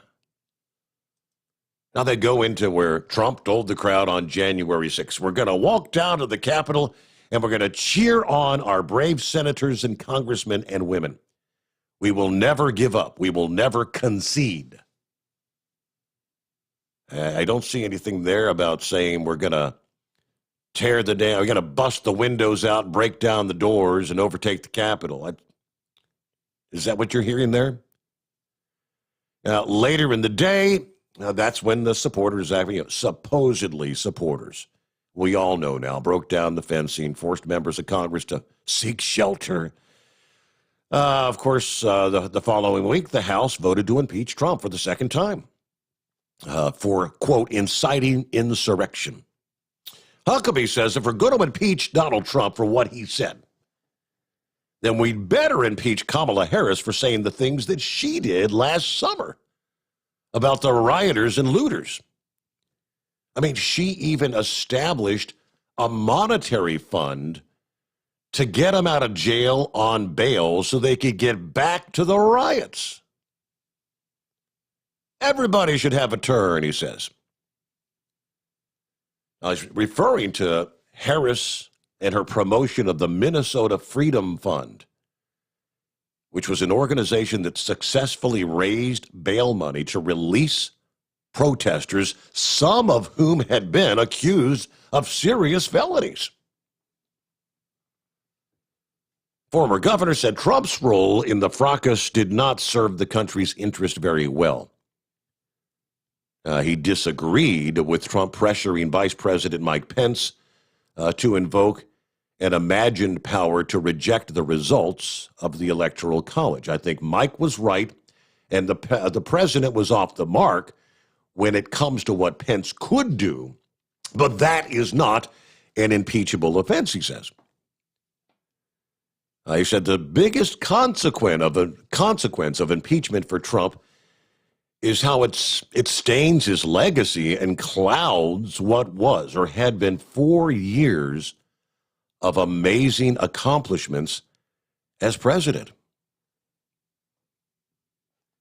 Now, he said it's sad that people are going to remember more about this personality than they will about the things that he got done, whether it's deregulation, lowering taxes, a reset of the Middle East peace process, countries recognizing Israel, moving the U.S. embassy to Jerusalem, stepping back, pushing back against China, getting us out of the Iran deal, getting us out of the Paris Climate Accord. All these things were done. Positive things done by Trump. And, of course, he reminds us 10 Republicans in the House voted to impeach Trump as well, including Representative Liz Cheney. And there are still question marks as to whether Mitch McConnell will vote for impeachment in the Senate when they consider the issue, the trial, when it begins. And to be honest, I'm thinking, based on comments from McConnell in recent days, I think he very well may vote to impeach, because Mitch has been saying, yeah, Trump is the one that fed lies to the mob. He's responsible. And I think he said, I never want to speak to him again. McConnell said he never wants to speak to Trump again. I said, wow. All right, with that, what are we looking at? About 22 past the hour, and lines available at 844-3388. Would it be... Hey, good morning, Steve. Hey, good morning. What's going on? Is this Darren? Yeah, this is Daryl. Yep. Daryl. Okay, Daryl. Yeah, what's happening? How you doing? Good. Yep. Hey, I'm on my way to that work 20. Thought I'd give you a call here. You know, I'm really concerned about this voting deal, the way it's going. I don't think we're going to have another fair election ever again. I mean, I don't know what you guys feel about it, but I just don't see how it's going to work out for us. And I think, you know, to get a Republican in there again. Yeah.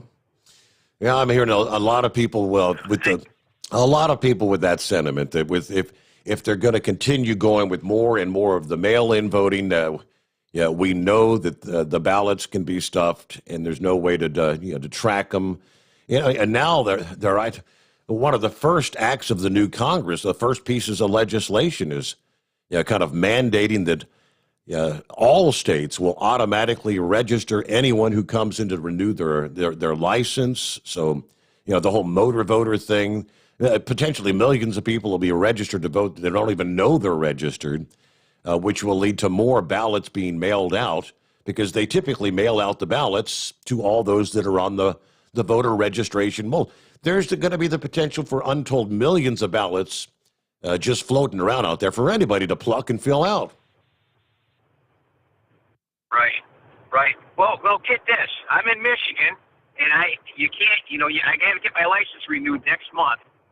I called down there to make an appointment, and they told me I got to have 4 pieces of ID. I had to have my driver's license, my Social Security, 2 pieces of ID, like a utility bill or a credit card, before they would even take me in there. And you can vote for the President of the United States, and you don't have to show them nothing. Mm-hmm. Where's that at? I mean, that is unheard of as far as I'm concerned. I couldn't believe it when she told me that. And yeah, I don't know. I don't think we're going to have another fair election ever again. I really don't. They're not really looking into it to fix the problem. These Republicans I've been a Republican my whole life since the wife and I were married. 47 years I've been voting for these guys. And they don't want to stand up and help the president. I don't get it.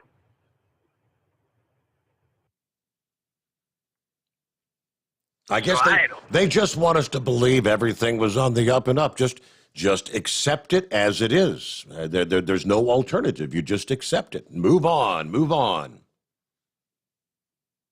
Yeah, move on. Yeah, that's a terrible thing. Well, anyway, okay, Steve, you got any big plans for the weekend? It's coming up. It's knocking on your door real quick here. Yep. Yeah, not much. Not really anything big on the slate. What the hell is there to do these days? I mean, you can't much do anything. Yeah, I know. You can't even go out to eat any place. We got one place up here that's open. The wife and I went out there last week, and the lights were out the door. You know. Yep. So I don't know. I'm gonna hang around the farm. I got a lot of stuff to do over there. So, but anyway, I'll cut you loose, Steve. I just wanted to share that with you. And have a good weekend and be safe. Thank you so much for chiming in there, Darrow. Have a good morning, great weekend. You got it. All right. So Democrat control of the Senate could create some problems for Trump in the weeks ahead, likely facing his second impeachment trial. But not because Democrats by themselves would be able to convict him on the charge of incitement of insurrection. That is his charge. A 2/3 majority of voting senators, that would be 67 if all 100 members vote, would still be required to convict the president. Now, the Democrat caucus would number 50 senators. They would need 17 Republicans to join them to convict Trump. If convicted, and I think this is the real reason behind it, Trump could be banned from ever holding public office. If not, Trump, who won the votes of 74 million Americans 2 months ago, could simply run for president again in 2024. Now, this past day, it emerged that Mitch McConnell is proposing to push back the start of the Senate trial to give Trump time to prepare, he says. He said he's suggesting the impeachment charge be presented to the Senate on January 28th, and the trial start 2 weeks after that. Chuck Schumer, who's now the Senate Majority Leader, says he's negotiating on timing, but added, make no mistake about it, there will be a trial and there will be a vote, up or down, whether to convict the president. So the judgment facing Republicans is more political than constitutional. A history of impeachment for the age of Trump, and if Republicans decide, as most of them will, maybe nearly all of them, to vote against this, it's going to have nothing to do with their opinion about the behavior of Donald Trump. It will have everything to do with their narrow political calculation about balancing whatever allegiance they may feel to the Constitution with concerns about being attacked from the Trump's right on the other side. I suspect many of them have that if they could rid themselves of this turbulent priest and may not have to suffer any major electoral consequences, they'd do it in a heartbeat. On the face, 17 Republicans voting to convict Trump seems like an extremely tall order. Yeah, even with the widespread outrage of what occurred on the Capitol. But the political landscape has changed rather dramatically. Disgust at the sacking of the Capitol has only grown since January 6th, which is creating pressure on Republicans to condemn Trump. Some might be eager to condemn Trump for other reasons, blaming him for their loss of the Senate majority, which happened because Republican candidates lost 2 runoff elections in Georgia. A huge double upset. The most important Republican senator of all, Mitch McConnell, who would still be majority leader if Republicans won just one of those Georgia contests, has now indicated he might vote to convict Trump, stating that the mob was fed lies. They were provoked by the president and others. Now, McConnell's break with Trump, rather breathtaking for many political observers. The last time Trump faced an impeachment trial McConnell promised total coordination with the White House on Trump's defense, and there was no chance Trump would be convicted. The case is so darn weak coming from the House, he said. Now, this time, it's a whole new ball game. McConnell says, I've made no final decision on how I will vote. I intend to listen to the legal arguments when they're presented to the Senate. All right, so which way is it going to go? Again, this is really purely, simply nothing more than making sure Donald Trump could never resurface to run as president again. That's it. And with that, it's 844, don't make that mistake, 844-3388. The Steve Sommers Overnight Drive, live from the Hot Shot Secret Studios. Live from the Hot Shot Secret Studios, the Steve Sommers Overnight Drive. Dean Michael, the tax doctor here. Are you tired of those tax problems following you around like a dark cloud, always in the back of your mind, losing sleep at night? Call me now and get your life back. 888-632-4506 or go to mytaxhelpmd.com. Pretending they're not there won't make them go away. The IRS isn't going to forget. They will levy your bank account and garnish your wages. Don't wait for that to happen. I'm not telling you these things to scare you. I'm telling you so you can benefit from my years of experience. Now is the time to act. 888-632-4506.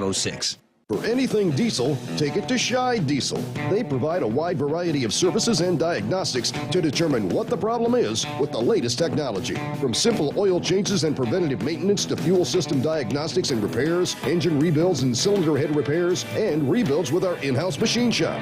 They also have on-site DPF cleaning for exhaust issues and DOT inspections. If your diesel is asking for some attention, Shy Diesel has the specialist you need for anything diesel. Located in Terre Haute and Lafayette, Indiana, and Effingham, Illinois. Shy Diesel has you covered.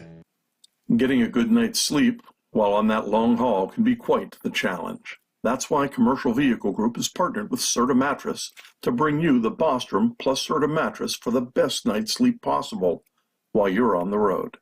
The Bostrom plus Serta mattress, manufactured with Serta's patented cool gel memory foam, acts to dissipate body heat and eliminate pressure points, which reduces the tossing and turning that can be so disruptive to your sleep. The Bostrom Serta mattress comes in two thicknesses, 7 and 10 inches, offering support to drivers of all shapes and sizes.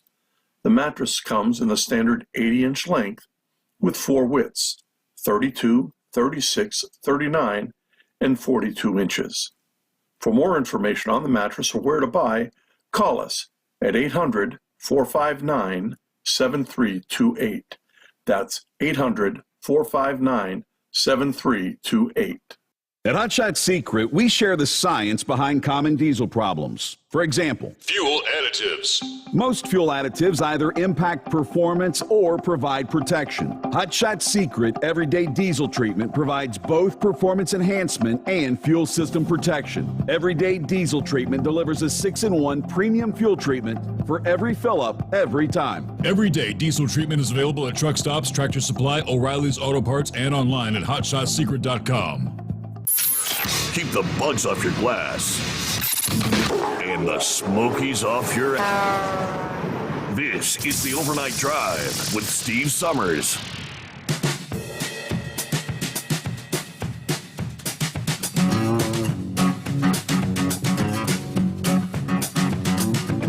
Yeah, we'll roll into that final segment on a Friday morning.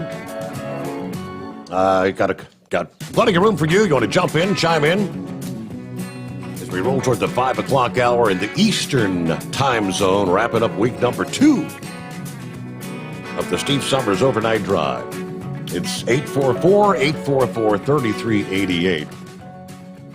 You know, for those that have listened to me for over the years, it seems like this guy has more issues with his heating and air conditioning system than anybody I know. You know, last year it was the outdoor. I had to replaced the outdoor, the condensing unit, whatever they call it. Then it had a leak. Then ended up with some water damage. Finally got that all back up and running. And several days back, I wasn't home at the time, but the inside unit. Wife said it sounded almost like a gunshot. She was in her sleep, but was awakened by a boom. And I've never seen anything like it. We're on all electricity, so there is no gas, nothing combustible or whatever that could have blown in the unit. We live on a slab, so the ventilation goes up into the ceiling, like in a hallway, and then goes into the heating system from top to bottom. The airflow goes down then and into the vents that feed into the various rooms of the house. But something blew up in there. I pulled the air filter out, and the damn thing was popped up like a Jiffy Pop popcorn. It did one of those pleated filter units, and it was all puffed up. I'm like, what in the world could possibly have caused something like that? The start capacitor looks like it's kind of puffed up a little, but it's not blown. It's not like blown out the sides or anything. It's not ruptured. That's about the only thing I could think of that might have done something like that. The motor itself, all the wires just melted down. But oddly enough, the motor wasn't seized or locked up. I could still reach in and spin the squirrel cage inside there. So the motor still, I don't know if internally, if it's possible that an electric motor could actually, like if it gets crossed out, if it could explode like that. But it's just something like I've never seen. So the HVAC guys have been back and forth. And the one really odd thing was there's a breaker on the unit that did not trip. And there's breakers out in the garage, like the main breakers where it comes into the house. They didn't trip. Say, what? How could you have something like that and the breakers not even go? Kind of scary. So I guess our next, we're waiting for the electrician to do some double checking on what it might have been, because they're really curious as to why the breakers didn't blow. But fun times. So here in the dead of winter, I got the only blessing in disguise is it's been a rather mild winter. We're kind of relying on space heaters.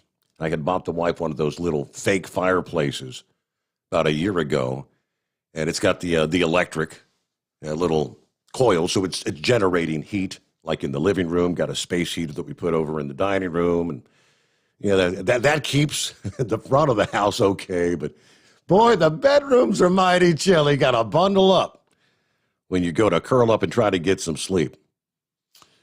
All right, let's see. Before we get back to our calls, let me remind you, the skipper of Oweida's tour trailer, Spirit of the American Trucker, he survived the grapevine once again, making the climb from Wheeler Ridge in the San Joaquin Valley up to Tejon Pass to Barstow, California. Spirit of the American Trucker is there, parked at the Barstow TA today through Sunday. That's at the Lenwood Road exit off I-15, exit 178. More than 300 parking spaces for trucks at the Barstow TA, plus the Black Bear Diner. Dining room's closed. You're in California. Ain't no dining room open in California. So you got your subway, some other amenities. Wheeler Ridge stop before Barstow was especially notable as John was there during the Santa Ana wind event that blew through that region. I mentioned that a few days ago, stating that, wow, John's going to be there in these winds, 70, 80, 90 miles per hour. John said there was a wall of tumbleweeds, like 3 feet tall, piled up behind the Spirit of the American Trucker. Tractor trailers blown over on I-8. Drivers were really pretty keyed up, according to John. But several major highways converge at Barstow, I-15, I-40, California Route 58, a major transportation hub for the Inland Empire, as they call it, a region adjacent to L.A. Not far from Barstow, about 20 miles from the Barstow TA, is the restored ghost town of Calico, California.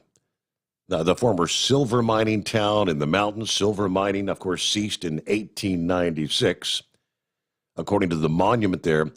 In fact, it's been designated by the state as an official State Silver Rush Ghost Town. I bet there's still some silver there, though. What do you think?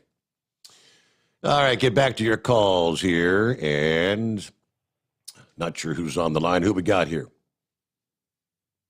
My name's Shay. Good morning. Morning, Shay. How's it going? I'm doing good, sir. Thank you for asking. I got a couple questions for you. First, I just found out that you're online on the radio again. I guess you could say through Hot Shot Secret. So I'm very happy about that. But been missing you. I'm out here all night. I normally leave about 1:30 in the morning and drive all day. So it's nice to listen to you again. That's great. But I have a couple questions, and then I got a statement about Trump. First, are you back on Monday through Friday? Correct. Same hours like it used to be? Midnight to 5 Eastern Time, Sunday night through Thursday. So this is like my Friday morning here. I won't have anything for Friday night and Saturday night. That's wonderful.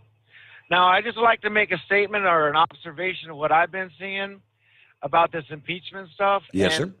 my opinion is they want to impeach him, obviously, so he can't run again. Because after this first 4 years, I mean, within 2 days of Biden being in office, look how many people are going to be losing their jobs from his environmental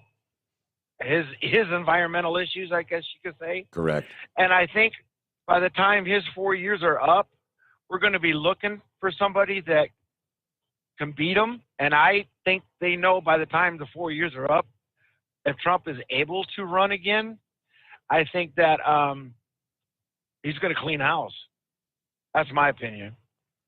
They don't want him to run again because they know what they're doing is wrong and not good for the country. And I think that, like I said, I think if Trump's able to run again, and he does, we Republicans don't have another candidate as strong as Trump. Excuse me. So you think the Democrats, especially, they're very concerned that here in a couple of years, when we get when the real true ramification of these policies of going back into the Paris Climate Accord and all this Green New Deal stuff that we're going to be coming down the pike, that enough people in this country will say, "What the hell have we done? I wish I had Trump back." I totally believe that. And I think that's why they're trying to get him out of the way of being able to run again. That's what I truly believe. Yeah. So distinct it possibility. just makes a lot of sense to me. Mm-hmm. And, Pelosi, she's a very vindictive woman. She obviously don't care for Trump, and she's going to do anything she can to stop him. So that's just my opinion. My dad is 71 years old, and this year is the first time he ever voted, and he voted for Trump. Is that right? That's how serious he was wanting to get him reelected. Wow. So, holy moly, I got six deers running across the road right now. Look out. Anyway, you have a wonderful morning.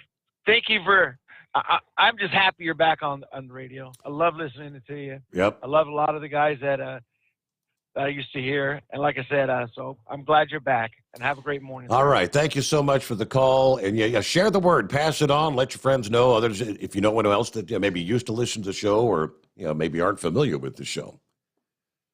As we all too well know, the previous employer didn't do a hell of a lot to promote us.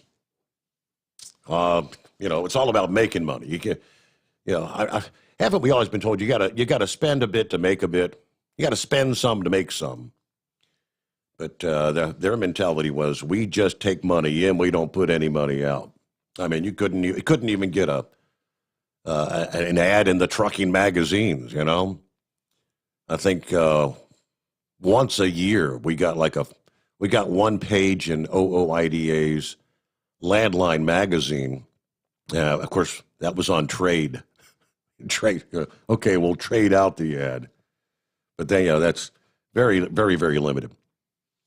I think that's going to be a little different in the coming days. I just have a sneaky suspicion. All right, we're going to bring the country together, Joe, all right? That's what he tells us. according to the former White House advisor Navarro, you can forget about unity. Democrats can forget about unity if they continue to push for the impeachment in the Senate of Donald Trump. It's gone. It's off the table, he says. A Democrat turned Republican economist, Peter Navarro, he was speaking to the War Room, the podcast. This will be a 50-50 country. The gap between us will be a chasm. There will be nothing but friction, he says. If Biden is unable or unwilling to persuade congressional Democrats from backing down, from trying to gut Donald Trump, you can forget about any sort of unity. Despite Biden's weeks-long call for unity, of course, as we all know, the House impeached Trump on the 13th, and now Speaker of the House Pelosi, who has yet to send the article of impeachment to the Senate, this past day said putting Trump on trial, that is an act of unity, like it's going to be better for us. Fact is, President of the United States committed an act of incitement of insurrection. I don't think that's very unifying to say. Oh, let's just forget it and move on. Well, that's not how you unify, says Nancy. Navarro suggested placing Trump on trial will actually elevate his status even further to become an even larger figure than he already is. Donald Trump got on his plane today and went to Florida. And if you're going to hound him any further, you're just going to make him more of an issue and a bigger issue, and you're going to regret it. Let's see what happens in the next 48 hours. Well, yep. We'll see if Peter Navarro is right, but I think his assertion that it's only going to make things worse, I think he's 100% correct there. About 12 before the hour, and is it Perry? Yes. Hello there. Hello, can you hear me? We got you. What's going on? Hello? Yes, sir. I just wanted to say welcome back to the air, man. I've listened to you for a very long time. Love your show. I've been trying to spread the word for you and get some more people listening to you. I need that. I appreciate that. Yeah, it's difficult when you got to start back up like this, and you got to go growing from the ground up. Yep, we got to work our way up. Yep. As far as this Trump impeachment stuff goes, they got to do it because what they're doing behind the scenes, and impeachment trial is going to be nothing but a smokescreen so that they can push through the agenda of getting more illegal immigrants here legally to vote. I think that's another of Biden's first acts. I think he ended deportation on Wednesday. We're stopping deportation. And what we're going to do with these thousands that are marching toward the border, I don't know. But he's guaranteed the 11 million that are here, he's going to try to get them legalized. And what was his plan? Within 8 years. Interesting, 8 years, because that would mean his presidential term would be coming to an end, if he's still alive in 8 years. But 8 years of Democratic control, they would suddenly then have millions of legalized U.S. citizens. Well, within 6 months, you're going to see the vice president's going to have to take over. I mean, if he has to study for a week just to go to a debate, how's he going to handle the stress of, being a president? Yeah, dealing with what's going on in the world. Yeah, because you've got Iran, you've got North Korea, you've got a lot of things that are all going to be creeping up on him. And, even for the healthiest of presidents, we've all witnessed it. Every president that goes in there, 4 years later, they look like they've aged about 10. If they do make it through 8 years, they look like they've been beaten with an ugly stick, old and gray. And let's see, Dennis, hi there. How you doing, buddy? Doing all right. What's going on this morning? Hey, I'm sorry about what happened over there on the other channel with you. I turned it off. I'm not supporting that anymore. Is it iHeart or it's WLW? They wouldn't defend your termination or what? I mean, how'd that come about?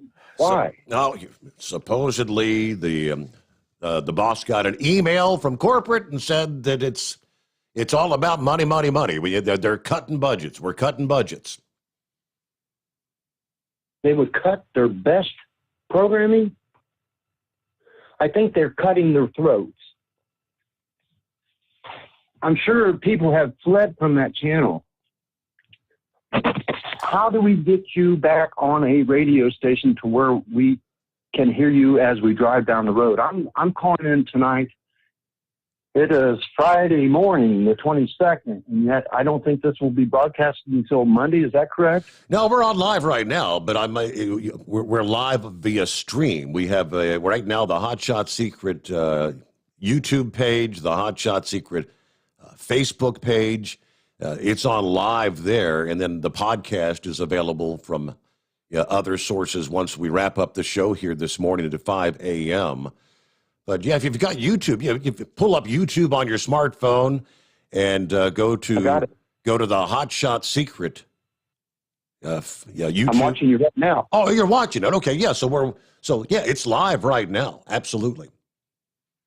And they are working. They're working on a plan right now to get us on some terrestrial stations. I don't know of any big AMs, but I know that we're working on some FMs, kind of syndicating the show. They're working on an app so you can just push a button and the app will pull up the show. The wave. Yeah, that's the wave. Yeah. There's about a 20-second delay from when we're speaking versus when you see it out there on the live feed. Yeah. So that's cool. Yeah. Hey, I don't know if you remember, several years back, there was a gentleman that called in, and he was trying to locate his father-in-law. He had early Alzheimer's, and the trucker, I got to call in at the end of the show to say, hey, I got this guy, and they got him back home and everything. You remember all that, I'm sure. You were at a little, was it a convenience store or something? He kind of wandered in and he was lost, and he seemed like he kind of matched the description we had given on the show, right? Yeah, I'd come close to ignoring what was going on because I was busy into something. I thought, no, this is that guy. I bet that's that guy. And I wanted to call in long before now, but I don't know. I just didn't feel like there was a topic that you were on at that time. But I think that's where the value of your radio station lies, in the helping of people get, I don't know, reconnected, if you will. Sure.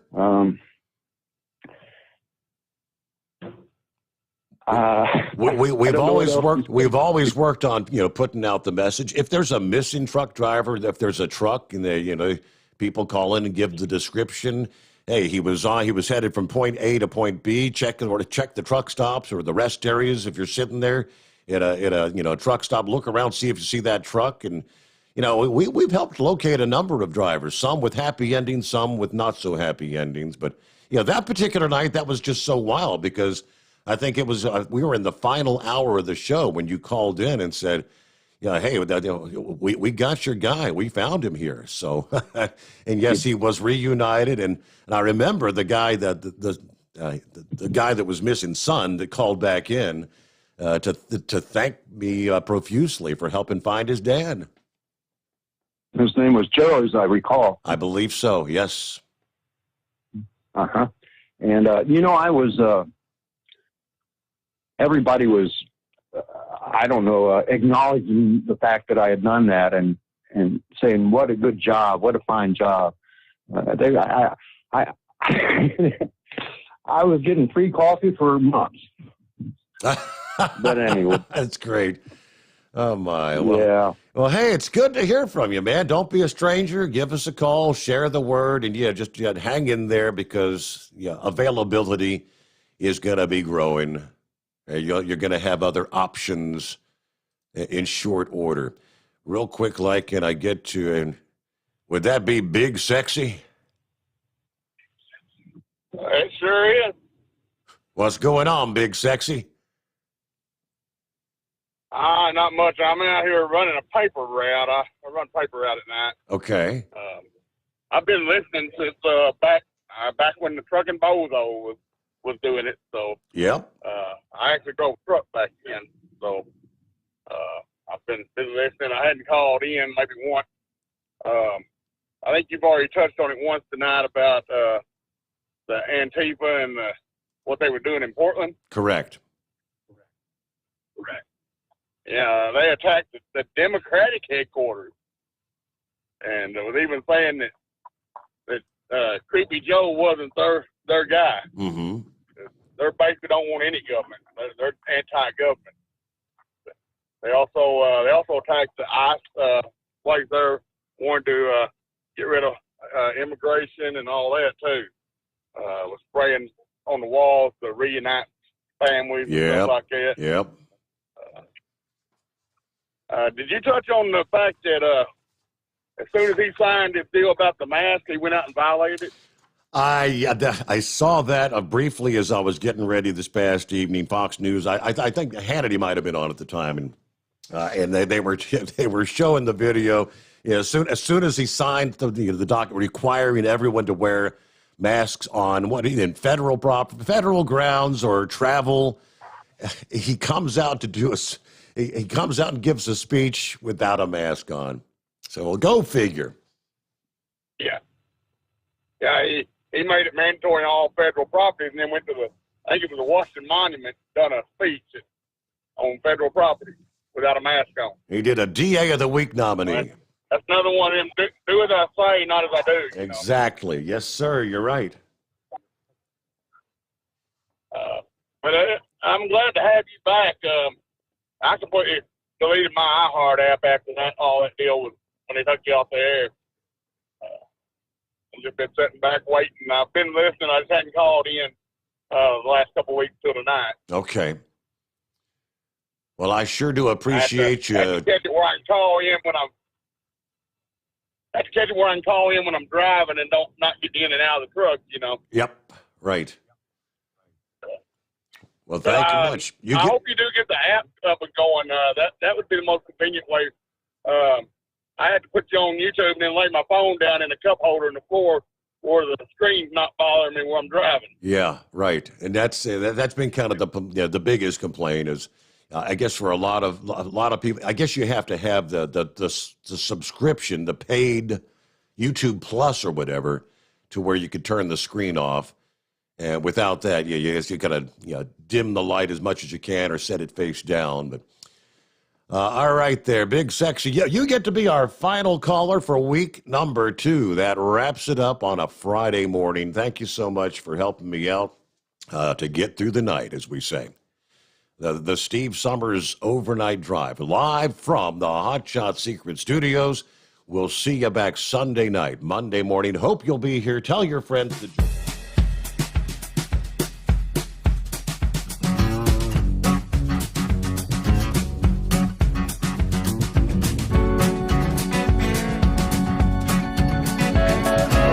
You'll never guess the places that I've been. You never guess the places that I've been. 'Cause everything is like a dream, yeah, but only in that dream that I live in. I'm never gonna let the day begin. Never gonna let the day begin. 'Cause everything is like a dream, yeah, but only in that dream that I live in.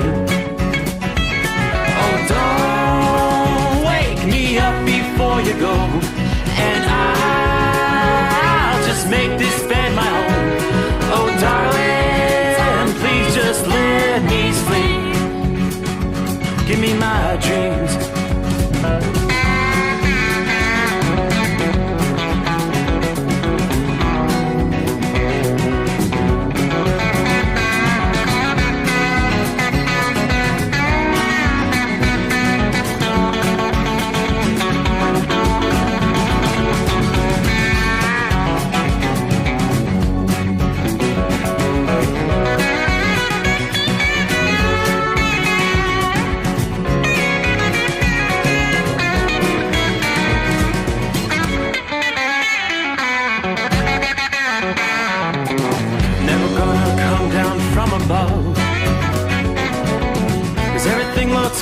from above. Nothing's ever as it seems, yeah, except in that world that I dream of. Never gonna lose the ones I love. Never gonna lose the ones I love. 'Cause everything is like a dream, yeah, but only in that world that I dream of.